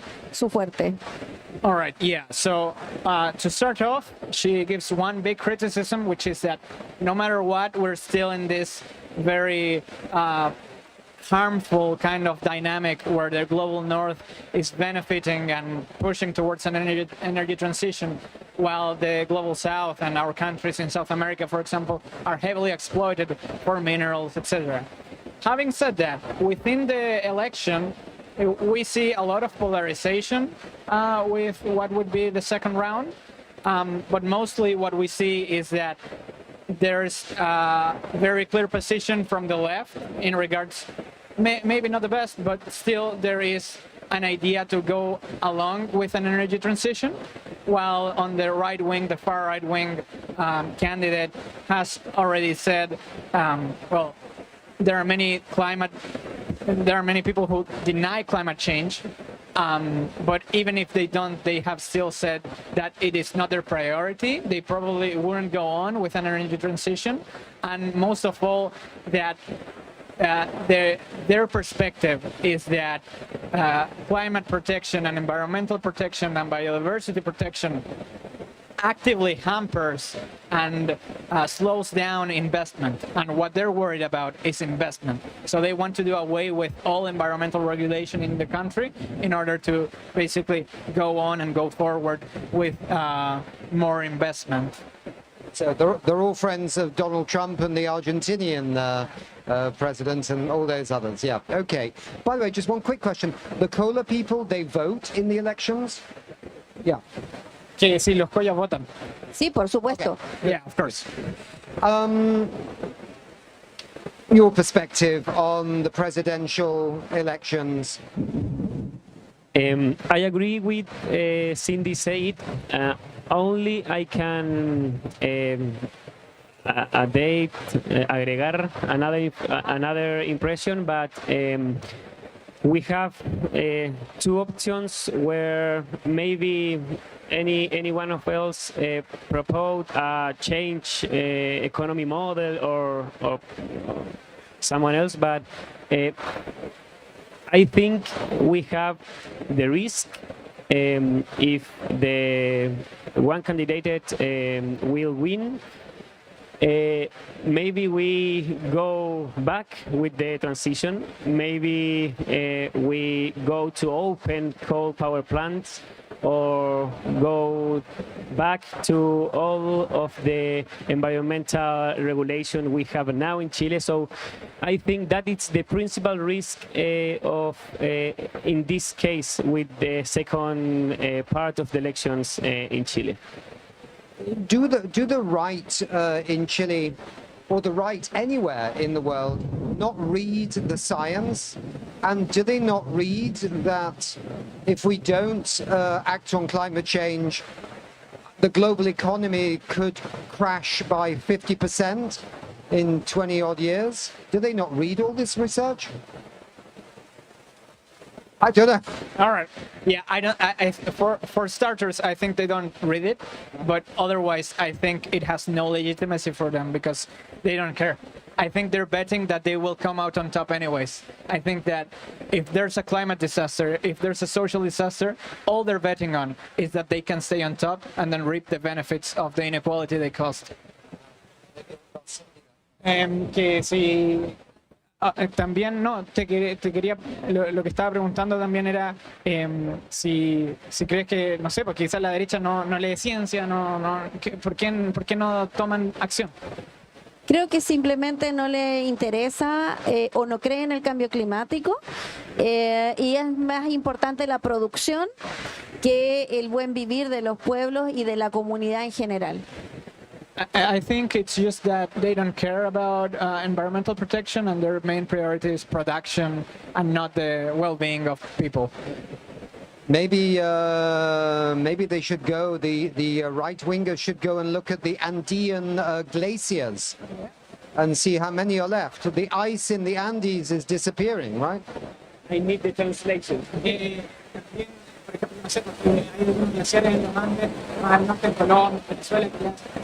Yes, totally. The glaciers go back, and all of that it's disappeared.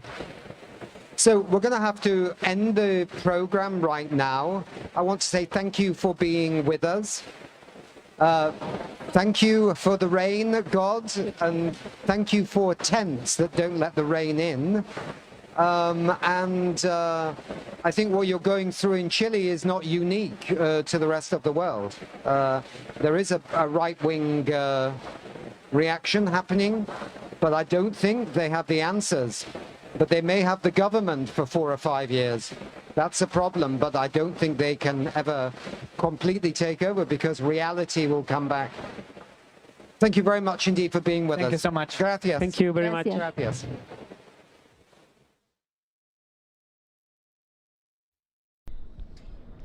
Week 2 at COP30 here in Belém has officially begun, and here are our key takeaways from the final day of Week 1. First, we took part in a climate talk event with US Senator Whitehouse.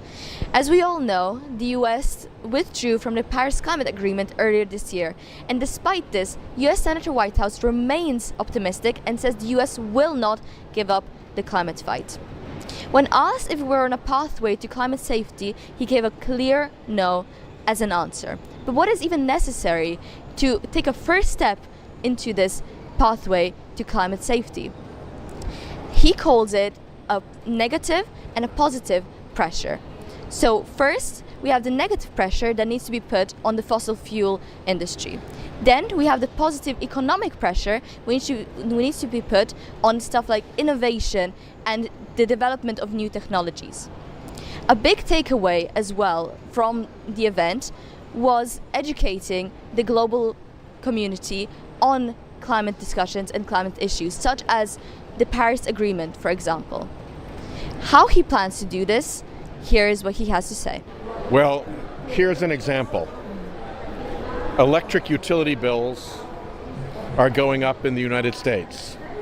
It is making people angry because it's making it hard for them to get by. It is not hard to explain that when the Trump administration is deliberately pulling clean energy off of the grid is then forced to go to fossil fuel plants, more expensive fossil fuel plants. So their cost goes up because the new, more expensive fossil fuel plants on the grid drive the cost up, and their money goes straight to fossil fuel pockets, which is the intention of the Trump administration because it wants to pay back its big fossil fuel donors. And of course, he doesn't like using his own money, so he makes ratepayers pay more in electric utility rates. How long did that take me to explain? 1 minute? I think that means it's explainable to people.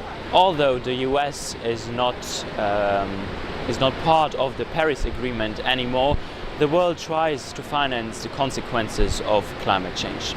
Today, the COP30 and COP29 presidencies reported back to the press, observers and delegations how they will proceed with the Road to Belém roadmap. This roadmap is a document that is not an agreement, that is not binding, a strategic agreement that will help the developing countries to finance the climate crisis. It aims for $1.3 trillion per year starting 2035. On the very last day of the first week at COP30, I participated at an event about renewable energy and energy transition. I learned that for countries who don't even have a stable energy resource, it is extremely difficult for them to switch to a renewable one. For instance, the Caribbeans. They're constantly faced with natural disasters, so they won't be prioritizing the switch to renewable energy because they have to constantly rebuild their economical state. On this hand, I have to mention that a lot of communities are hesitant to switch to renewable energy. They don't have enough proof that this is something that they can maintain and will actually improve their daily lives.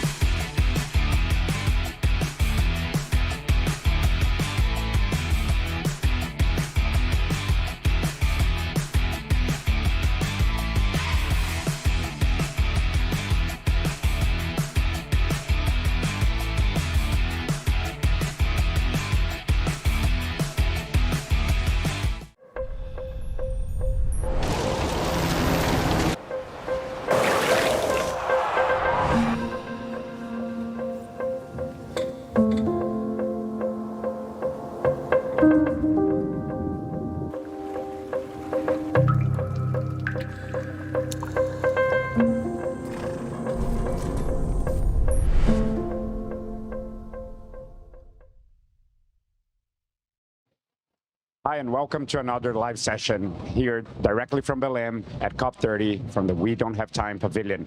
I am here with Professor Dr. Carlos Nobre, a renowned Brazilian scientist, pioneer in Amazon research, co-chair of the Science Panel for the Amazon, and the first Brazilian member of the Planetary Guardians. Welcome, Dr. Nobre.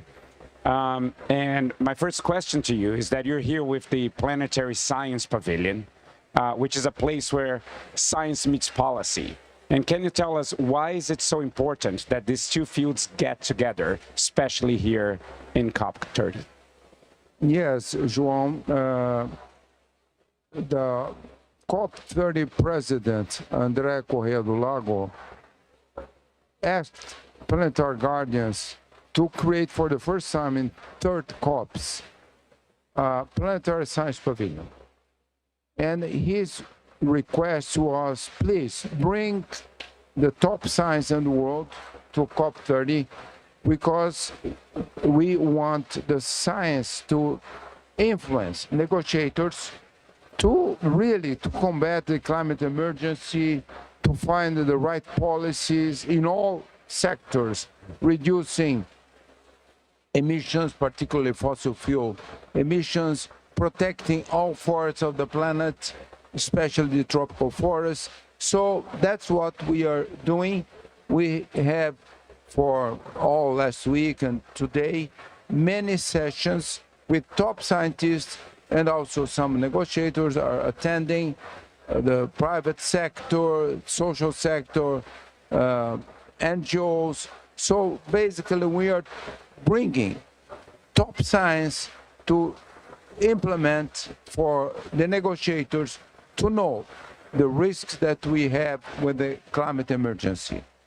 All right, and I heard that yesterday the scientists got together and agreed that they would be important to issue a statement today, which is Biodiversity Day here at COP, as a call to action. And the title of this statement is COP30 must protect the stability of Earth's two richest biomes, the Amazon rainforest and the tropical coral reefs. Can you tell us a bit more about the relevance of issuing this statement today?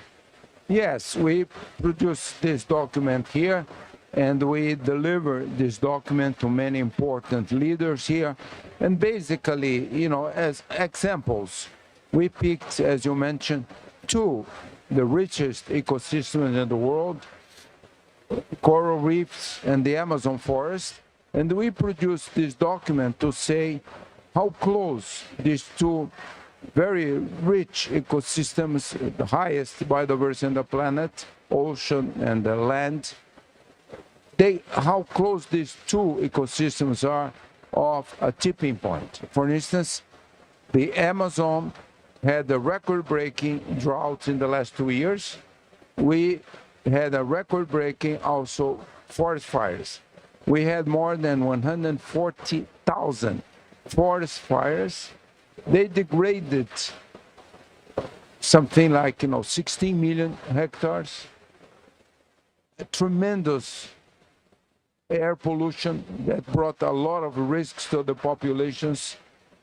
So really, we have really to find solutions. This is the Amazon forest. The Amazon forest is very, very close to the tipping point. And also, of course, in this document, we discuss the coral reefs. Coral reefs are very close to the tipping point. The ocean, tropical ocean temperature reached a record break in the last 3-4 years. We have between 30 and 50% of all coral reefs under tremendous risk. More than 30% bleached, are very close to death. So really, those are two good examples. We have more than 20 tipping points, but those are two good examples of Biodiversity Day, really to convince the negotiators that we cannot move in that direction. We have to find urgently nature-based solutions to save the planet. All right, and when you talked about the tipping points, right, what is bringing the coral reefs, let's start with the coral reefs, what's bringing the coral reefs so close to this tipping point? What's happening to them that makes it really worrisome and that allows the scientists to say and issue a stern warning here at COP30? Yeah, coral reefs maintain up to 30% of ocean biodiversity. So what's going on? Two things. First, warming. Tropical oceans, for many years now, they reach sometimes more than 1.5 degrees, particularly in the last 2 years. And also, the carbon dioxide in the oceans are bringing to a tremendous increase in acidification. We have 9 planetary boundaries. And this year, during New York Climate Week, the Planetary Guardians announced the 7th planetary boundary was exceeded, acidification of the oceans. So warming of the tropical oceans, acidification, that leads to the extinction of coral reefs. We see the bleaching, they are becoming very white. So those are things that happen. Even science 5 years ago did not predict the oceans would warm so fast. And of course, oceans remove a lot of carbon dioxide, and that brings to acidification, also induced by this warming of the oceans. So yes, I mean, the coral reefs are at very close. When we look at more than 20 tipping points, if the global temperature exceeds 1.5 degrees, we are going to extinct most of coral reefs. And what is causing the oceans to get so warm and so acidic? Well, acidity is because of removing carbon dioxide and warming. And, you know, thousands of scientists are trying to explain why the ocean is becoming so warm. But that has to do with the global warming having reached, you know, as we know, second half of 2023, 24, beginning of 25, now also 25, we are close to 1.5 degrees. No, October, the temperature is again 1.55.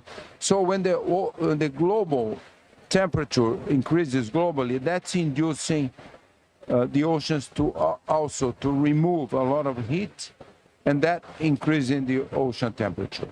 Okay, and what about the Amazon? What are the risks and the causes of these risks to the Amazon, and how close are we to getting there? Is it something that worries you about a lot?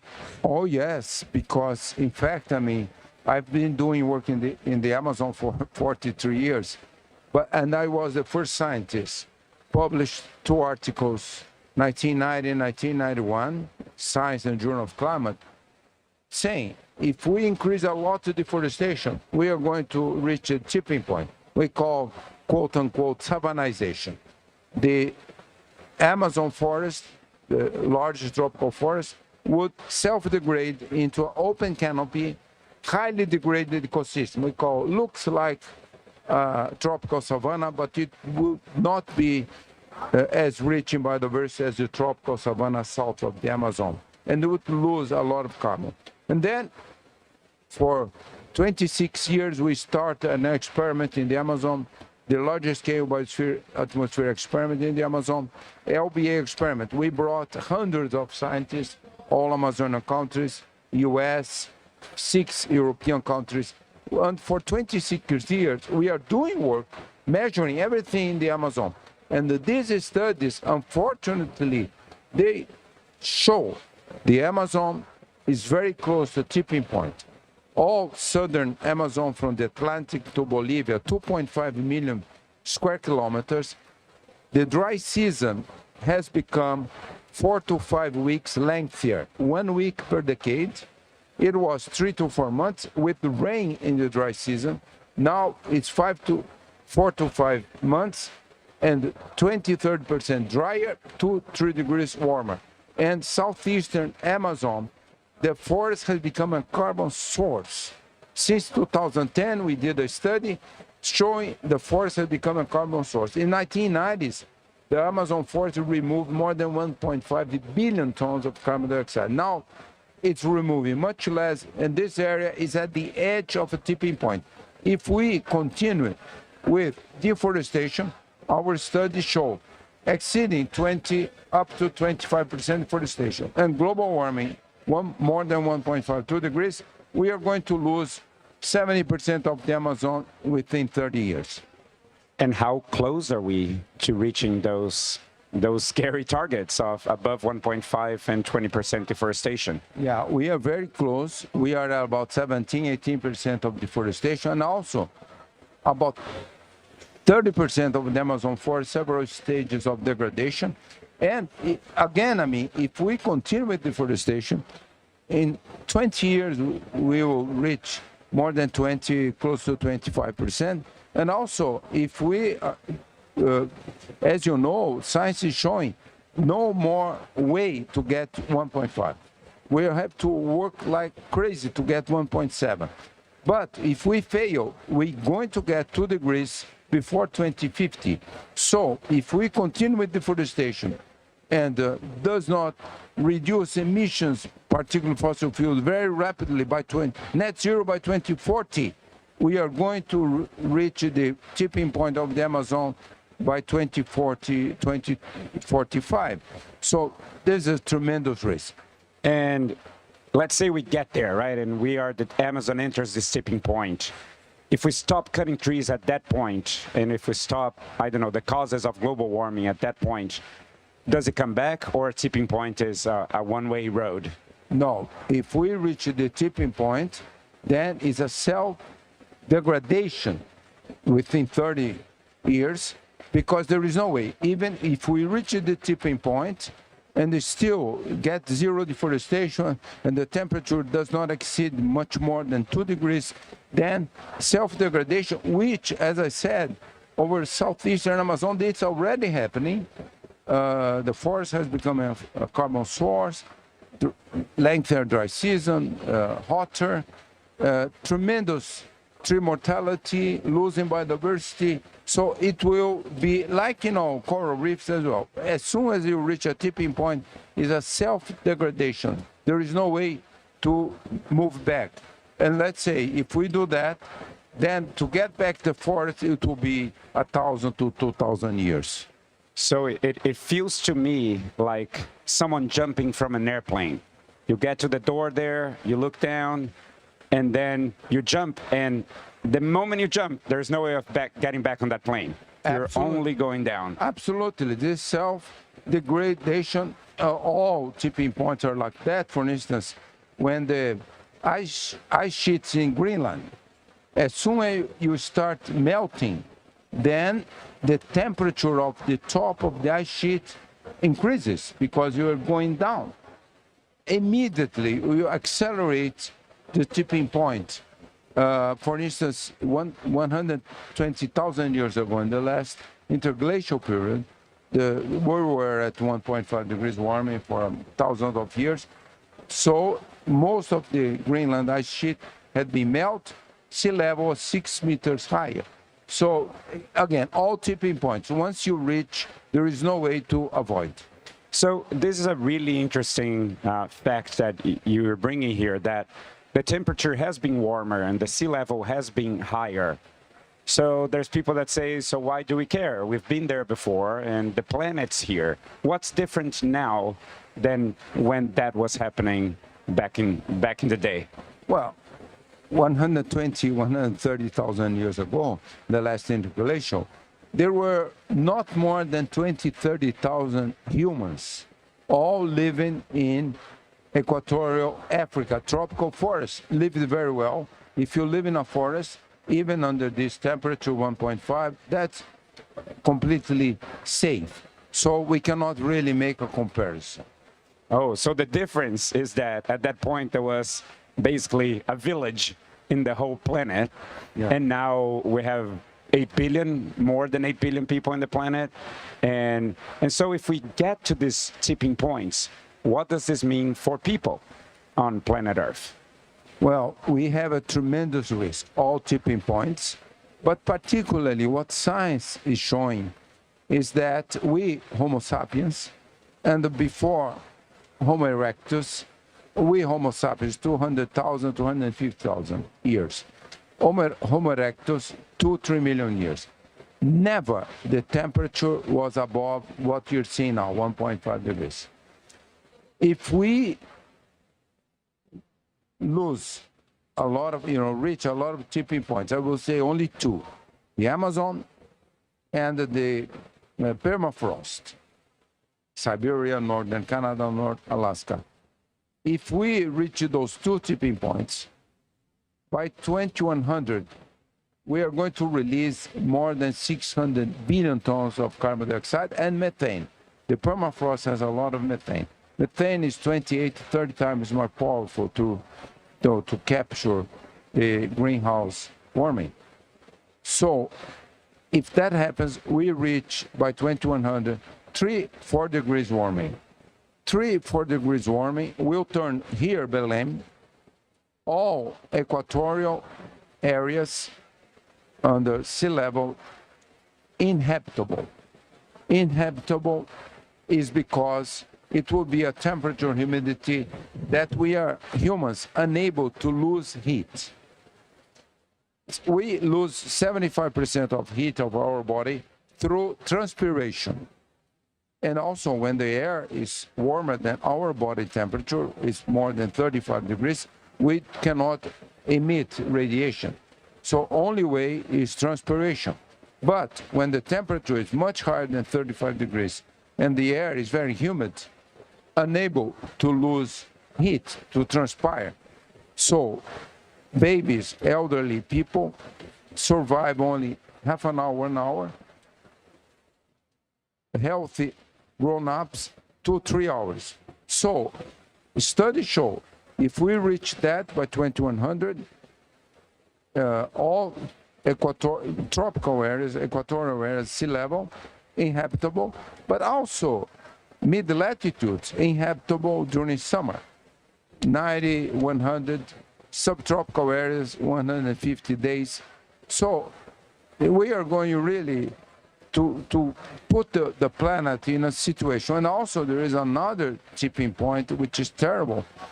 There is so much methane deep in the oceans, for a lot in the Arctic Ocean.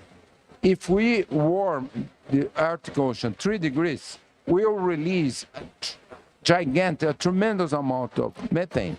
By 2150, the temperature would be 8 to 10 degrees warmer, and then practically all planet inhabitable except the top of the mountains and these Alps, Himalaya, and North Pole, South Pole. And then, even now, even much before that, if we start losing coral reefs, we start the sixth species extinction, the first one caused by a human. And if we go beyond 3-4 degrees, we are going to lose most species in the planet. So what I'm hearing is that if we start getting to the tipping points, the Amazon jumps off the plane, the coral reefs jump off the plane, but they bring everyone with them out of the plane. And we basically go back to that 20 to 30,000 people capacity living at the top of the mountains. Maybe that's why the billionaires are all building bunkers to sustain themselves when this happens. But enough with the worries. I'm scared after this masterclass in climate science that we're getting from you. In your statement, you tell negotiators here that there's something they can do to avoid us getting to these horrifying scenarios.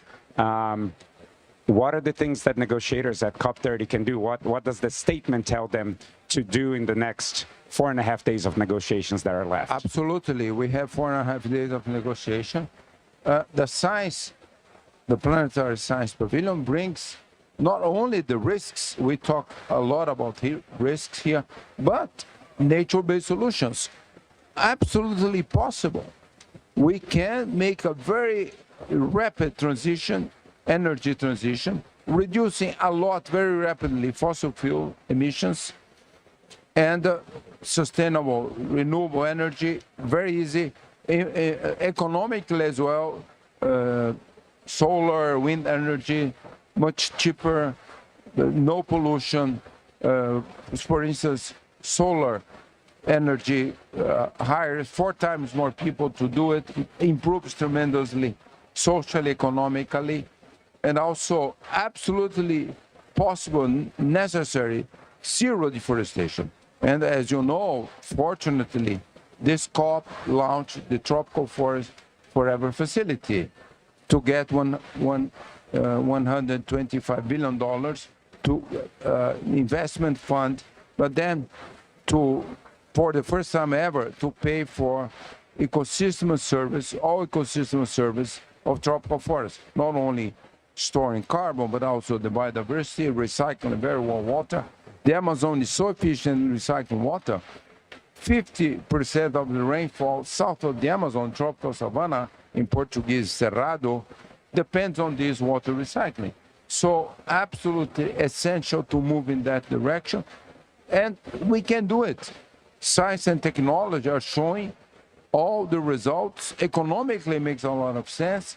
Also, for instance, getting to zero fossil fuel emissions very soon will reduce air pollution. The main reason of urban air pollution is fossil fuels, coal, oil, diesel. And that leads to 7 million deaths a year, reduce life expectancy of those people in urban polluted air to 2 to 4 years. So also reducing rapidly fossil fuels will also improve the health of billions of people. So the message to the negotiators here in the document is to come up and negotiate these roadmaps to transition away from fossil fuels and to end all deforestation, not just illegal. And I think I hear from you that there are a lot of benefits, right, from doing these things, both economic or social or environmental. I guess sustaining life in the planet seems to be a good one, both like, right, all the animal and vegetable and human life. But so you have a statement, you write it down. How was your day? Tell me what happens. How did this statement then goes from being something that you write to being something that might have some influence in the outcomes of COP? Well, fortunately, as soon as we finished this statement, we had an opportunity not only to communicate to a large number of journalists, but we were able to go to the Amazonas plenary where the negotiators are there negotiating. And then we had a very good opportunity to hand deliver this statement to the Vice President of Brazil, Alckmin, also to the Minister of Environment, Climate Change in Brazil, Marina Silva. And also we had a very good opportunity to hand deliver, but also to discuss this declaration with COP30 President, Ambassador André Corrêa do Lago, and he really thanked us a lot.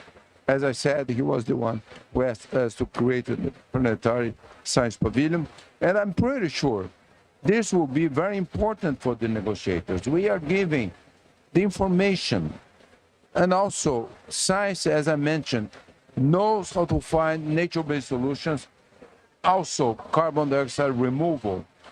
Let's say the science says from now to 2040, maximum 2050, we have to restore 5-6 million square kilometers, all biomes on the planet, tropical forests, but all biomes. And that would remove 6-7 billion tons of carbon dioxide per year beyond 2100.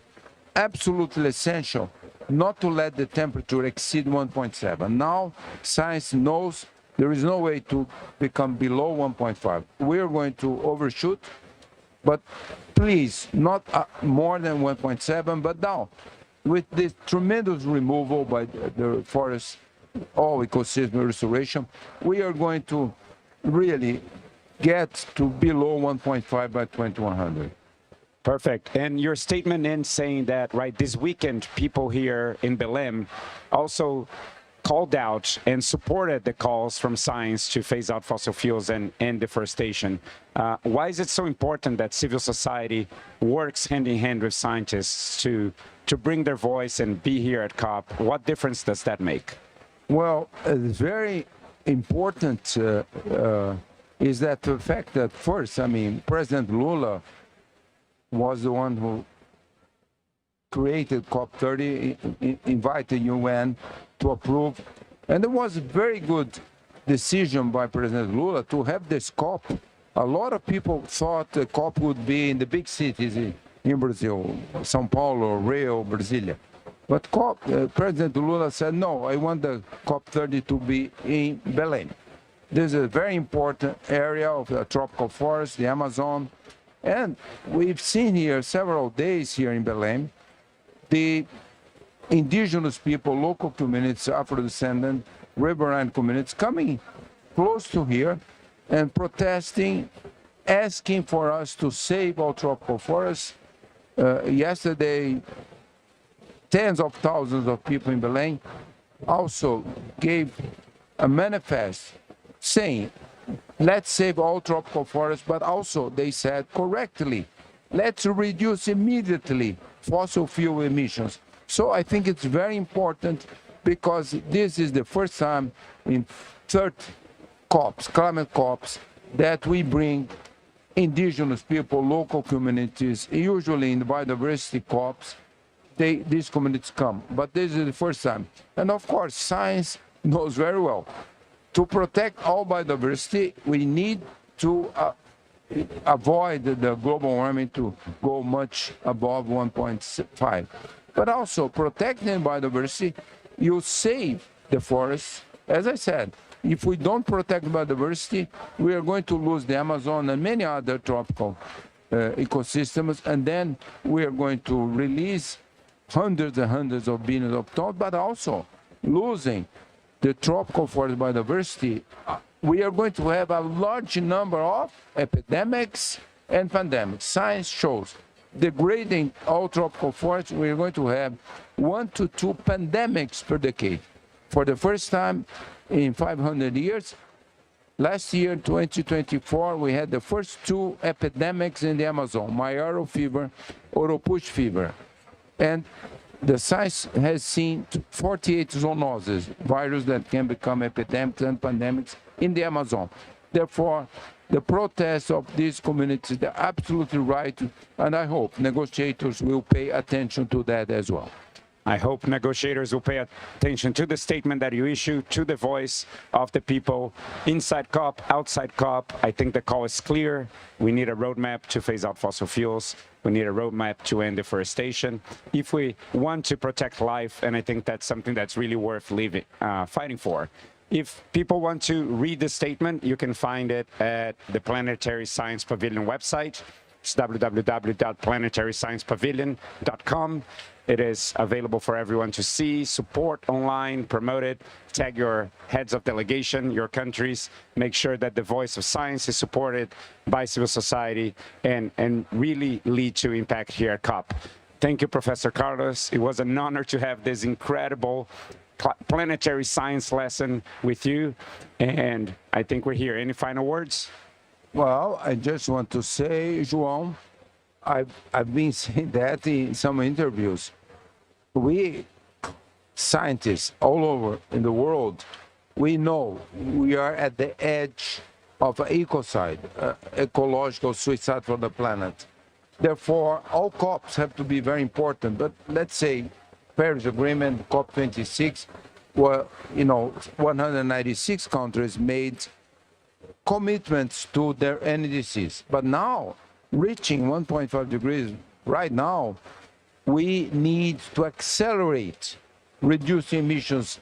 And now also we are launching a study that we carried out showing Brazil easily can get to net zero emissions by 2040, not 2050, and also to have 1 million square kilometer forest restoration of all Brazilian biomes. But we can do that all over the world. Please, let's make COP30 the most important of all COPs. All right, thank you. And with that call to action, we leave you for today here. We don't have time. Thank you, everyone watching around the world. And thank you for all the scientists and activists and everyone fighting for a fair future here in Belém.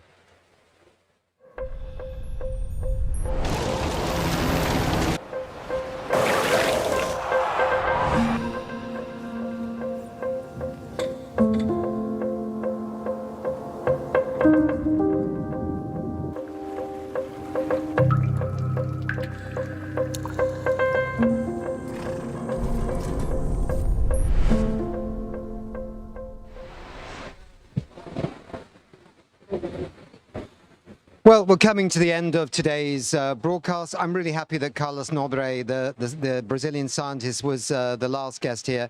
We need to have a reality check every single day on this. We speak to many very interesting people. There's a lot of actions, a lot of people doing some good stuff. There's all kinds of possibilities to steer this world to actually a safer place. But the fact is, our governments in particular are mainly not doing it. And yet, as Carlos Nobre said, his own country, Brazil, could easily be net zero in the next, 20 years. It's all possible. It can be done before 2050. So let's hear more voices like that on the reality check. What we're risking if we don't do it. The drying out of the Amazon is no joke, right? And that's really the end of the world as we know it. So let's really pull our socks up and really make this happen as a global community. Let's hope COP30 can deliver on that bright new start that we need since Paris 2015. So here we go. That was the end of COP30 Climate Hub today. We will be back tomorrow, of course, with another packed day of climate broadcasting. We hope you're going to tune in. We'll be starting at the same time. Check out our website, wedon'thavetime.org. And yeah, best of luck. Bye.